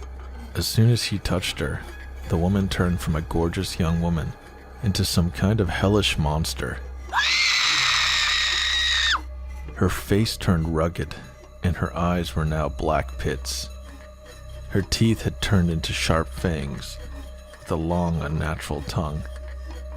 The demonic figure let out a guttural hiss, and from the plate she was holding came a bunch of slimy movements, as if there were a pile of writhing worms beneath the foil. A putrid smell permeated the truck's cab, and my dad quickly turned his face from her and managed to bring the truck to a stop on the side of the road. As the truck came to a halt, my dad opened his door and jumped out of the truck. After taking a few moments to compose himself, allowing his breathing to return to normal, he looked back at his truck. The demonic woman had vanished. He was now alone on the road. He started to pray, asking God to rebuke the evil spirit. He eventually got back into his truck and drove off. The woman did not return. However, it was a while before the lingering stench dissipated. When my dad got home from that trip, he recounted everything to my mother. He had been so scared that my mother wouldn't forgive him for his unfaithful indiscretion. He had seen a lot in his life, but nothing had ever frightened him like that before. He blamed himself for impure thoughts, and perhaps that's why he attracted the evil spirit. I know that many might say that for people who cheat on their partners, nothing like this happens to them. And I can't explain why it did for my dad. I only know what happened to my dad on the dark, lonely roads of Texas. When I was older, I brought up this experience and asked, "Dad, did that really happen to you?" In complete terror of recalling the experience, he would never respond with words, and would just nod.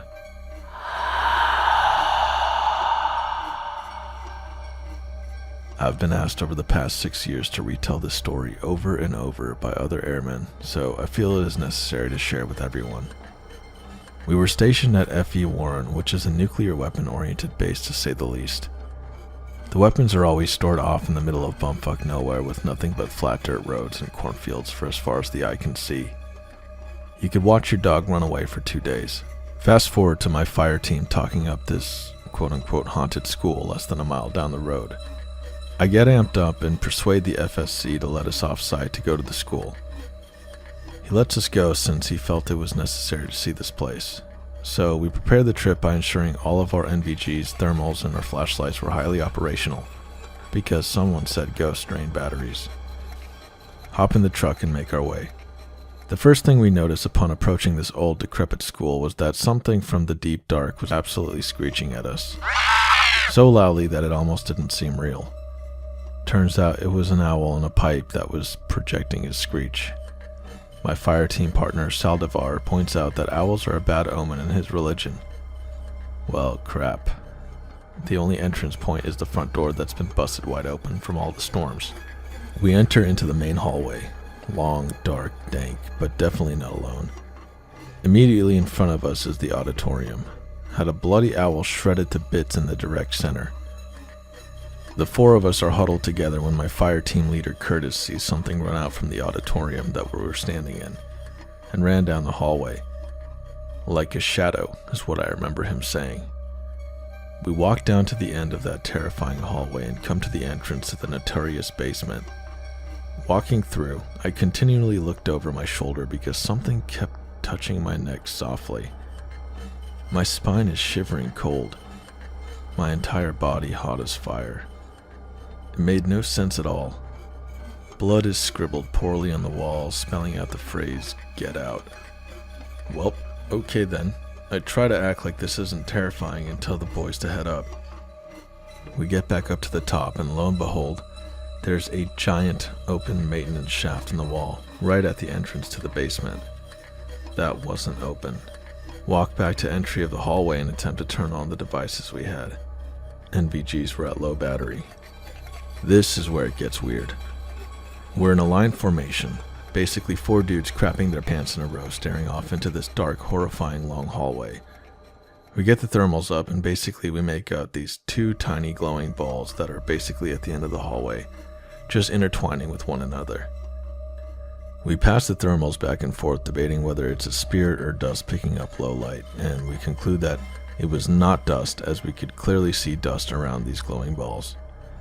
The glowing balls stop moving and stand still all of a sudden. Thermals die, NVGs die, and from the deepest part of the hallway, a ceramic plate flies straight at us and shatters loudly at our feet. We panic, and in the confusion we separate. I bolt straight through what's left of the door, tearing it off the wall, and one of the other two guys, Saldivar, went to the auditorium. Bad idea. He doesn't come out for a solid 2 minutes of terror. We all link up and absolutely sprint back to our driver, who is patiently waiting in the truck, and tell him to floor it. We're hyperventilating and can't process the feeling of terror we just encountered. Approach the gate to Golf 1 and the radio starts acting up, changing dial to a static station and then cranking itself to the max. Now I feel that I'm a calm person and a rational human being, but I falcon punched that radio so hard it broke. We get into the station and tell the FSC what went down. He notices that our gunner, Saldivar, is acting weird and quiet. We calm down and try to settle for the rest of our long 14-hour shifts into the morning. After an hour, we all notice that Saldivar's strangeness is now concerning. He was staring at a blank wall for more than an hour of muttering. We went up to the FSC desk and brought the concerns to him. I tell him that I'm not a religious man, but I think we desperately need to pray with him now, and that I think he is going to harm himself. Saldivar's a great happy dude. We know it was the spirit. We walk out past 2 secured doors, 2 separate rooms, to see Saldivar slowly turning his head from the blank wall, smile, and say, "I don't want you to pray for me, and I'm not going to harm myself." I pooped my pants right there. This was not my friend, and it's not humanly possible to have heard our conversation. We get an alarm activation at one of our sites. Always a rabbit or something, and I'm seriously worried. It's a long drive to the site, so I'm just drilling him with questions about what's going on, mostly met with hostility. While on site, I conduct the exterior walk around, and this is where Saldivar, who's been watching us offsite at the HMBV with the thermals, yells at me to stop walking. That's when he tells me that there was a red figure following over me. Just a heads up, thermals don't pick up anything other than black and white. Alarm gets cleared and we head back. Saldivar snaps back into his muttering again. This continues until I get so uncomfortable that I pull the HMVV over and get out to talk. As soon as we get face to face and I put my hand on him, he has no recollection of any of the crazy shit he's been spewing off. Shakes it off for the rest of the night and we press. Finish shift, rack out. Woken up to Saldivar complaining about someone going in his room and trashing it, and then beating the crap out of his back. Sure enough, his room is trashed with the 3 other mattresses all over and stuff just wrecked. Lift his shirt and yup, the guy's got some serious markings on his back. We were just new cops, but we could tell that these were not self-inflicted. I told my flight chief the story that day and told him that if he ever tried to set me up for trip out at Gulf 1, that I would be going AWOL. By the way, Saldivar is a really good dude and not possessed anymore. Guy had his grandma rub an egg on his body and I'm pretty sure we're all good now.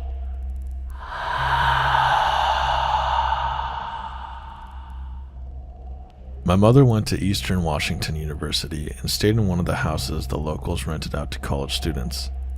I cannot give the exact age of the house, but it was old enough to have a built-in button on the floor that would call up to the servants in the attic. So the house was relatively old. During her studies there, she had 3 different roommates.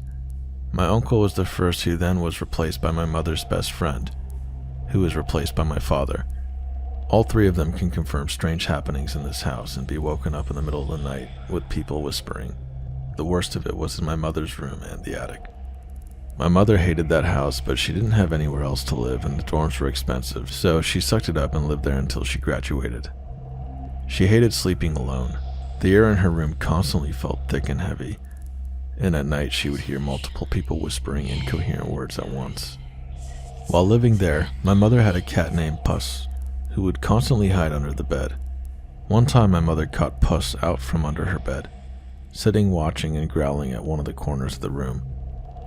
My mother went over to Puss, confused at what she was looking at until she saw a black figure in the corner slowly start to move upwards towards the ceiling.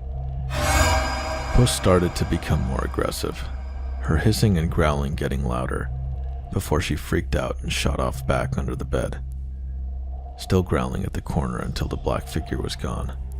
My mother had never seen Puss act like this, since Puss was usually a very loving and happy cat, but whatever that was clearly terrified her cat.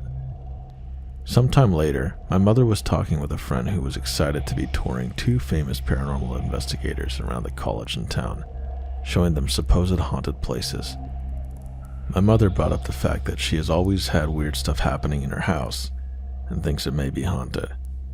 Her friend got excited and begged her to let him bring them to her house. My mother refused since she wasn't willing to stay up late for some people that she doesn't even know. My mother didn't know at the time who these investigators were, since she never really kept up with paranormal stuff. Believing it can let evil into your life, she only knew that they were on quite a few popular talk shows at the time. These 2 investigators were Ed and Lorraine Warren. Around midnight, my mother's best friend comes to her and tells her that there are people at the door wanting to speak to her. Confused, my mother got in a robe and went to the front door. There, she saw her tour guide friend with 12 other students behind Ed and Lorraine Warren. Lorraine asked my mother if they could come in, as their guide told them that it is possible her house is haunted. My mother agreed and let them all in. Lorraine asked my mother where in the house is the haunting more active, and my mother told her that it was in her bedroom, that she would take Ed and Lorraine there, but everyone else had to wait here. They agreed and my mother took Ed and Lorraine to her room. When my mother entered her room, she sat on her bed and asked if they could feel it, how heavy the air was. Ed and Lorraine agreed that the air was heavy, similar to some of the haunted places they have been to. Lorraine walked around the room, and then to the closet and asked if she could hear voices here. My mother broke down crying and said she could hear them every night, and that it kept her up at night. Lorraine told her that it was possible that her closet is a doorway for those who passed on, or even a doorway to hell. My mother continued to cry before Lorraine came over to her and told her that the reason this stuff is happening to her is because of her mom's family, that the woman has some connection with those beyond, and that it's possible that they are psychics which make the dead attracted to her. My mother then told Lorraine about the black figure. Lorraine told her that it wasn't from this house, but it was connected to her family, mainly her dad's side, and that it most likely went after her grandfather, her father, and now her. The figure isn't a ghost, rather something purely evil that wants her. Fearful, my mother asked them if they could bless her room, which they did, and after further investigation of the house, Ed and Lorraine told her that her house was the first place that actually showed any activity or signs of a haunting in the whole area. After they finished blessing the house, Ed and Lorraine left. Time passed and my mom's best friend moved out and my dad moved in. The activity in the house still continued even after the blessing. At first, my father was skeptical of the house being haunted until one night, while sleeping in my mom's bed, he heard the whispering. He asked my mother what she said, and she told him she didn't say anything. After a few moments of silence between them, she asked if he could hear them. Confused, my father asked what she was talking about, and she told him the whispering. He then agreed that she heard the whispering and asked where it was coming from, which she then told her it was from the closet and it happens every night. Sometime after, my father got curious about whether or not the servants button still worked. Originally, no one had ever been up to the attic. Both of my parents made their way up to the attic but never reached the top since on their way, both of my parents felt like they couldn't breathe, as if the temperatures dropped to freezing temperatures, and my mother started to panic as she felt like she was being choked. She quickly told my father to turn back around because it felt as though they were not wanted up there. Not wanting to upset my mother more, my father agreed and turned back around, never to go up there again. Once my mother graduated college, they moved out of the house and strange events continued to happen, no matter where they moved. Around the time I was born, my parents lived in a rather small house with my two older brothers. Constantly, our cats would freak out, growling and hissing at the corners of the house. Not only that, but my mother would constantly see this black figure around the house. Later, my family had our new house constructed and we moved out of our old one. These strange events followed us and got worse. One day, when I was around 5, I was walking outside my room to walk downstairs. The moment I walked to the balcony, I felt someone grab my arm extremely roughly. I turn around and I just see a black figure holding my arm. I screamed for my mother. My mother came running upstairs and she sees the black figure. She grabs my arm and tries to pull me away, but the figure will not let me go. She pulled as hard as she could and ripped me away from the black figure. As she does, the figure disappears and a giant hand mark is left on my arm. My mother runs downstairs and screams at my father to get my brothers and that they are leaving the house until it is blessed. We later had a priest come to our house and bless it. Afterward, the activity stopped, but growing up, me and my second older brother would constantly have nightmares of this figure in our dreams, doing awful things to us. It had bright red eyes and would chase us. Nothing else has happened since then, and I still live in the house, but every once in a while I get this sudden fear from the staircase. I never go downstairs at night without the lights on, out of fear of this thing that it's possibly still here. I had spoken to my mother about the dreams and stuff that happened to her, but she tries to avoid talking about it since she believes the more we talk about it, the more it would come back. She has told me, though, that she spoke with my grandfather about this figure who refused to talk much about it since the first time she brought it up with him, he went pale as a ghost. He said that the figure used to torment him as a child, and his dad would tell him about the figure and how it would come for him as it did with him. My mother didn't realize that it was Ed and Lorraine until we were watching a documentary about them, and she points out that they were the ones who came to her house.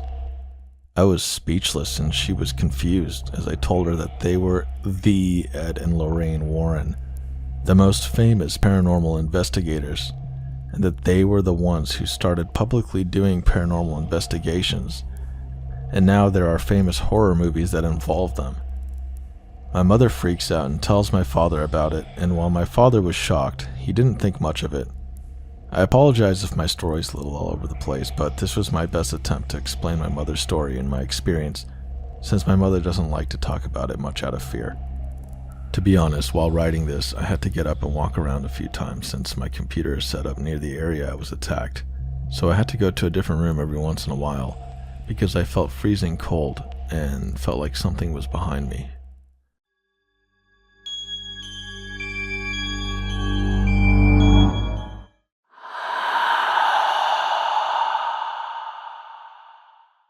I was a sergeant in the U.S. Army and ETSing, getting out from the military when President Bush ordered more troops into Iraq in 2003. I had just returned home to Austin, Texas, when I was summoned into my local National Guard unit at Camp Mabry and told that I was being recalled to the Army. But the unit was already tasked out to deploy to Iraq. I was not part of their unit yet, so the commander offered to give me a waiver to deploy with a government contractor, Halliburton, in Houston. I knew that I would make more money as a contractor, so I took the offer. Not long after arriving in Kuwait at Camp Doha, I began working with the operations team overseeing logistics affairs. We would oversee the daily convoy of supply between Kuwait and Baghdad, a route riddled with IED incidents, small arms skirmishes, and almost constant breakdowns of Army and civilian vehicles. Because I was an SAW gunner in the 1st Infantry Division while on active duty, and was technically still in the Guard, I was often in the convoys, manning a mounted weapon that accompanied the mostly civilian convoys. During these runs, we had a few strange encounters in an area south of Baghdad known then as Camp Babylon. Occupied by French troops, but then designated an archaeological site for obvious reasons. Camp Babylon was set up in the area that was said to originally be inhabited by the famous Tower of Babel. Indeed, there were ruins there that did look like a massive structure once stood at that spot. I had 2 strange incidents happen to me while passing through there. The first incident seems a bit benign, but sets the mood for the second. We were passing through Camp Babylon in the afternoon one day when our convoy took small arms fire. The SOP at the time, standard operating procedure, was to stop the convoy and return fire. This was because, in the past, such incidents ended up being a lone gunman attempting to scare the convoy into running into IEDs on the road. Because of this, the SOP changed to stop the convoy, dismount, and return fire. While engineers looked for explosive devices on the road, we scanned the horizon for enemy. Nothing. They most likely fled immediately. However, the ruins around Camp Babylon were alive with shadow figures that seemed to move about the area. Several times we would spot the figures, but they would immediately disappear. A contractor lying beside me with his weapon commented, "How odd that we are in the shadow of Babel and fighting the supernatural." I didn't respond, but he knew he was a 32nd degree Mason who was really into the arcane aspects of Babylon, etc. I didn't feel the same at the time. That much was supernatural, but certainly did see the shadowy and bizarrely small figures dart about the structures. Once the road was deemed clear, we continued on to Baghdad. The second incident occurred about a month later. At this point, the weather in southern Iraq and Kuwait had turned quite cold at night. During this encounter, we had just completed the supply run to Baghdad and were returning back to Camp Doha in Kuwait when a vehicle in our convoy broke down. Once again, we found ourselves right at Camp Babylon. While the army mechanics took a look at the vehicle, and the rest of us took up fighting positions around the area, strange things began to occur. It started with a strange light bobbing in the desert. Thinking it was a person with a flashlight, we used night vision goggles to watch. It was simply a glowing ball of light moving towards a set of ruins. After initial contact with the light, a few of us had moved forward away from the convoy to see what the source was. After seeing it was self-contained and not a person, we were a bit alarmed. Then, we heard a sound that I will never forget. A long wailing began from one of the ruined structures / foundations not far away. It sounded like a woman in agony mixed with loneliness. On and on the sounds went while we huddled in the cold and dark, wondering what the hell we were listening to. With our night vision goggles equipped, we used our flashlights to spotlight the ruins. If you've ever done this, you will know that a normal flashlight with night vision goggles looks like a massive beam of light. We scoured the area, but no source of the whales or the ball of light were seen. About this time, we were told via radio that the vehicle was repaired and ready to roll, so we decided to return to the convoy. I was slinging my SAW over my shoulder when I noticed my contractor partner was staring at the ruins in horror. He was frozen. I shook him and he snapped out of his stupor, quickly leaving the area with the rest of us.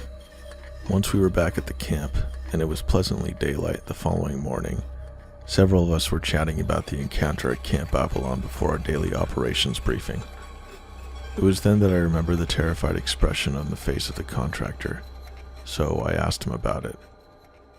He was still obviously traumatized by the event, but managed to explain that as we were leaving our position on the sandy hill, he saw a tall black figure standing beside the ruins. It was watching us as we were looking for him, her, or it. He said that he felt an instant wave of despair hit him and thought that he was going to die. He didn't remember leaving the area. His next memory was in the Humvee headed back to Kuwait. I now write nonfiction books about haunted places for Llewellyn Publishing and have visited hundreds of reputably haunted spots, but I'll never forget the wailing figure at the ruins of Babel. It's also worth noting that when I related this story to some of our Pakistani employees at Camp Doha and Camp Arif Jan, they also were quite horrified. One of them, a translator we called Ardi, said that we had encountered a jinn, or a damned spirit, and that we were lucky to be able to tell the tale. I agree.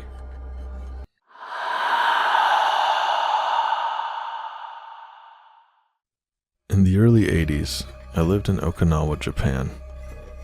My dad thought that seeing the world would be an adventure that would help my brother and I become better men. And I have to say that I think he was right. Being in the military showed me cultures many would never get to experience, and I'm thankful for every experience that life gave to me, even the scary ones. While we lived in Japan, my father wanted us to have a fully immersive experience, so he chose to move us into a small Japanese neighborhood off base. We lived in a little house at the top of an enormous hill, in a cul-de-sac that overlooked, I kid you not, part of a huge zoo and on one side a fairly large cemetery. Our particular house was set far above the monkey habitats, about a mile downhill. Between us and those habitats was nothing but thick Indiana Jones-style jungle. Jungle the neighborhood kids and I would tromp through endlessly, ignoring the local warnings about poisonous snakes and ancient untripped mines from World War II. We were the only American family living in that cul-de-sac, completely surrounded by Japanese families, and it was amazing. The kids loved us, and although we couldn't communicate through language very well, we understood each other perfectly. Well, most of the time. Opposite us was an older couple with a lush garden surrounding their property. The older woman wanted us to call her Mama-san, and she had us helping her garden whenever she could coax us over with green tea and chocolate banana cookies. We loved her. She was so welcoming and generous, as was everyone else, actually. We lived in a wonderful neighborhood. The only drawback to Mama-san's house, however, was that she directly overlooked the cemetery, and that cemetery was unlike any cemetery I had ever seen before. Because Okinawa is an island, burials don't happen very often. Instead, above-ground crypts are built, many of them built into the sides of the hills that make up the island. The crypts are large, made of huge arcs of polished stone, set over a large square of that stone which has a square insert cut into the middle of it for the coffin to be placed inside. Once inside the square is inset with another piece of polished stone just inside. leaving a kind of shelf on the outside so offerings could be made to lost loved ones. Yen, food, flowers, incense are all some of the offerings given. Below, Mama-san's house was a valley that swooped back up into another hill opposite her home. That valley and both hills were covered with these crypts, and spider webbing up and down through the crypts were various stone step pathways that were old and badly maintained. It was quite a sight. One evening, Mama-san asked me to come visit with her alone. She had something to show me, but it was only for me as the older brother. Intrigued and a bit proud, I agreed. She took me to the back of her garden and sat me on a thick wooden bench that was carved with scenes of fishermen and men with swords, and told me she had a story to tell. Mama-san then disappeared for a few minutes, and soon returned with a tray that held hot green tea and sweet rice cakes. Sitting next to me, she smiled and commented on the colors of the evening sky as the sun began to lower. Mama-san said she had seen me, my brother, and some other kids daring each other to follow a stairway path down into the cemetery. You have to understand, the path from our little home area down to the cemetery consisted of hundreds of steps, many broken or cracking, in and out of bushes and at a steep incline. It would be dangerous for anyone, but the real test was seeing how long we could take walking through the crypts at night. Mama-san wanted to explain why that was a bad idea. Many years ago, during the war, Americans were thought to be devils, monsters that would murder innocent citizens for no reason other than to kill. That fear was the product of wartime propaganda used to encourage young men to military service and farmers to fight alongside them. But many didn't. Many ran, and with nowhere to go, nowhere to hide, hundreds of Japanese citizens hurled themselves off of a cliffside rather than face torture at the hands of their perceived enemy. I was terrified at hearing this. I had no idea this had happened. I was mortified and hit with such sadness I started to cry. The sun was setting, and the sky went from pink and blue to a deep orange and red. Mama-san reached out and held my hand, telling me not to worry. This was in the past, and the past is something we must always remember so we never go back. She went on with her story. One young woman had followed through with this sacrifice with her 2 children, but she survived the fall. She was in a coma for months. When she did regain consciousness, she was horrified to realize she was not with her children. They had been buried somewhere in that cemetery below, in an unmarked crypt that held many others. The woman would spend days and nights searching the cemetery, crying in pain, the torment of her loss unbearable, until the day she threw herself into the ocean to hopefully be reunited with her lost family. But they say she never found her children. Her act of suicide doomed her to purgatory. She would remain tortured for eternity. The sun had disappeared, the cemetery drowned in inky blackness, the main path dotted with dim broken lights, feebly illuminating small areas. Mama-san continued. She still wanders the cemetery, she said, looking for kids. You can hear her crying. And then she pointed down. I didn't want to, but I did. I looked. In the back of the cemetery, in the darkness, there was a white figure. At first a bright white shimmer, moving slowly, kind of shaking. It moved from side to side, like it was moving among the crypts, and you could actually hear the crying, softly at first, but then low moans and whimpers of pain as it got closer. I was terrified. I wanted to run, but Mama-san held my hand and whispered that she wouldn't come up here. We were too far, but that is why we shouldn't go down there after dark. She said many don't know her story and call her the White Witch, which angers her. It's best to stay away. It's best to pray for her. Mama-san said she comes out to see her often, hoping one day she will find her salvation. Needless to say, I never went down to that cemetery, not once, and I never sat back there with Mama-san again either. That was enough for me. I did, however, visit Suicide Hill. It's called Peace Prayer Park now out of respect. I cried the whole time we were there. I prayed for all the souls and for forgiveness. So many Japanese citizens spoke to us, welcoming us, telling us stories, sharing with us. I didn't feel worthy, and my love for the country and its people was overwhelming. I'll never forget my time there. I'd like to go back, to see if she's still there, wandering the graves, looking for her children.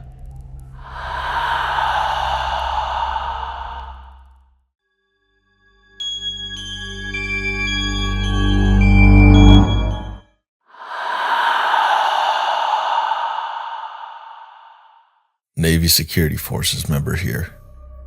I was on shift with the DoD police officer on the oldest Navy base we have in the States. We get a call about an alarm going off in a nearby office and it being midnight. We quickly get over there. When we get to the building, there are lights on in the second story. We try all the doors and they are locked. Try the windows. Locked. Look for any possible entryway and everything is sealed up tight. We call the building commander and they send a guy to come and turn off the alarm and let us look around to make sure all is well. When he got there, his first statement to us was, "Alarm going off again? Damn it, I'm sick of that ghost always messing up with my day."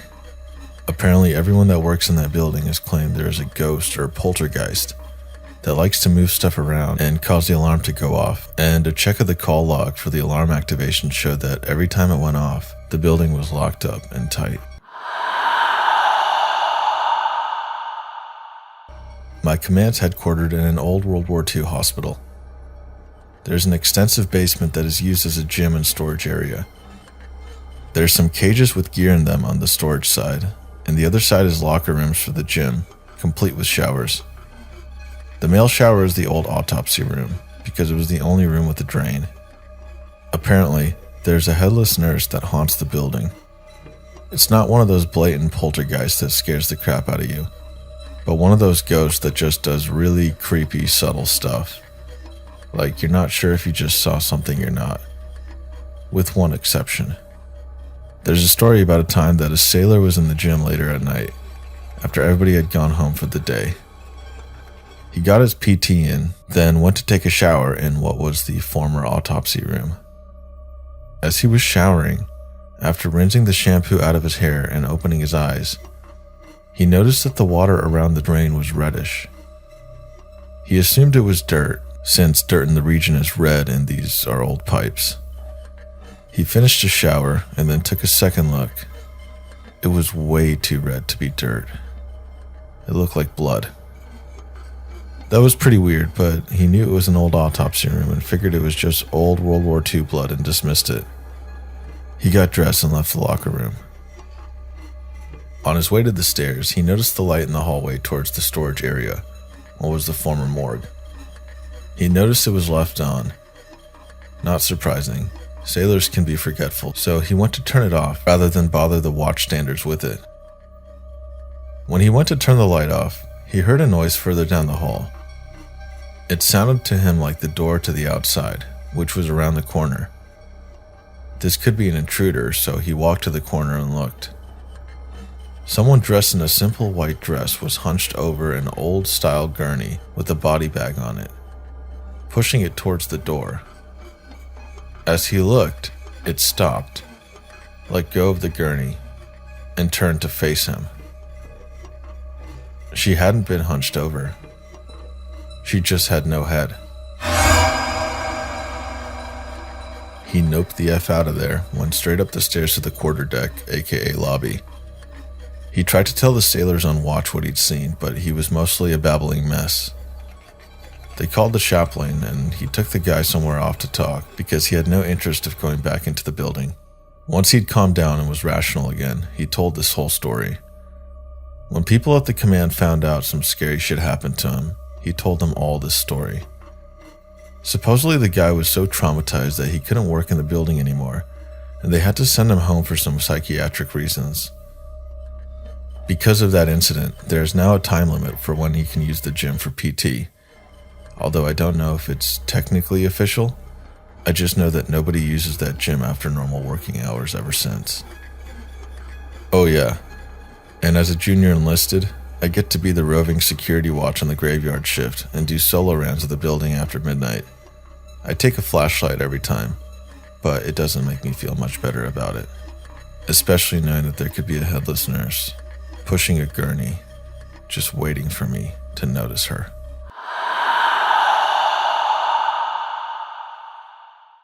This isn't my story, but it's from a JO underway in the 7th Fleet from a couple years ago. It's pitch black outside in the middle of the night when the lookout runs in the bridge to inform the OOD that he heard a man crying for help. The ship calls away for muster only to discover that everybody is present on board. Later on during the day, the OSs determined that the ship was in the vicinity of where World War II battleship USS Indianapolis sank from a Japanese submarine.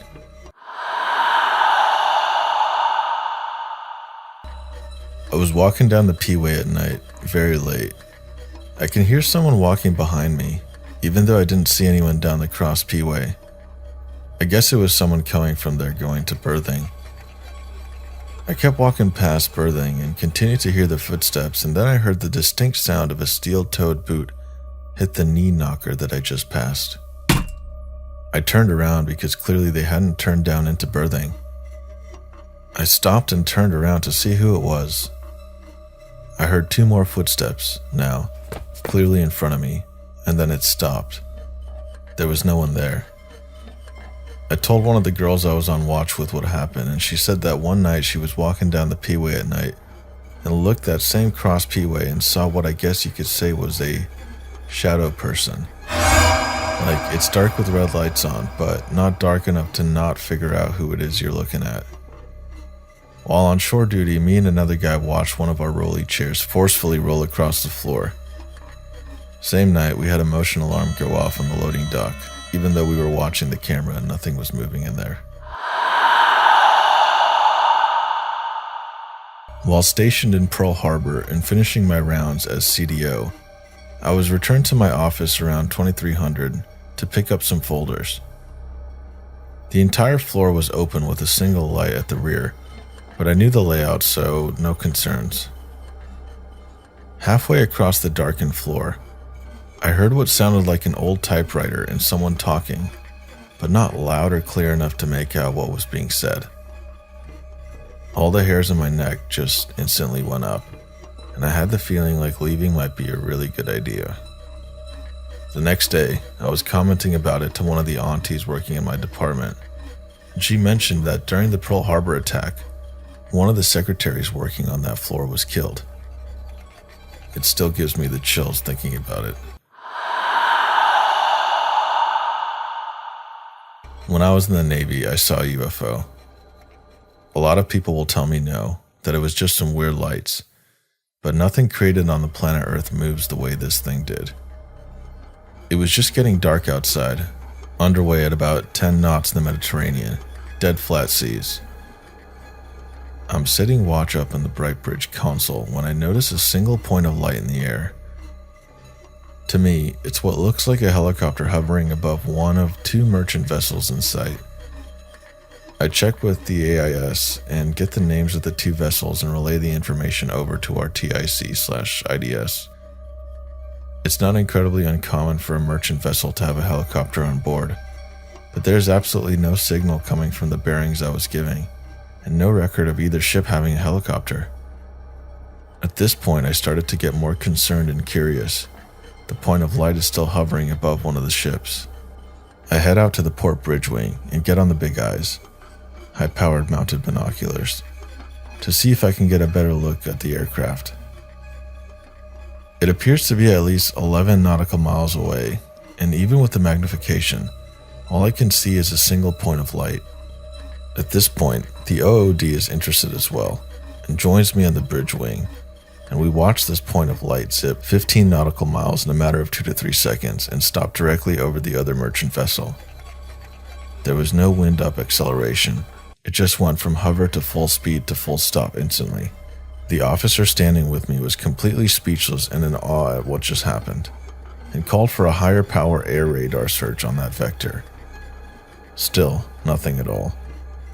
The point of light hovers above the ship for a minute or so, then at about half the speed from before flies to a point between the two vessels over the open ocean.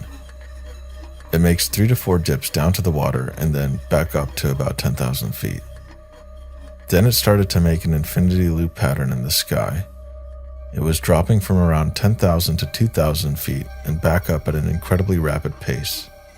No human-made aircraft is capable of this amount of precision, acceleration, and deceleration or speed. Before the two of us could even react, the craft blasted across the sky at a slightly upward angle, completely silent, leaving no trail or trace at thousands of miles an hour before disappearing into the open sky. The officer of the deck standing next to me had his mouth wide open, eyes practically bugging out of his head behind the binoculars.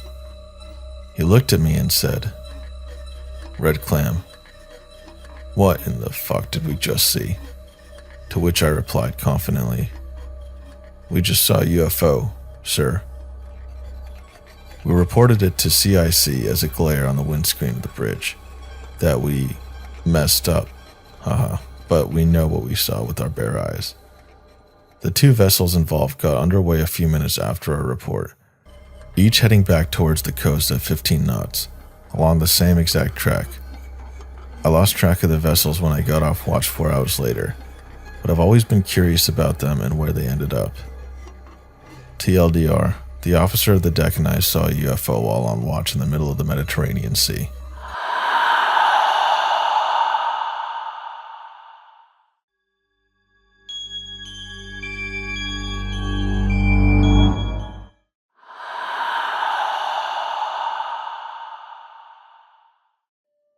I had just gone through a pretty rough divorce a few months ago. For the brief 2 years that my ex and I were married, most of our nights ended up turning into shouting matches and insults. We were always so loud. We had gotten several noise complaints and an eventual ultimatum that we would be thrown out of the building. Anyway, we ended the whole thing and she got the most of everything. The house belonged to her family, along with most of everything in it. She let me only have my clothes, some photos, and my dog, Riley. I was short on money at the time. Luckily, a friend of mine let me stay in his home for as long as I needed. While I was there, I was looking for a better paying job to get my life back on track. My job search led me to an opening for a campus security guard position at the local community college. I arrived at the interview to learn that this was a job for the night shift. I wasn't too sure about taking the job at first, but my bills and my growing debts weren't going to pay themselves off. Needless to say, I started the next night. The campus itself was a decent size, both in terms of the area and the number of students. The core campus includes 14 educational and auxiliary buildings. The security office was by the south entrance of the college, situated on the second floor of the parking garage. My task every night was to complete 2 full searches around campus, checking all the buildings and monitoring the security cameras. My shift would start at 9:30 at night and go through 6 o'clock in the morning, by which time I'd take the bus home. The job itself wasn't too bad. I kind of developed a friendship between James and Darnell, since there was a brief period of time our shifts would overlap. By the time they both left, it would be midnight for me and I'd be alone on campus. It's so surreal how such a place that's bustling and full of students can quickly empty out and turn silent. When my shift starts, there's usually a few cars left in the lot for those who took evening classes. Some instructors and other staff would sometimes work extra late, but those instances were rare. In short, my interaction with other people besides my coworkers was almost non-existent. Sometimes on break or in between circuits, if it stayed quiet on campus, I'd read a book or listen to spooky stories on my iPhone. After listening, I would start to feel a little bit creeped out for being in a campus all alone after dark, but I got used to it. It killed the boredom until I started my next circuit. I wouldn't find much of anything out of the ordinary, aside from the random object left behind by a student, which I would bring back to the lost and found. I just had to make sure no one else was hanging around after closing. After coming back, I would check the security camera footage in case I missed something. There are a few screens recording the specific spots with the most activity during the day. One for each parking lot, one for each floor in all the buildings, and one for the administrative office. I got decent pay every couple of weeks. After a while, I moved out of my friend's house and got a small apartment. I was saving up for a used car. I felt like my luck was starting to turn around finally. Then I had the scariest experience of my life. I was left alone around midnight, like always. The campus was absolutely deserted at this time, like normal. It was summer during this time, so the night was pretty warm. I felt like I was building a bit of sweat in my security uniform while doing my first circuit. I came back to the security office after finding nothing of note and checked the camera feed. I found nothing in any of the screens until I checked this one for the south lot, near the office. While the screen was small, I could discern the moving of a large shadow across one of the lamp posts. It was doing nothing but moving back and forth across the light. The shadow looked too large to be some small bird or animal. I deduced it had to be someone parked off screen so I couldn't visibly see them. I went out there to check things out but found nothing there. If it were a person just fucking around, they would have left a sign of their presence. There was nothing left behind. I didn't hear a car driving off or any noise for that matter. I scoped the rest of the south lot to find the source of the shadow. Still nothing. I sighed in annoyance at the thought of some jackass deciding to waste my time. Nothing else happened the rest of the night. I got used to sleeping during the day, but all I could afford to sleep on was a cheap couch that was anything but comfortable. It was rare that I got a full 8 hours of sleep on it, and to top it off, the AC unit had crapped out. My cheap apartment had gotten warmer, making it much harder to sleep. I got to the college at the start of my shift with maybe 4 or 5.5 hours of sleep. I had coffee, but the caffeine boost would only last for so long. With it being extremely late, my office feeling cool, and it being quiet everywhere, I started to feel drowsy. Sleeping on the job wasn't allowed, of course, but every now and then I let myself have a brief nap to refresh myself. So I set my head on the desk and fell asleep instantly. I was later jolted awake. A feeling of something very wrong switched my tired mind on alert and woke me up. I rubbed my eyes and checked the monitors to see if anything was up. I looked at the camera feed for the south lot and my eyes narrowed. Beneath one of the lamp lights, a person was standing, not doing anything, just being very still. I couldn't make out any details, but this person had long black hair and looked very tall for almost reaching the light. I looked at the bottom of the screen and found the camera was still recording. Whoever the camera was showing was still there. The feeling that jolted me awake intensified, and I was aware of myself shaking. A chill colder than the air inside the office crept up my neck. My body was reacting to some sort of danger the image was giving off. Still, a weird person on security footage was not an excuse to not do my job. I got to the lot in under a minute, and I saw that the person was still standing under the lamplight, just being dead still. Their back was facing toward me, and their head seemed to be bowed forward. As I approached closer and tried to get their attention, I found that the trespasser was very tall and lanky and was wearing a dirty white dress. I called to her again, asking if she needed help, but didn't respond. She just kept standing like a statue where she was. I reached out to touch her and my hand retracted back from the burning sensation her skin gave off, as if she were on fire. I cursed and shook my hand to cool it off, and the lady moved for the first time. Her head lifted upward as if finally acknowledging I was there. She turned around and I started to trace backwards. Her body was humanoid, but she had the head of a goat or a ram. The fur was pitch black, contrasting her pale skin and white dress. The eyes were red like burning embers, and strands of flesh hung from its curved horns. As my backwards walk sped up, I could hear it give off a deep, thunderous roar. I ran back towards the office, and I swear I could hear the thing sprinting after me. I ran faster than I ever have in my life, and I barricaded myself in the security office. For good measure, I switched off the lights inside and called 911. I told them that something was on campus, and they sent someone over. I hung up and strained my ears to hear any noise outside my office. It was hard to notice anything other than the pounding of my heart working overtime. It felt like an eternity before I heard the knocking at the door. The cops notified their presence, and I slowly opened the door. Police! They questioned me about what I called for. When I told them, they looked at me as if I was a mental patient or a drug user. I played the footage back for them, and there the thing was. At the very least, they weren't going to arrest me for making a fake emergency call. But with the trespasser gone, there wasn't much they could do. They left, and I was once again alone. This time I was very afraid. Not that I was alone, but afraid that I wasn't alone, and that thing was still out there. I wasn't taking any chances. I waited in that office and kept the door locked until the end of my shift. I left a note saying I resigned immediately, and I never went back.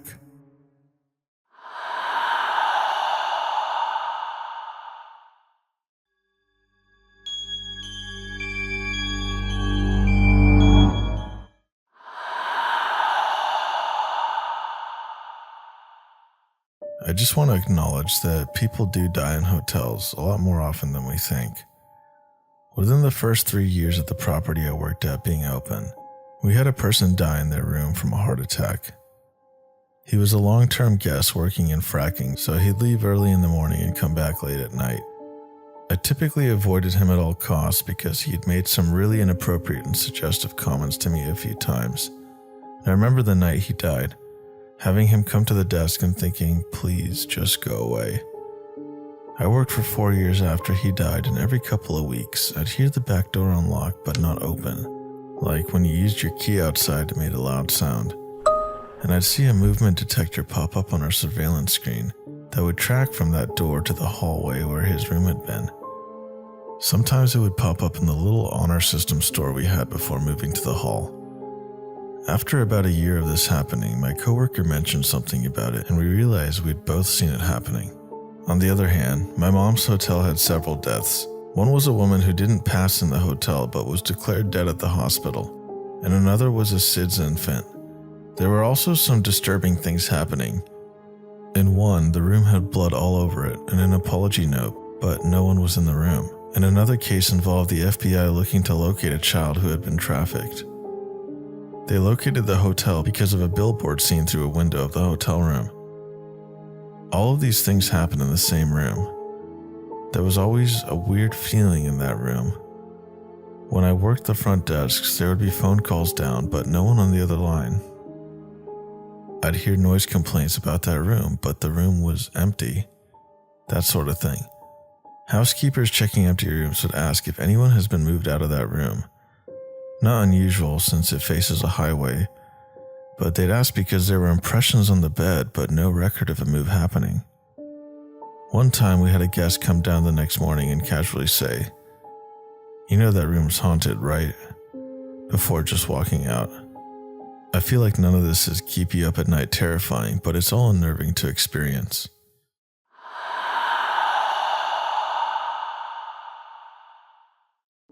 I worked in a Hawthorne Inn for roughly a year as a houseman, and working one night shift, it was roughly 2 a.m, getting close to the end of my shift. I had music playing in my earbuds after sweeping the upstairs hall when I saw a middle-aged man in a blue hoodie with jeans at the end of the hallway. He walked towards the stairs and I thought nothing of it. I followed, getting ready to leave, and I asked my manager who was at the front desk if they saw them come down. They didn't, and as I was about to leave, we both heard the stairwell door slam. So I went to investigate and nobody was there. I left at the end of my shift. Then, roughly 2 days after that incident, I was taking the trash out to the dumpster when I noticed a white sedan at the outskirts of the parking lot that had been sitting there for weeks. I made my way over to check it out as we were thinking about getting it towed. As I approached, the window was cracked open and the smell that came out was horrible. I noticed the motionless body in the driver's seat that looked to be long dead due to the fact that he was fused with the car seat. Then, I noticed his clothing, a blue hoodie and jeans.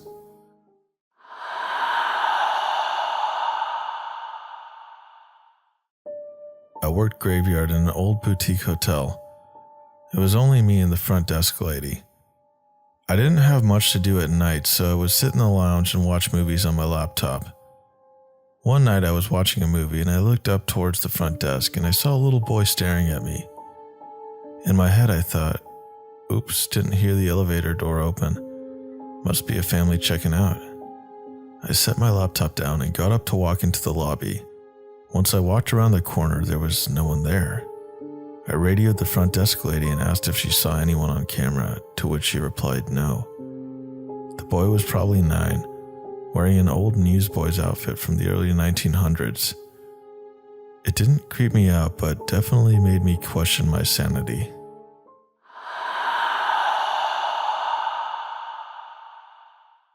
So I didn't work there, but on a trip to Ireland, I stayed at the Ballyseed Castle.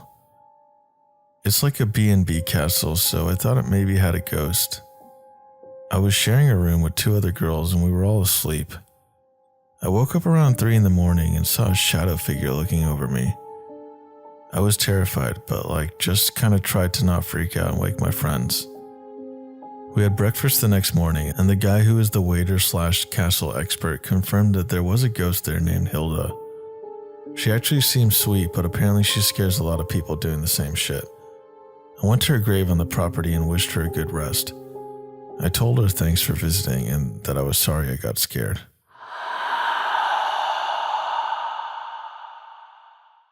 I used to work at a hotel that was over 100 years old. My office was downstairs from the lobby. It used to be a ballroom. It was after 1 in the morning and I was coming from an event, headed to my desk to wrap up financials. As I walked the stairs downward, I could hear a party. Glasses clinking, muffled voices, and music. It was completely dark. I rounded the corner, flipped a switch, and now it was totally silent. A room of cubicles just as it should be.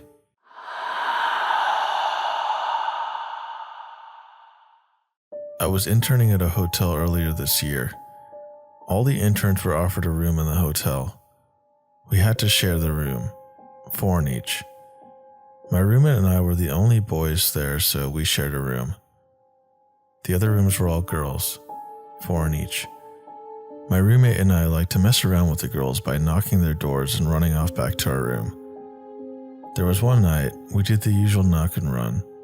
Then around 5 minutes later, someone knocked on our door. I ran to the door to open it and was surprised that there was nobody there. The girls don't knock on our door back, they usually just yell from their rooms. Plus, we had a doorbell. We just shrugged it off and went to sleep. The next day it happened. The same 3 knocks on the door. We opened the door and no one was there. Then all of a sudden, a few minutes later, our room just started to smell. It smelled like something was rotting, but it wasn't garbage because I already threw the garbage out. This knocking continued every day at the same time until I finished my internship program. The thing that bothers me to this day is the smell. I know something wasn't right. Whenever we prayed, the sink in the bathroom would start flowing by itself and we would hear knocking coming from inside the bathroom. The girls never experienced these kinds of things, only my roommate and I. Sometimes when we don't get the knock, we would say, "Did you forget to greet us today?" out loud, and only minutes later, we would get the same 3 loud knocks. It was also at this hotel that I had my first experience of sleep paralysis. It happened on my first night there. The whole bed was shaking and it was by far the scariest thing I've experienced.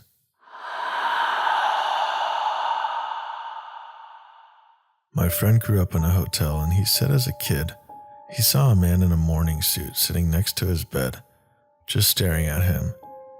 Run-of-the-mill haunting. It wasn't until years and years later that, as he physically changed, he began to realize that that man in the morning suit was an older version of himself that had appeared as an apparition. He barely talks about it today because it still scares him a lot.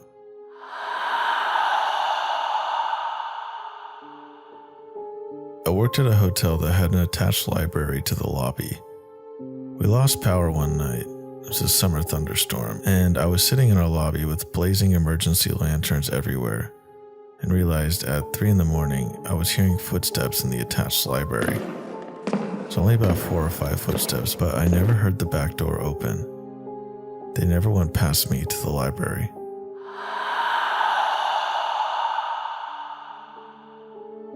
I currently work at a hotel in Florida, and I get weird vibes on the 4th floor and see and hear things when nobody is present.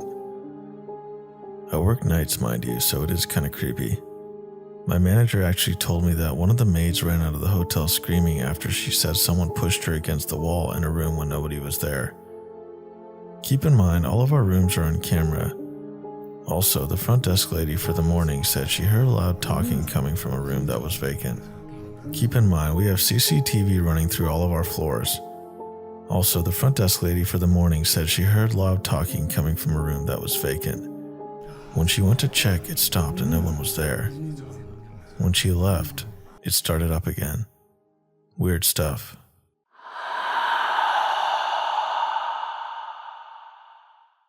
I grew up and still live in a pub with some parts dating back to over 500 years. It sits alone on a hill in the middle of nowhere. It used to be a coaching inn, and then a transport cafe before the motorway took the cars away. Personally, I've heard and felt somebody walk behind me whilst laying up the dining room, only to inspect and find nobody present. I've seen shadows loom over me whilst in bed through my bedroom door, which I didn't think I had left ajar. And I heard a chair scraping across a wooden floor when there's nobody else in the bar area after close. Guests have reported the sound of horse hooves at night, keeping them awake without any evidence of horses. And one room in particular is notorious for people reporting another person being in the room with them, either sitting at the end of the bed, standing at the window looking out, or turning on the taps in the en-suite. There's a table in the dining room that people often complain is cold, despite everywhere else being warm to hot, and numerous staff, including myself, have experienced strange things there. I'm sitting above the pub right now, and I've scared myself writing this, so I have to stop.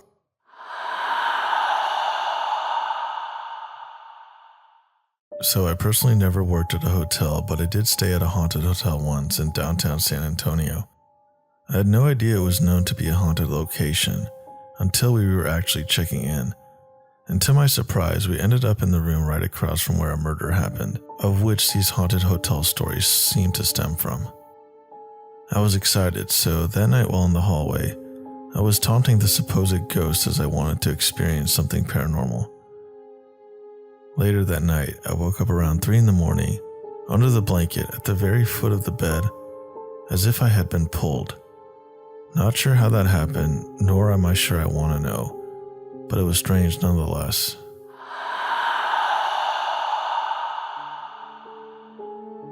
So I don't work in a hotel, but this is definitely one of the weirdest things I've experienced in one. So my significant other and I arrived in our hotel room, rather bushed after a long drive. My significant other is sitting at the little desk browsing on her laptop. I'm chilling on the bed, stretching my back and just gazing up at the ceiling, my mind wandering hither and thither. I'm checking out all the usual ceiling gadgets that are common in hotel rooms, like sprinkler heads, fire smoke detectors, and such. I work in building design and planning, and most people in that field will probably agree that when you're deep into a project, it kind of tends to pop into your thoughts a lot. My current project was an elementary school build, and the last thing we were working on was implementation of fire codes, specifically fire exits for kiddos and teachers. So I'm still looking up and my eyes kind of focus on the fire smoke detector, and I start thinking about the school design and visualizing the children evacuating, and suddenly my thoughts kind of take off and I'm seeing flames and kids running down the fire escape. It's pretty intense. But they're just thoughts, and I shake my head and move on to something else. I say nothing to my significant other. So some minutes pass, and suddenly the in-house phone rings, which startles us both. This was around 2005 to 2010-ish, before cell phones were everywhere. My significant other picks up the phone on the desk, and I hear them answer, "Yes," and then, "No, everything's okay here," and then hangs up. "What was that?" I ask. "Oh, it was the front desk. They said they got a notice on the board that the fire alarm in our room had gone off and wondered if everything was all right."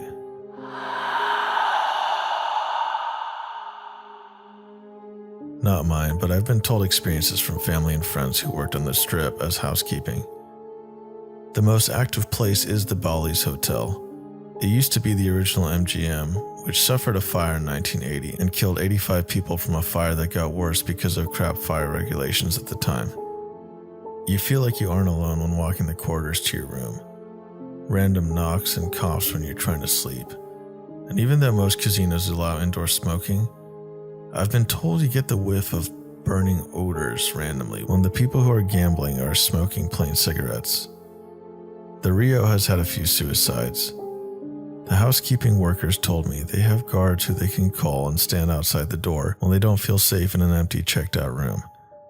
It's rare to see figures. You just never shake off the feeling of not being alone when it comes to the much older Strip hotels.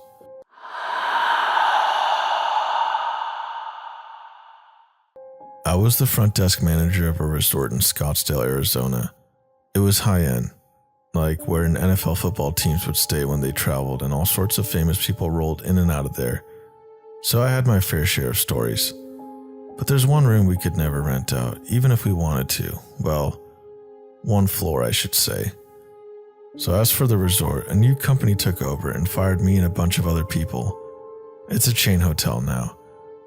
It had two sides, the east and the west. The east side was the part connected to the lobby. It had a bigger pool, the common area with games, and where breakfast was served. It was far more busier than the west. Each side had 4 floors, and while the 4th floor on the east side was fine, the same couldn't be said for the west. The 4th floor of the west side was one big room. It had anything you could imagine in there. A grand piano, billiard table, TVs, consoles, full kitchen, a floor of rooms, you name it. That's where we would put teams or bands who came to stay. It belonged to the owner of the hotel. He made it so he could basically live there as he got older. Well, he passed away a couple years into me working there, so we decided to rent it out instead. The first couple of occupants would complain about noises and small inconveniences, but around the 6th occupant, things got really out of hand. I remember it so clearly because I was scared out of my mind and didn't know what to do. It was about 2 in the morning and I was working the front desk. I got a call from room 410, 4th floor west side, and the caller was panicked and asked to check out immediately. I informed them that I could transfer them to another room or check them out of their stay, and they didn't even consider transferring, they just wanted out. I tried to get an explanation, but all they could say was, "I'll tell you more in the lobby," and hung up. I was confused and waited for them to come down, and they eventually did. They were all out of breath and pale. They explained to me that the music just won't stop. They said that the grand piano was playing all night on its own, and that the microwave would constantly beep and all the lights would flicker like strobe lights. I started to get anxious, but I helped them check out. Once that was settled, me and a few late-night coworkers decided we had to check to make sure. What if they were lying and just wanted a free stay for a night? We made our way up there, and it all seemed so normal. I was embarrassed that I ever felt scared and upset that I had refunded such an expensive stay. As we checked all the rooms, we heard a glass shatter. We went back to the kitchen to see an alcohol bottle had broken, and there were shards and drink all over the floor. Next thing we knew, it was all happening again. The lights would flicker, we'd hear footsteps, doors would close, and more. We ran out of there as soon as possible. We agreed we wouldn't rent the room out again, and only give tours if asked. When the company bought out, I warned them about room 410 before they fired me. But all they said was, "We get it, maids don't want to clean up that floor of a room, right?" And that was the end of it. No one believes me. Only the people who were there in the room at that time know what happened, and everyone else calls BS. But it happened, and I have the scars to prove it.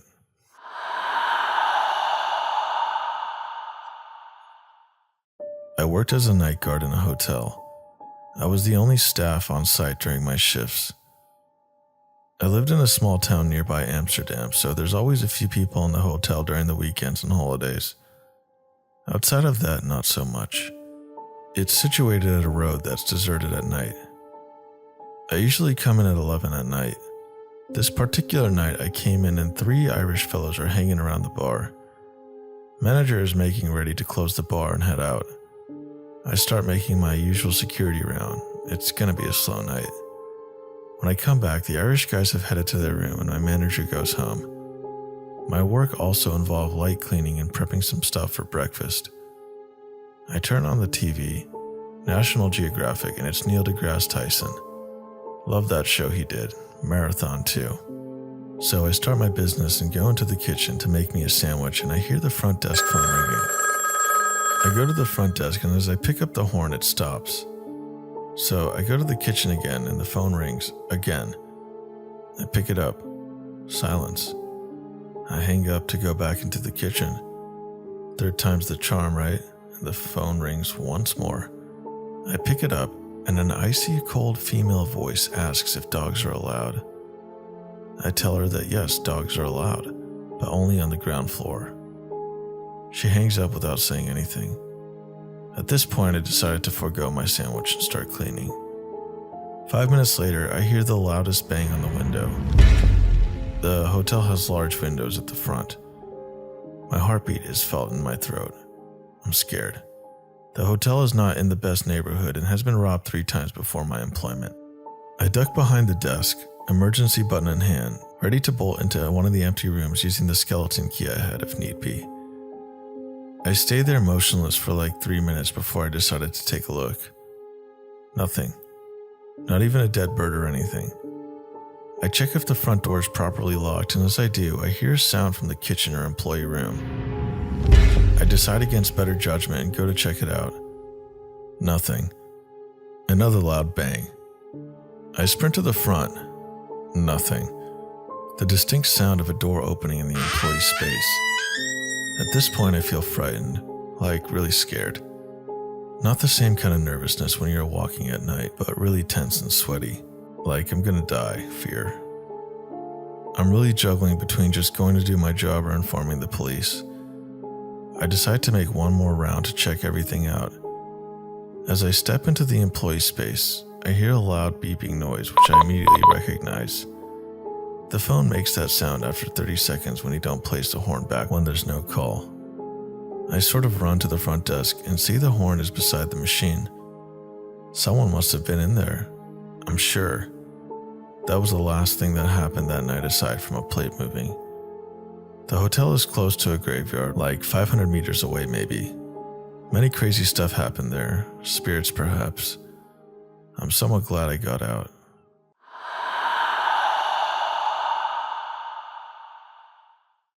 My location is rich with history. Another short but good one. We had a room that if a woman would enter and sit on the bed with all lights off, something incredible would happen. Once sat alone, she would simply say, "Please, sir, I need light to see. Can you help me?" Lights would immediately turn on, but only if she was alone. Almost all of our female staff tested it. We always said, "Thank you, sir," before leaving. One always needs to be respectful.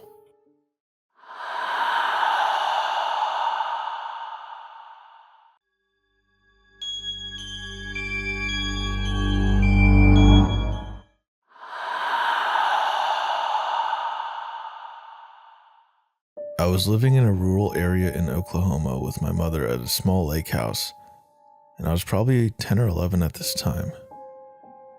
One night, as I was sleeping in my room, I randomly and abruptly woke up for no reason. This was not normal for me, and I felt very uneasy. The only sound I could hear was my mother snoring in the next room on the couch. I rolled over and tried to get back to sleep, but my need to use the bathroom was growing more urgent, so I grudgingly forced myself to head that way. The bathroom is on the other side of the house, around a corner and past the kitchen, and finally down a long hallway on the right. So after I made the trip and finished my business, I flipped off the light switch and started heading back to bed. That's when I heard the distinct click of the light switch, and I saw the glow of the bathroom light in the hallway. Terrified, I slowly turned around just to witness the light in the bathroom start clicking on and off. Click, click, click, click, click. Finally, it shut completely off. In the dark of the hallway, my eyes began to make out a white shape near the end of the hall. It was around my size and crouched to the floor. At this point, I'm frozen to the spot as my mind began realizing that no one else is home except for my mom and myself. Then the white shape began whispering in a quiet man's voice. "Help me. I'm lost." I remember wanting to scream for my mom, but I couldn't, and instead, I barely said no before this thing starts running at me on what sounded like all fours. I quickly ran through the kitchen and around the corner before running to my sleeping mother, shaking her awake. I remember saying, it's coming," and my mother's eyes going from dazed to alert in an instant. She asked me what was going on, and I saw her eyes look over my shoulder before she screamed.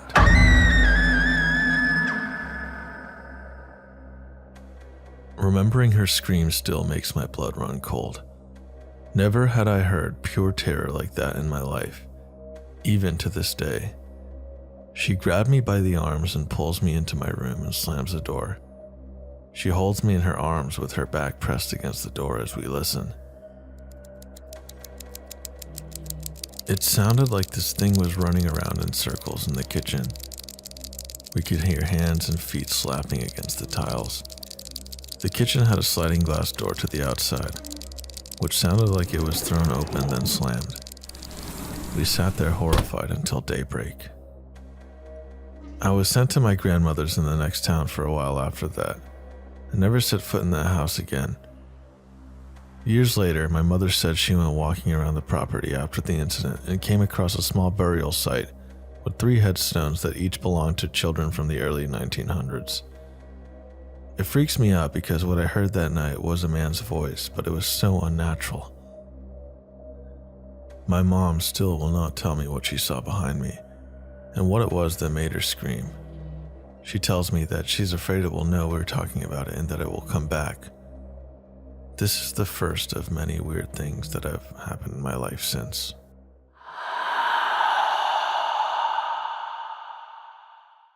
So I have a ton of stories about scary things that happened in the house I owned up until 2018 in a small Midwest town. I ended up selling my haunted house.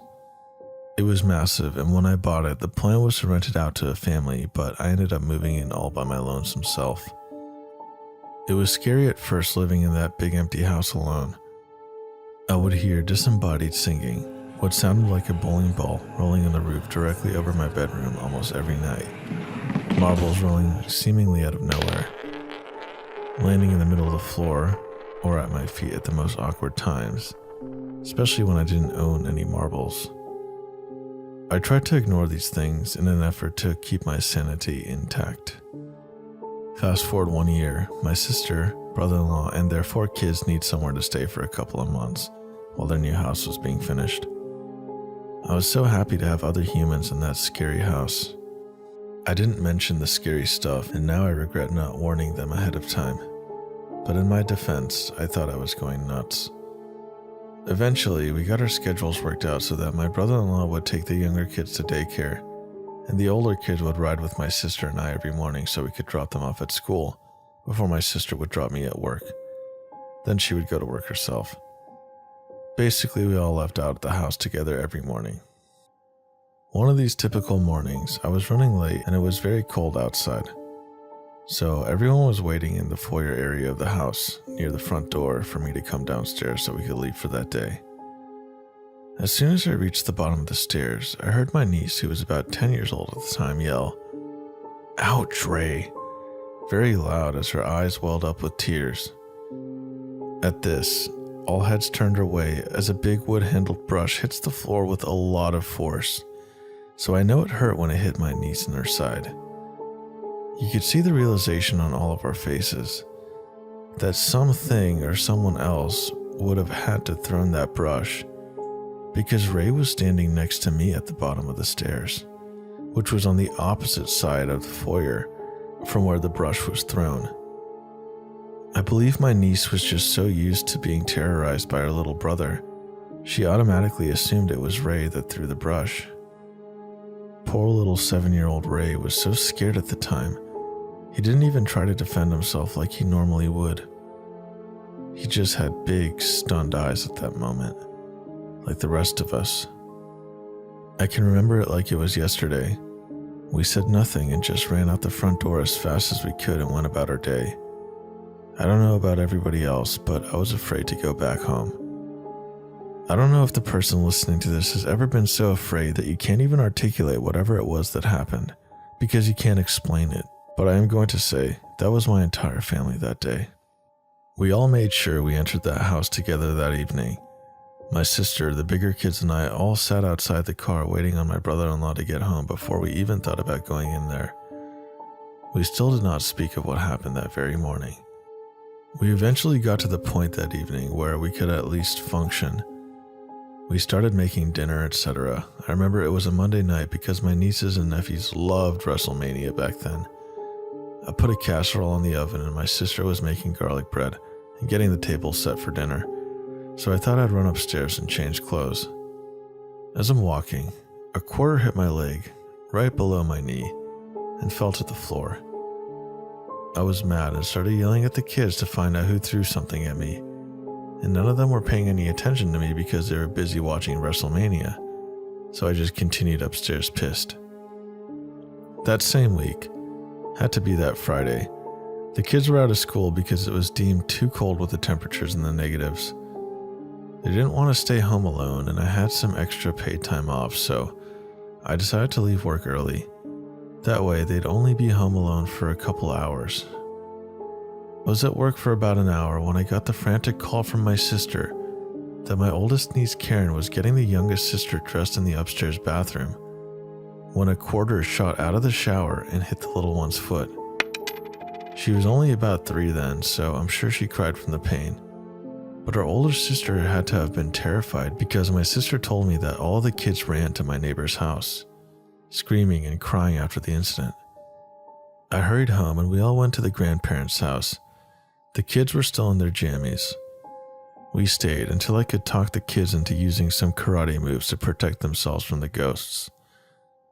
That confidence helped them at least get through the front door, but they were huddled up against me in my bedroom until the parents got home. That night, we ate dinner out and we all slept in the living room together. On what had to also be a Friday or Saturday night, I had 2 back-to-back gigs with my band. I left around 6 in the evening and didn't return until well after 3 in the morning. The entire house was quiet. I tiptoed upstairs and ran straight into the bathroom. As I'm doing my business, I hear loud footsteps coming up the stairs. I remember thinking that had to be my brother-in-law, because it sounded like some heavy boots. I was probably thinking that he fell asleep on the couch and I didn't see him when I was coming in. I don't remember being alarmed by hearing someone walking so hard that early in the morning. Then, I see the doorknob turn, and I remember thinking that I was so happy I locked the door this time, avoiding an awkward moment like my brother-in-law walking in on me mid-flush or something. So as the doorknob is turning, I tried to whisper. I said something like, "Sorry, I'll be done in a second." Then the doorknob stopped turning. I figured my brother-in-law must have heard me. I washed my hands, then I opened the door, but there was nobody there. I walked down the long hallway, still no one. I checked downstairs, the basement, all the bedrooms, even the closets, and every soul in that house was dead asleep. Now, it's 3 in the morning, so I'm thinking who the hell was turning the bathroom knob? Who the hell was walking up those stairs like that so early? I'm getting chills just remembering this, and I stayed awake that entire night to rationalize it in my head. I eventually fall asleep when the sun started to come down. I never mentioned this to my family because I didn't want to scare them even more. But it turns out I wasn't the only one experiencing things in that house that I didn't share with my family. So here are a few true stories about my life in my haunted 163-year-old house.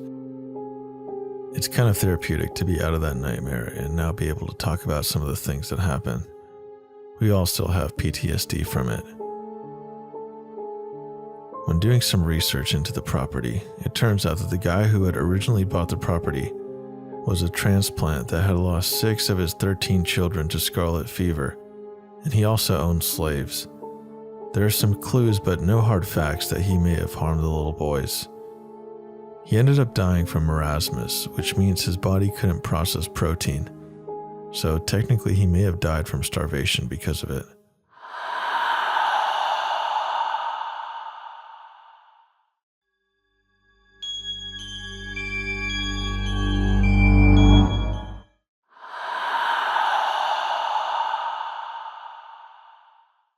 I am Puerto Rican, and I live in Brooklyn.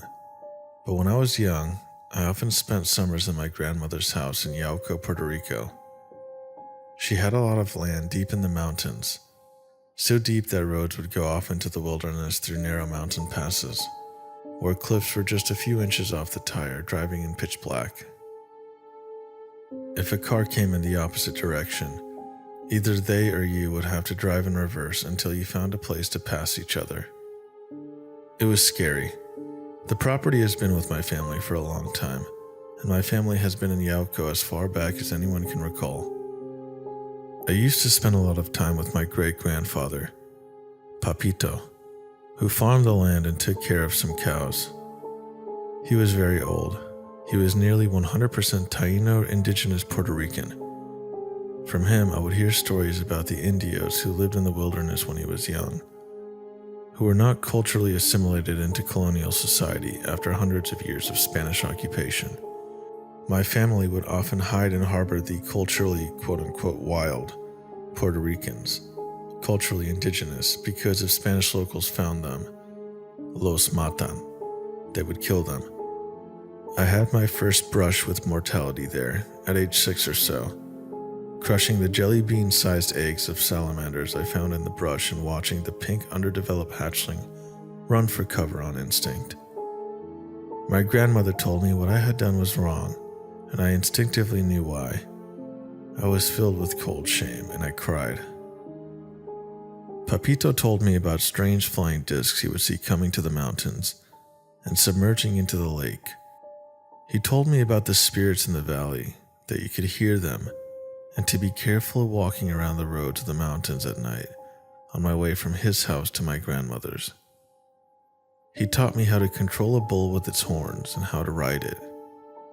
He did a whistle only he could do when he wanted to gain the attention of an animal on the mountain. That made them either follow him, go where he directed, or just settle down. He told me about the legend of Diego Salcido, which took place there in Yauco. When he was almost 100, Papito was dying, and all our family came to see him. He was a link to an old time, and so many people in Yauco knew him. They all went to his house, uncles, aunts, cousins, people from nearby, all gathered at his house on the top of the hill. I was too young to be present for his passing. I sort of didn't understand what was going on at the time. I was sent down to my grandmother's house to wait for the proceedings to be over. The sun was going down. The mountains were like shadows rising around me. Walking alone, I started to hear animals all about, crying out. Wild dogs all over the mountain. Chickens were making a ruckus. The pigs in the lower valley were screaming almost like humans. The cows were howling in a way that I can only describe as similar to Cat Stark from Game of Thrones when Robb died. Every single non-human thing in the mountain within earshot was wailing in a fashion that I've never heard before, nor since.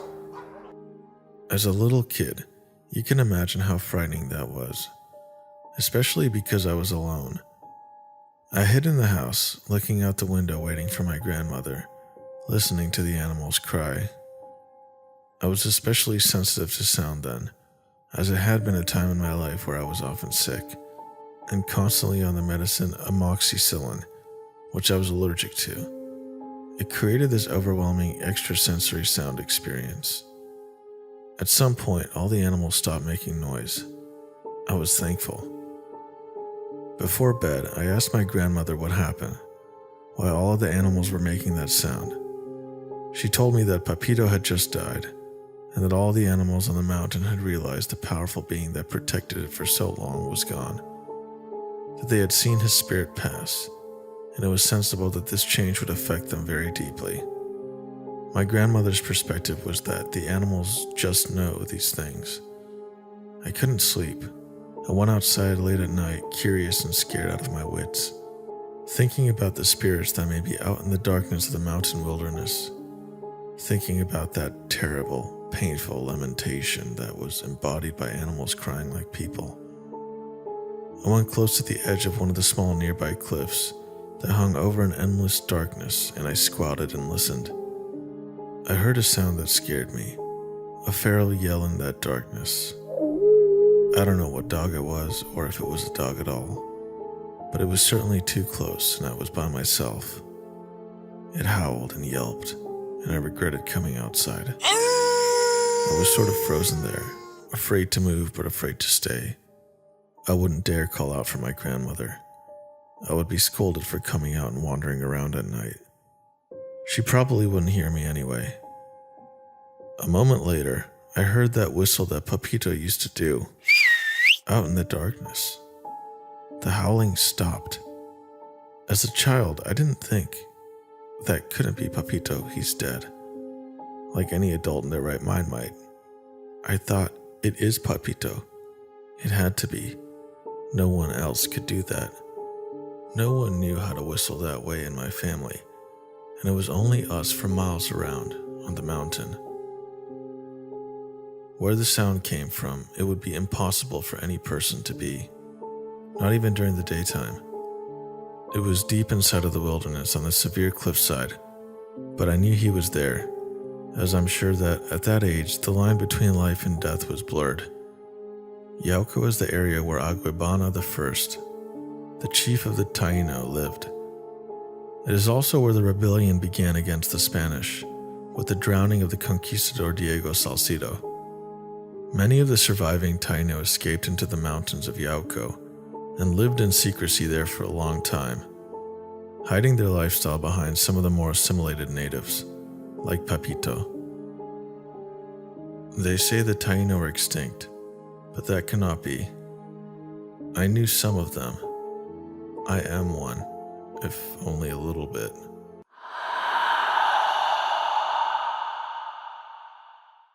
I've witnessed paranormal activity since the age of 7. I'm 26 years old now, and I experience the activity anywhere I go. It started with my sister and a group of her friends playing with the Ouija board when we were younger. My sister and her friends were between the ages of 10 and 12, and I was just 7. My grandmother told me that because I was the youngest and the most innocent of the group, something had latched onto me. I have many stories to tell, but I'll tell some of my shorter stories unless you guys and girls are interested in hearing more. My mom saw a black figure which looked like a person crawling on all fours with dislocated joints, coming down the hallway wearing one of my Halloween masks. And when my mom turned to face it, it just disappeared. She screamed my name thinking it was me trying to scare her. When she saw that I poked my head out of the day room, the added-on living room to our trailer, her face lost even more color. She had me go into my room and dig out a Halloween mask that was a skull faceplate with horns around the top. She said that the figure was wearing it and she wanted it out of the house. On 3 separate occasions, my grandmother had woken up to a little boy wearing an early 19th century sailor suit. And when she looked closer at him, she could see that his skin was pale and it was dark blue-black around his eyes and lips. Another time I was playing with my dog by throwing a blanket over my head and would pull the blanket off. My dog started to whimper and cry, and before I could take the blanket off to see what was wrong, I heard a deep, raspy male voice breathe heavily in my ear and then exhale. My dog then proceeded to freak out and bark. I'm now 26 years old, and I experience paranormal activity almost anywhere I go.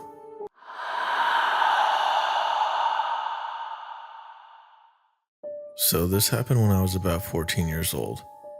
My house is not haunted and never was, but I'm sure that in the first years after we moved here, when I was 9 years old, there was a harmless spirit that still lingered around that time. I was in our second bathroom washing my hands, and after I finished and wiped them with a cloth, I looked in the mirror. I had no expression on my face. I was just looking at myself, but my reflection kind of tilted its head, my head, to the right and gave me a big smile while looking directly into my eyes. I am completely sure I did not smile or tilt my head, and when I saw that, my expression must have changed to pure horror. But the face in the mirror did not. I ran out of the bathroom, but I noticed that my reflection kinda just stayed there. It didn't run away along with me. This never happened before or after, but it still has me thinking why this happened and how it's possible.